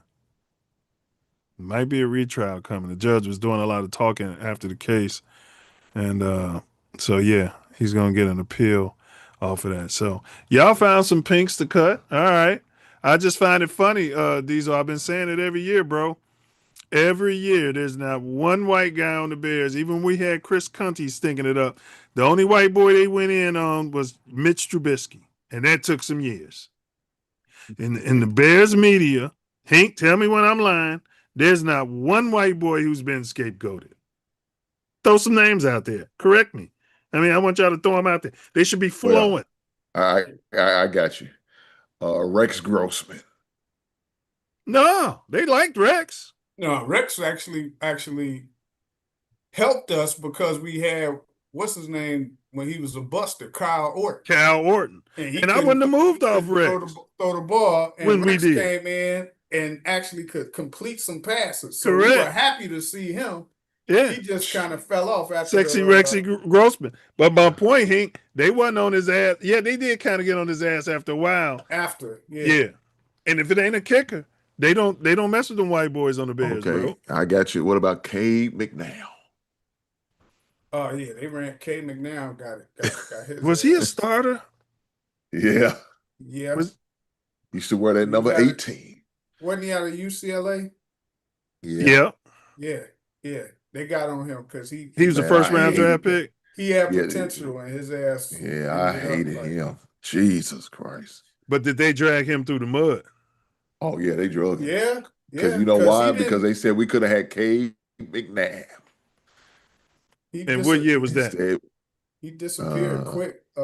Was it 2004? Early 2000s? 2005. And Rex Grossman was what year? When we went to the Super Bowl. 08? Yeah. When did we go? 07, 08? 012. But you see what we're talking about? Decades ago. Well, I mean, if you think about it though, man, what white players have we had that were bums? Yeah, we really had that many Every on the team. quarterback that we brought in. Well, outside the quarterback. I'm trying to think like you talking like a position player. Yeah. Well, we remember we had that offensive tackle, Colombo, that bald head dude. He was terrible. He was terrible. Yeah. I think, they probably, I think to be a white boy to make the roster, you got to be out there doing something or you ain't going to even be on the roster. Yeah, because it ain't like cornerbacks or receivers. Yeah. Ain't too many of them. Tight ends, though. Ain't no running backs. Tight ends, it's more white tight ends than anything. Yeah, they don't be on commits. And linemen. And linemen, though. Linemen. Some of those white linemen be sneaking through the cracks. Offensive linemen. They'll go to a school that's known for good linemen, and they can be like the worst lineman on that team at that school. But when you draft them, that's a Wisconsin offensive lineman. He came out of Iowa. Yeah. It's like, what? Big 10 schools, Hank. Yeah. We're known for that. We're not known for speed, but we're known for the big corn-fed white boys. That's what you should got one of them SEC linemen then. Oh, no, they known for we'll get y'all D linemen, but we don't want your offensive line. Y'all can only block out the shotgun. SEC linemen known for holding. Yeah. Whiffing. Whiffing on the shotgun, yeah. All right, we're going to get to y'all final words. Let's see, King Von, Christian Women, Chicago Bears. Where the fuck is this? Jordan Vandenberg. I had highlights for Jordan Vandenberg, but we ain't gonna play it. Y'all brought him up, discussed him ad nauseum already. You can't be fucking serious. Peter Griffin got deposed. Angel Reese, Simi Valley, Kansas City, Deshaun, Christian Woman. Oh, here we go. Here's your boy. My prediction: 27-24 Eagles. It's your boy. MVP, Jalen Carter. Just because our Bears passed up on this was my Super Bowl prediction. We were doing Super Bowl predictions before the Eagles won. 27-24 Eagles. MVP, Jalen Carter. Just because our Bears passed up on him. So everyone we passed up on hurts. He's going to have an MVP type game. Sideshow Bob Mahomes is going to have an MVP type game. This is the truth of being a Bears fan, and you're going to get to sit there and take that. And then you're going to watch Jalen Carter's going to go ape shit today. Okay. I predict 1 sack, 5 tackles for a loss, 1 to 2 fumbles calls, and he's going to be stuffing it all up. Travis Kelce has proved that maybe he doesn't have it anymore. Now, you heard me talking about Travis Kelce, Diesel. He's proven maybe he doesn't have it anymore. Now, watch what Ace comes with, Hank. Like he used to. Don't get in front of that white girl. Disagree with the co-host here. He got out there, in front of the Karen, and lost his way. It happens. Lost his way out there. All the official team. So Ace went down there to the Super Bowl, and shit. Yeah, he did. And this is what happened when he was out there. The official TV sponsor of the NFL. We are here now, joined by our Super Bowl He's gonna be showing his teeth like a good Southern boy. Watch him. insider Ace, who unfortunately his team is not in the game, but he still has his expert analysis. He's smiling the so whole what are the time. keys to the game on Sunday?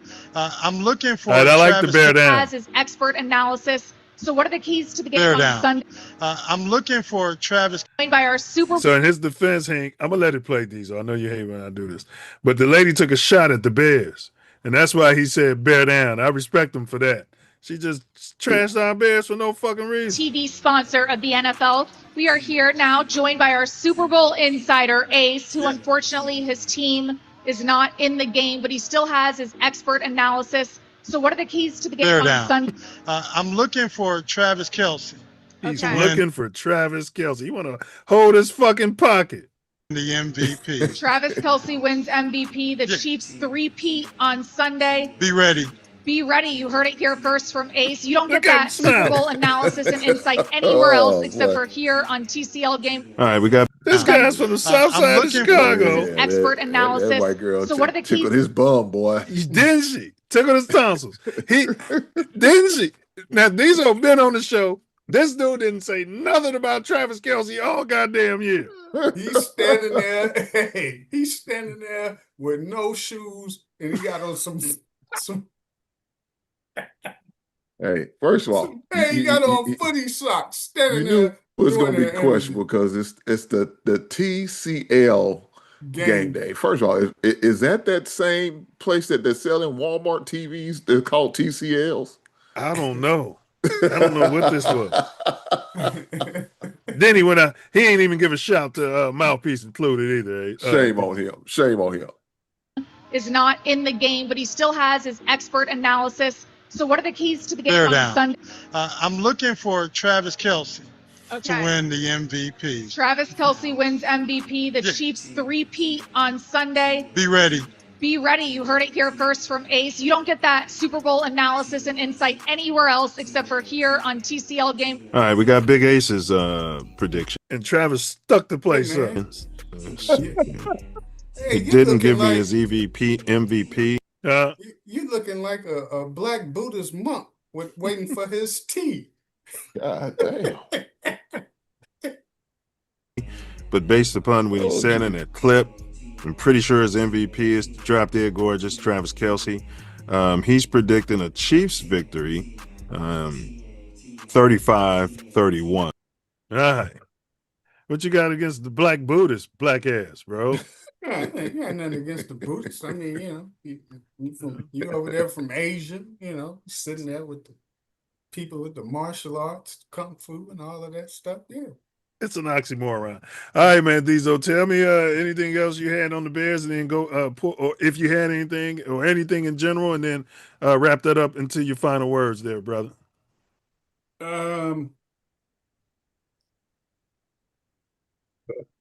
Yeah, well, it's like Ben Johnson and shit, man. I'm starting to feel some type of way with just not necessarily with how he's been coaching and stuff, but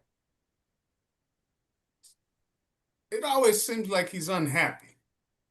Seems like he's never fucking happy, right? Never.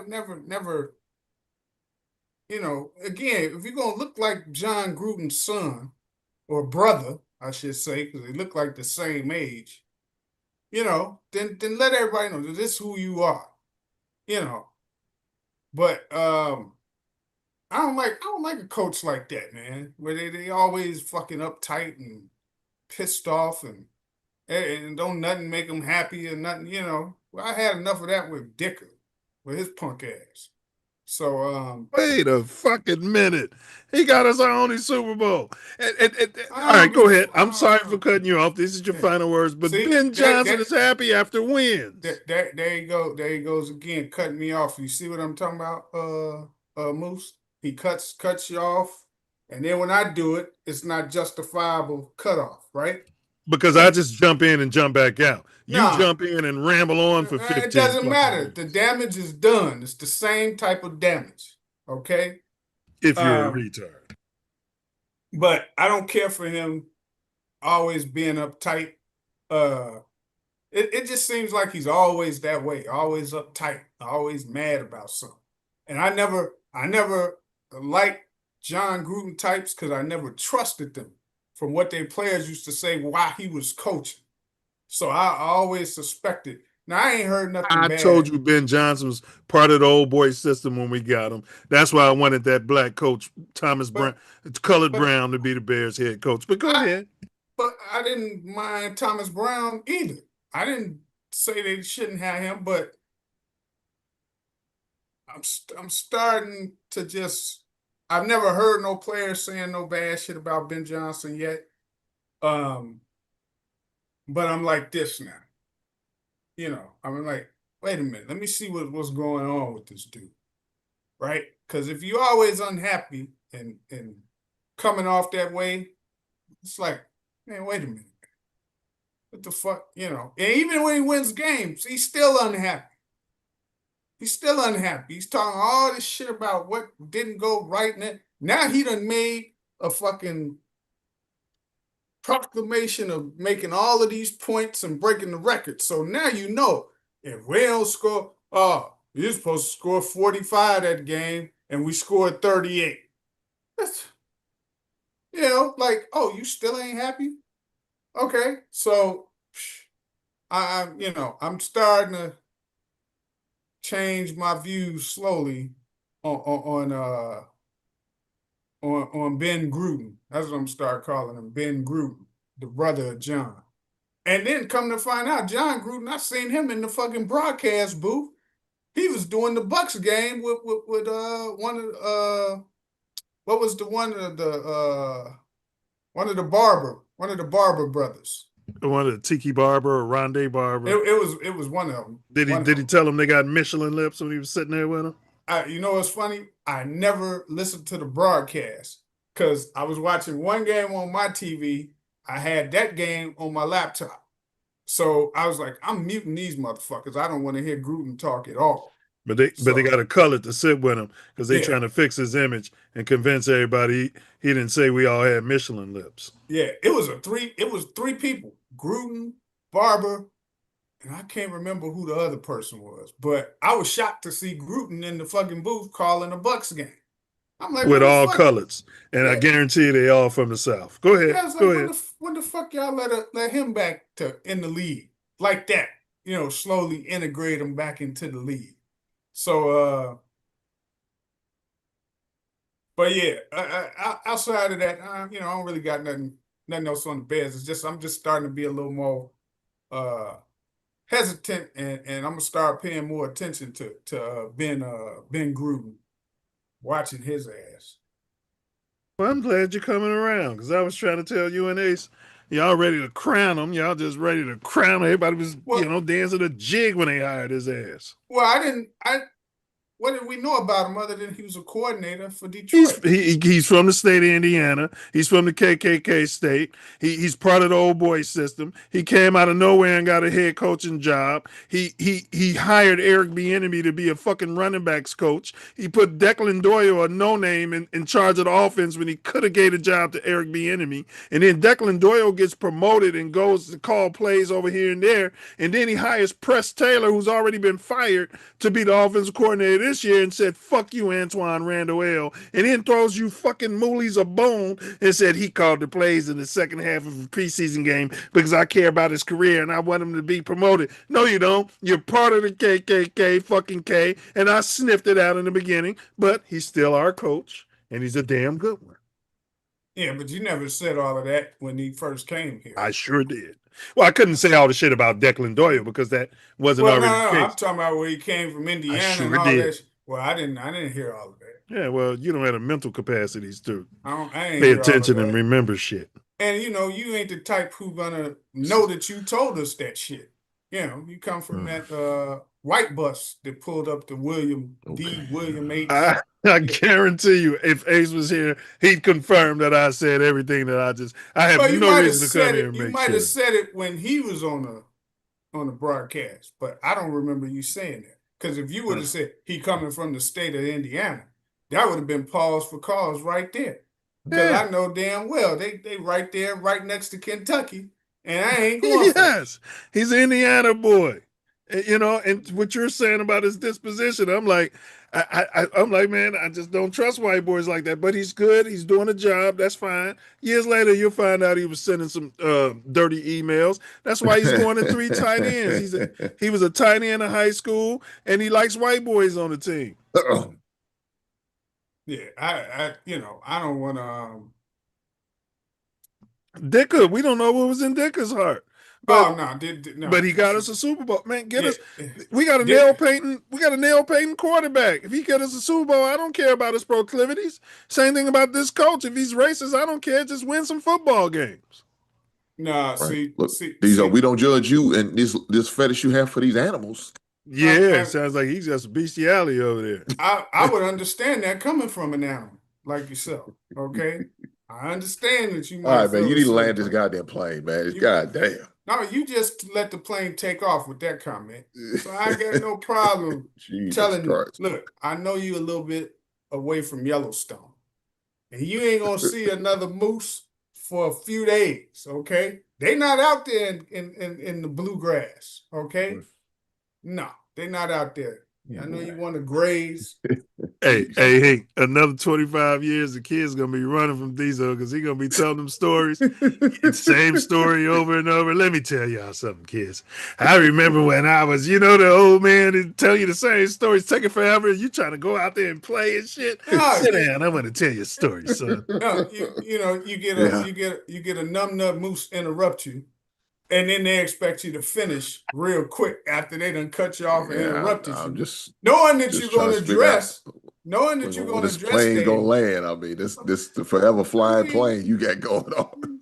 The plane ain't gonna land and come down to your clinic where they telling them about the A1C and all of that stuff. But Moose, he just waiting on the hungry man. He could pop that in there real quick. I said some of us got real meals in the background. We smell it. You go to the kitchen, ain't nothing but TV dinners. TV dinners. With the little desserts, you can never get it right. The dessert's too hot and burnt. The meat cold in the middle. Yeah, man, I ain't had a TV dinner with that raggedy brownie in that corner, on that left-hand corner. All that shit raggedy. I never understood it. My old man used to try to pop those out on us. I'm like, does anybody like this shit? That's just lazy. Potatoes and corn. Yeah, we got some TV dinners. Don't nobody like this shit. And you hungry. You left hungry. That's why they call it hungry man. They know you're going to be hungry as hell if you finish eating this shit. They wouldn't eat those in the joint. Yeah. Well, but these don't swear by them. Look, you got all them Funkos and props back there. Get you the moose thing just like the Flintstones had the water buffalo. The little thing. You got to give him a little moose hat. Put it right back there with the ears. Yeah, that remind me. He posted something I wanted to comment on. Now I can't remember. Yeah, one of his collectibles. I can't remember what it was. I know he posted a classic record, Cool Mo D. Yeah. And he posted something else. I couldn't even see what the name of the record was. Did he put up there? When? Just last week or this week? The album. It was this week. Cool Mo D. Well, no, this week was Guy. The Future. Guy? Yeah. Okay. Yeah, Guy had a little classic album. Biting R. Kelly's whole style. Don't let him tell it. Aaron Hall, don't let him tell it. Yeah, Aaron Hall. Kelly bit my whole style. Aaron Hall saying that, bro? Yeah, he tried to say that, man. Well, yeah, I remember he was out before R. Kelly, though. He was out before him, but he wasn't bald head and all that. He wasn't bald head like R. Kelly. And all of that, and then he went bald. The next thing you know, he's like he, and he used to talk with a bad stutter. He took my stuff. And he wasn't as raunchy as R. Kelly either. He was trying to be more classic. But then when Kels came out with all that raunchy, I'm gonna piss on your daughter. She's a minor. Shake your ass. I had problems with it back then. I'm like, damn, this motherfucker raunchy as hell. I didn't know he was from the short bus. So my big brother told me, yeah, we was at Kenwood together, and he was on the short bus. And then it all checked out, and then I checked out and stopped listening to him. But Shit, couple of albums in, I'm like, shit. He go, half on a baby. And I'm like, shit. When you gonna post your Kels album, Bluegrass? I got you. He don't want to I got a post it because couple of Kels been canceled. He don't want to post it. He probably got that one down in the basement, Diesel. They ain't gonna find that until 20 years after he passed away. You know, knock on wood. It's collective dust. Yeah. Yeah. Nah, that Kumo D, I posted with the character from Tombstone. That's who I did. Yeah, that's it. Yeah, you did. And all them Tombstone characters you posted, bro, they look exactly the same. You got all those like figurines and they had different names. That's what I was gonna say. I was gonna ask you about that. I'll leave a comment. I'm like, man, these dudes look exactly the same. Did you get those from China? What figurines did you have? You said what? What are you talking about? What figurines? Tombstone, like bobbleheads, like something Yeah, like the faces. Funko Pops. Yeah. Do they look the same, Diesel? Are they supposed to look exactly the same? They all had different names, but I'm like, they look the same. No, they ain't supposed to look the same if they different characters. Mm-hmm. So I don't know which ones he had. Now they all had mustaches. Maybe that's where you get it from. Yeah, maybe all the characters did have mustaches. Yeah. I'm like, wait a minute. All right, Diesel, go ahead and land your plane, man, so we can get into let's Big land this Hank. up. Land this up, bitch. Shit, let's see. How many more weeks of baseball? What is it? Oh shit, we got like all of October, Like right? 140 games. We played 135. It was Yeah, 162. So Cubs, I seen that game today. It was still on when we came on. Beat the brakes off of Seattle, but they blew a game yesterday. Sox came back, won their game today. So still looking, somewhat decent for the baseball teams. Like I said, the Sky, they've been playing better. And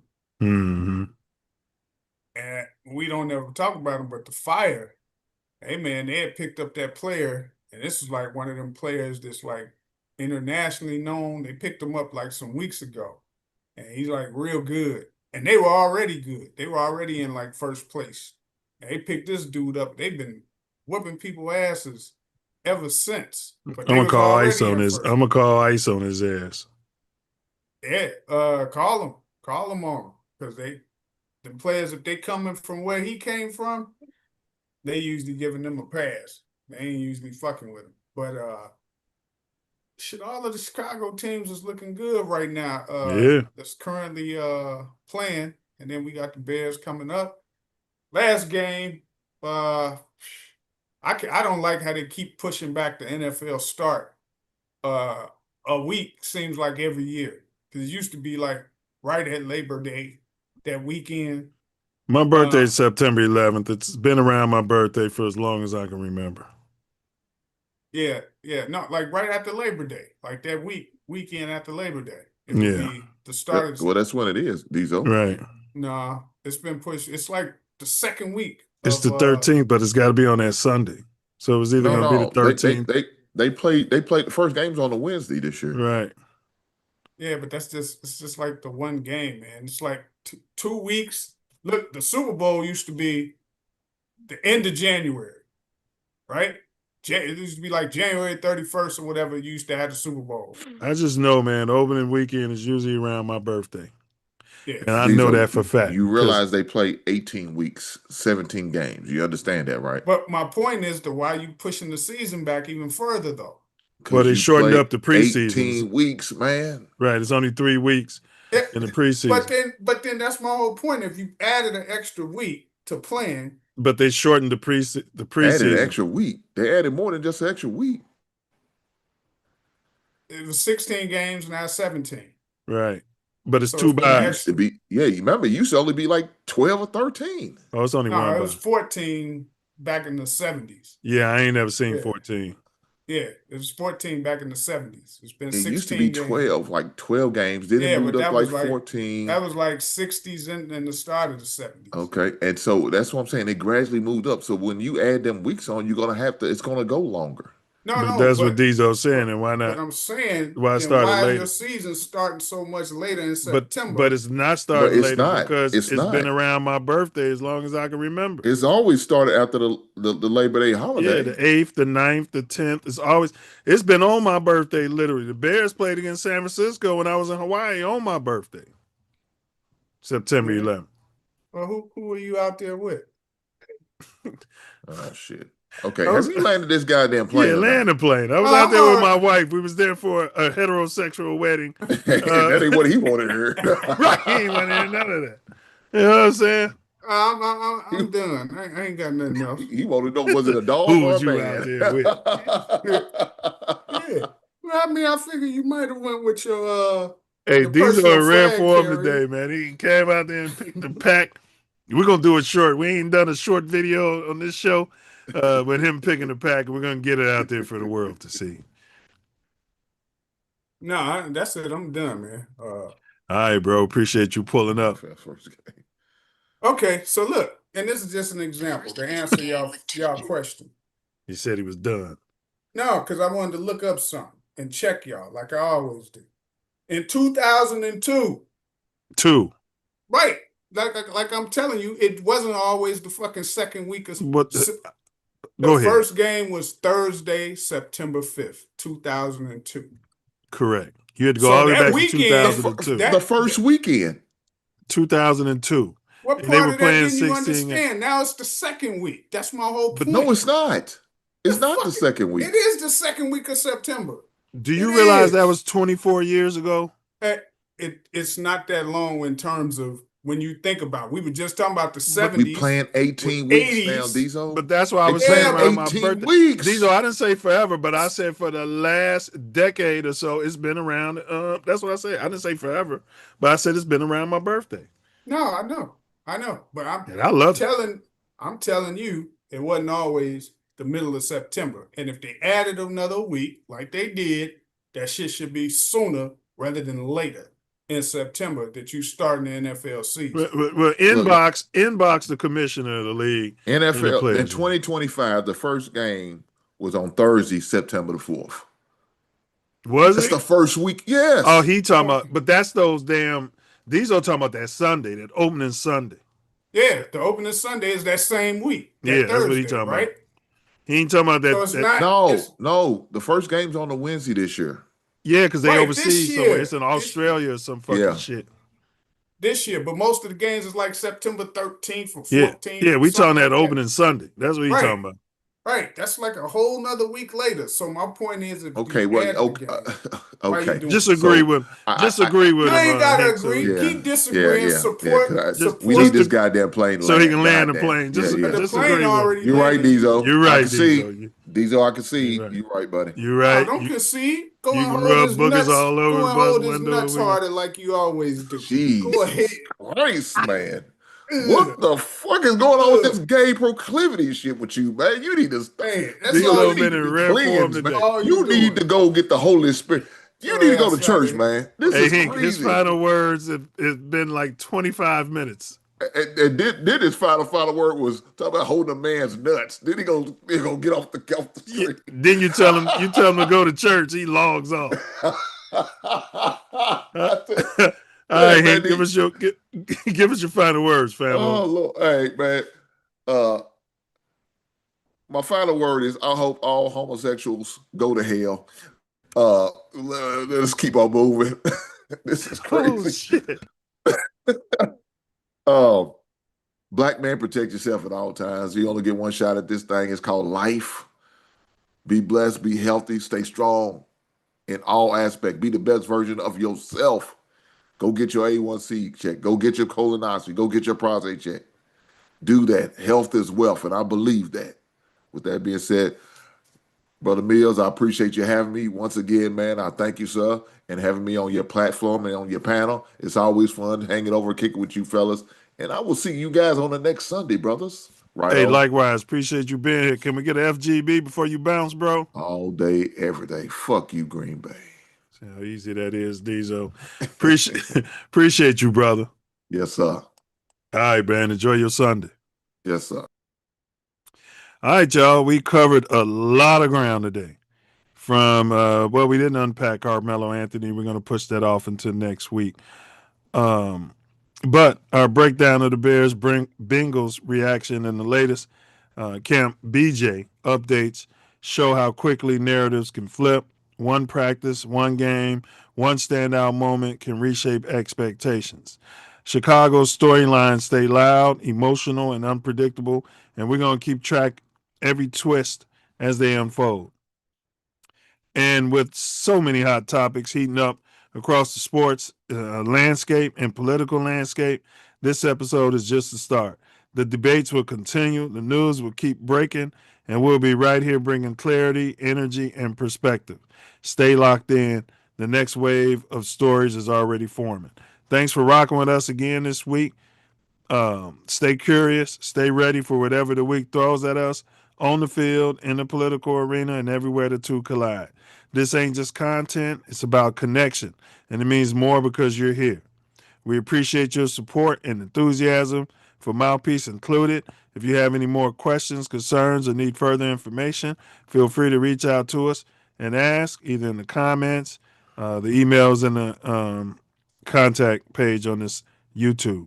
Stay tuned, stay passionate, bear down, and as always, until next week, FGB, and to quote Ace, to the highest level of effivity. That's right. FGB. Karen, take us out of here, Karen. Take us away. Put a shovel on the ground. Breaking my heart, man. Yeah. Breaking my heart. You guys gonna get your little suburban stadium and your little, you probably have halter top night, fingernail paint night. You get your fingernails painted. Yeah, I'm not going out there, man. I go watch them out of town before I go to damn out of town. All right. You find yourself sliding through. You might be in LA. On Florence and Normandy. Hey, homie. Hey, man, come here. You better. You might be in Chicago. Woo! Dipping down Ashland. You better. Watch your back. Check your six. Double check that blind spot. Use that blind spot assist. TATN. Better guard your grill. TATN.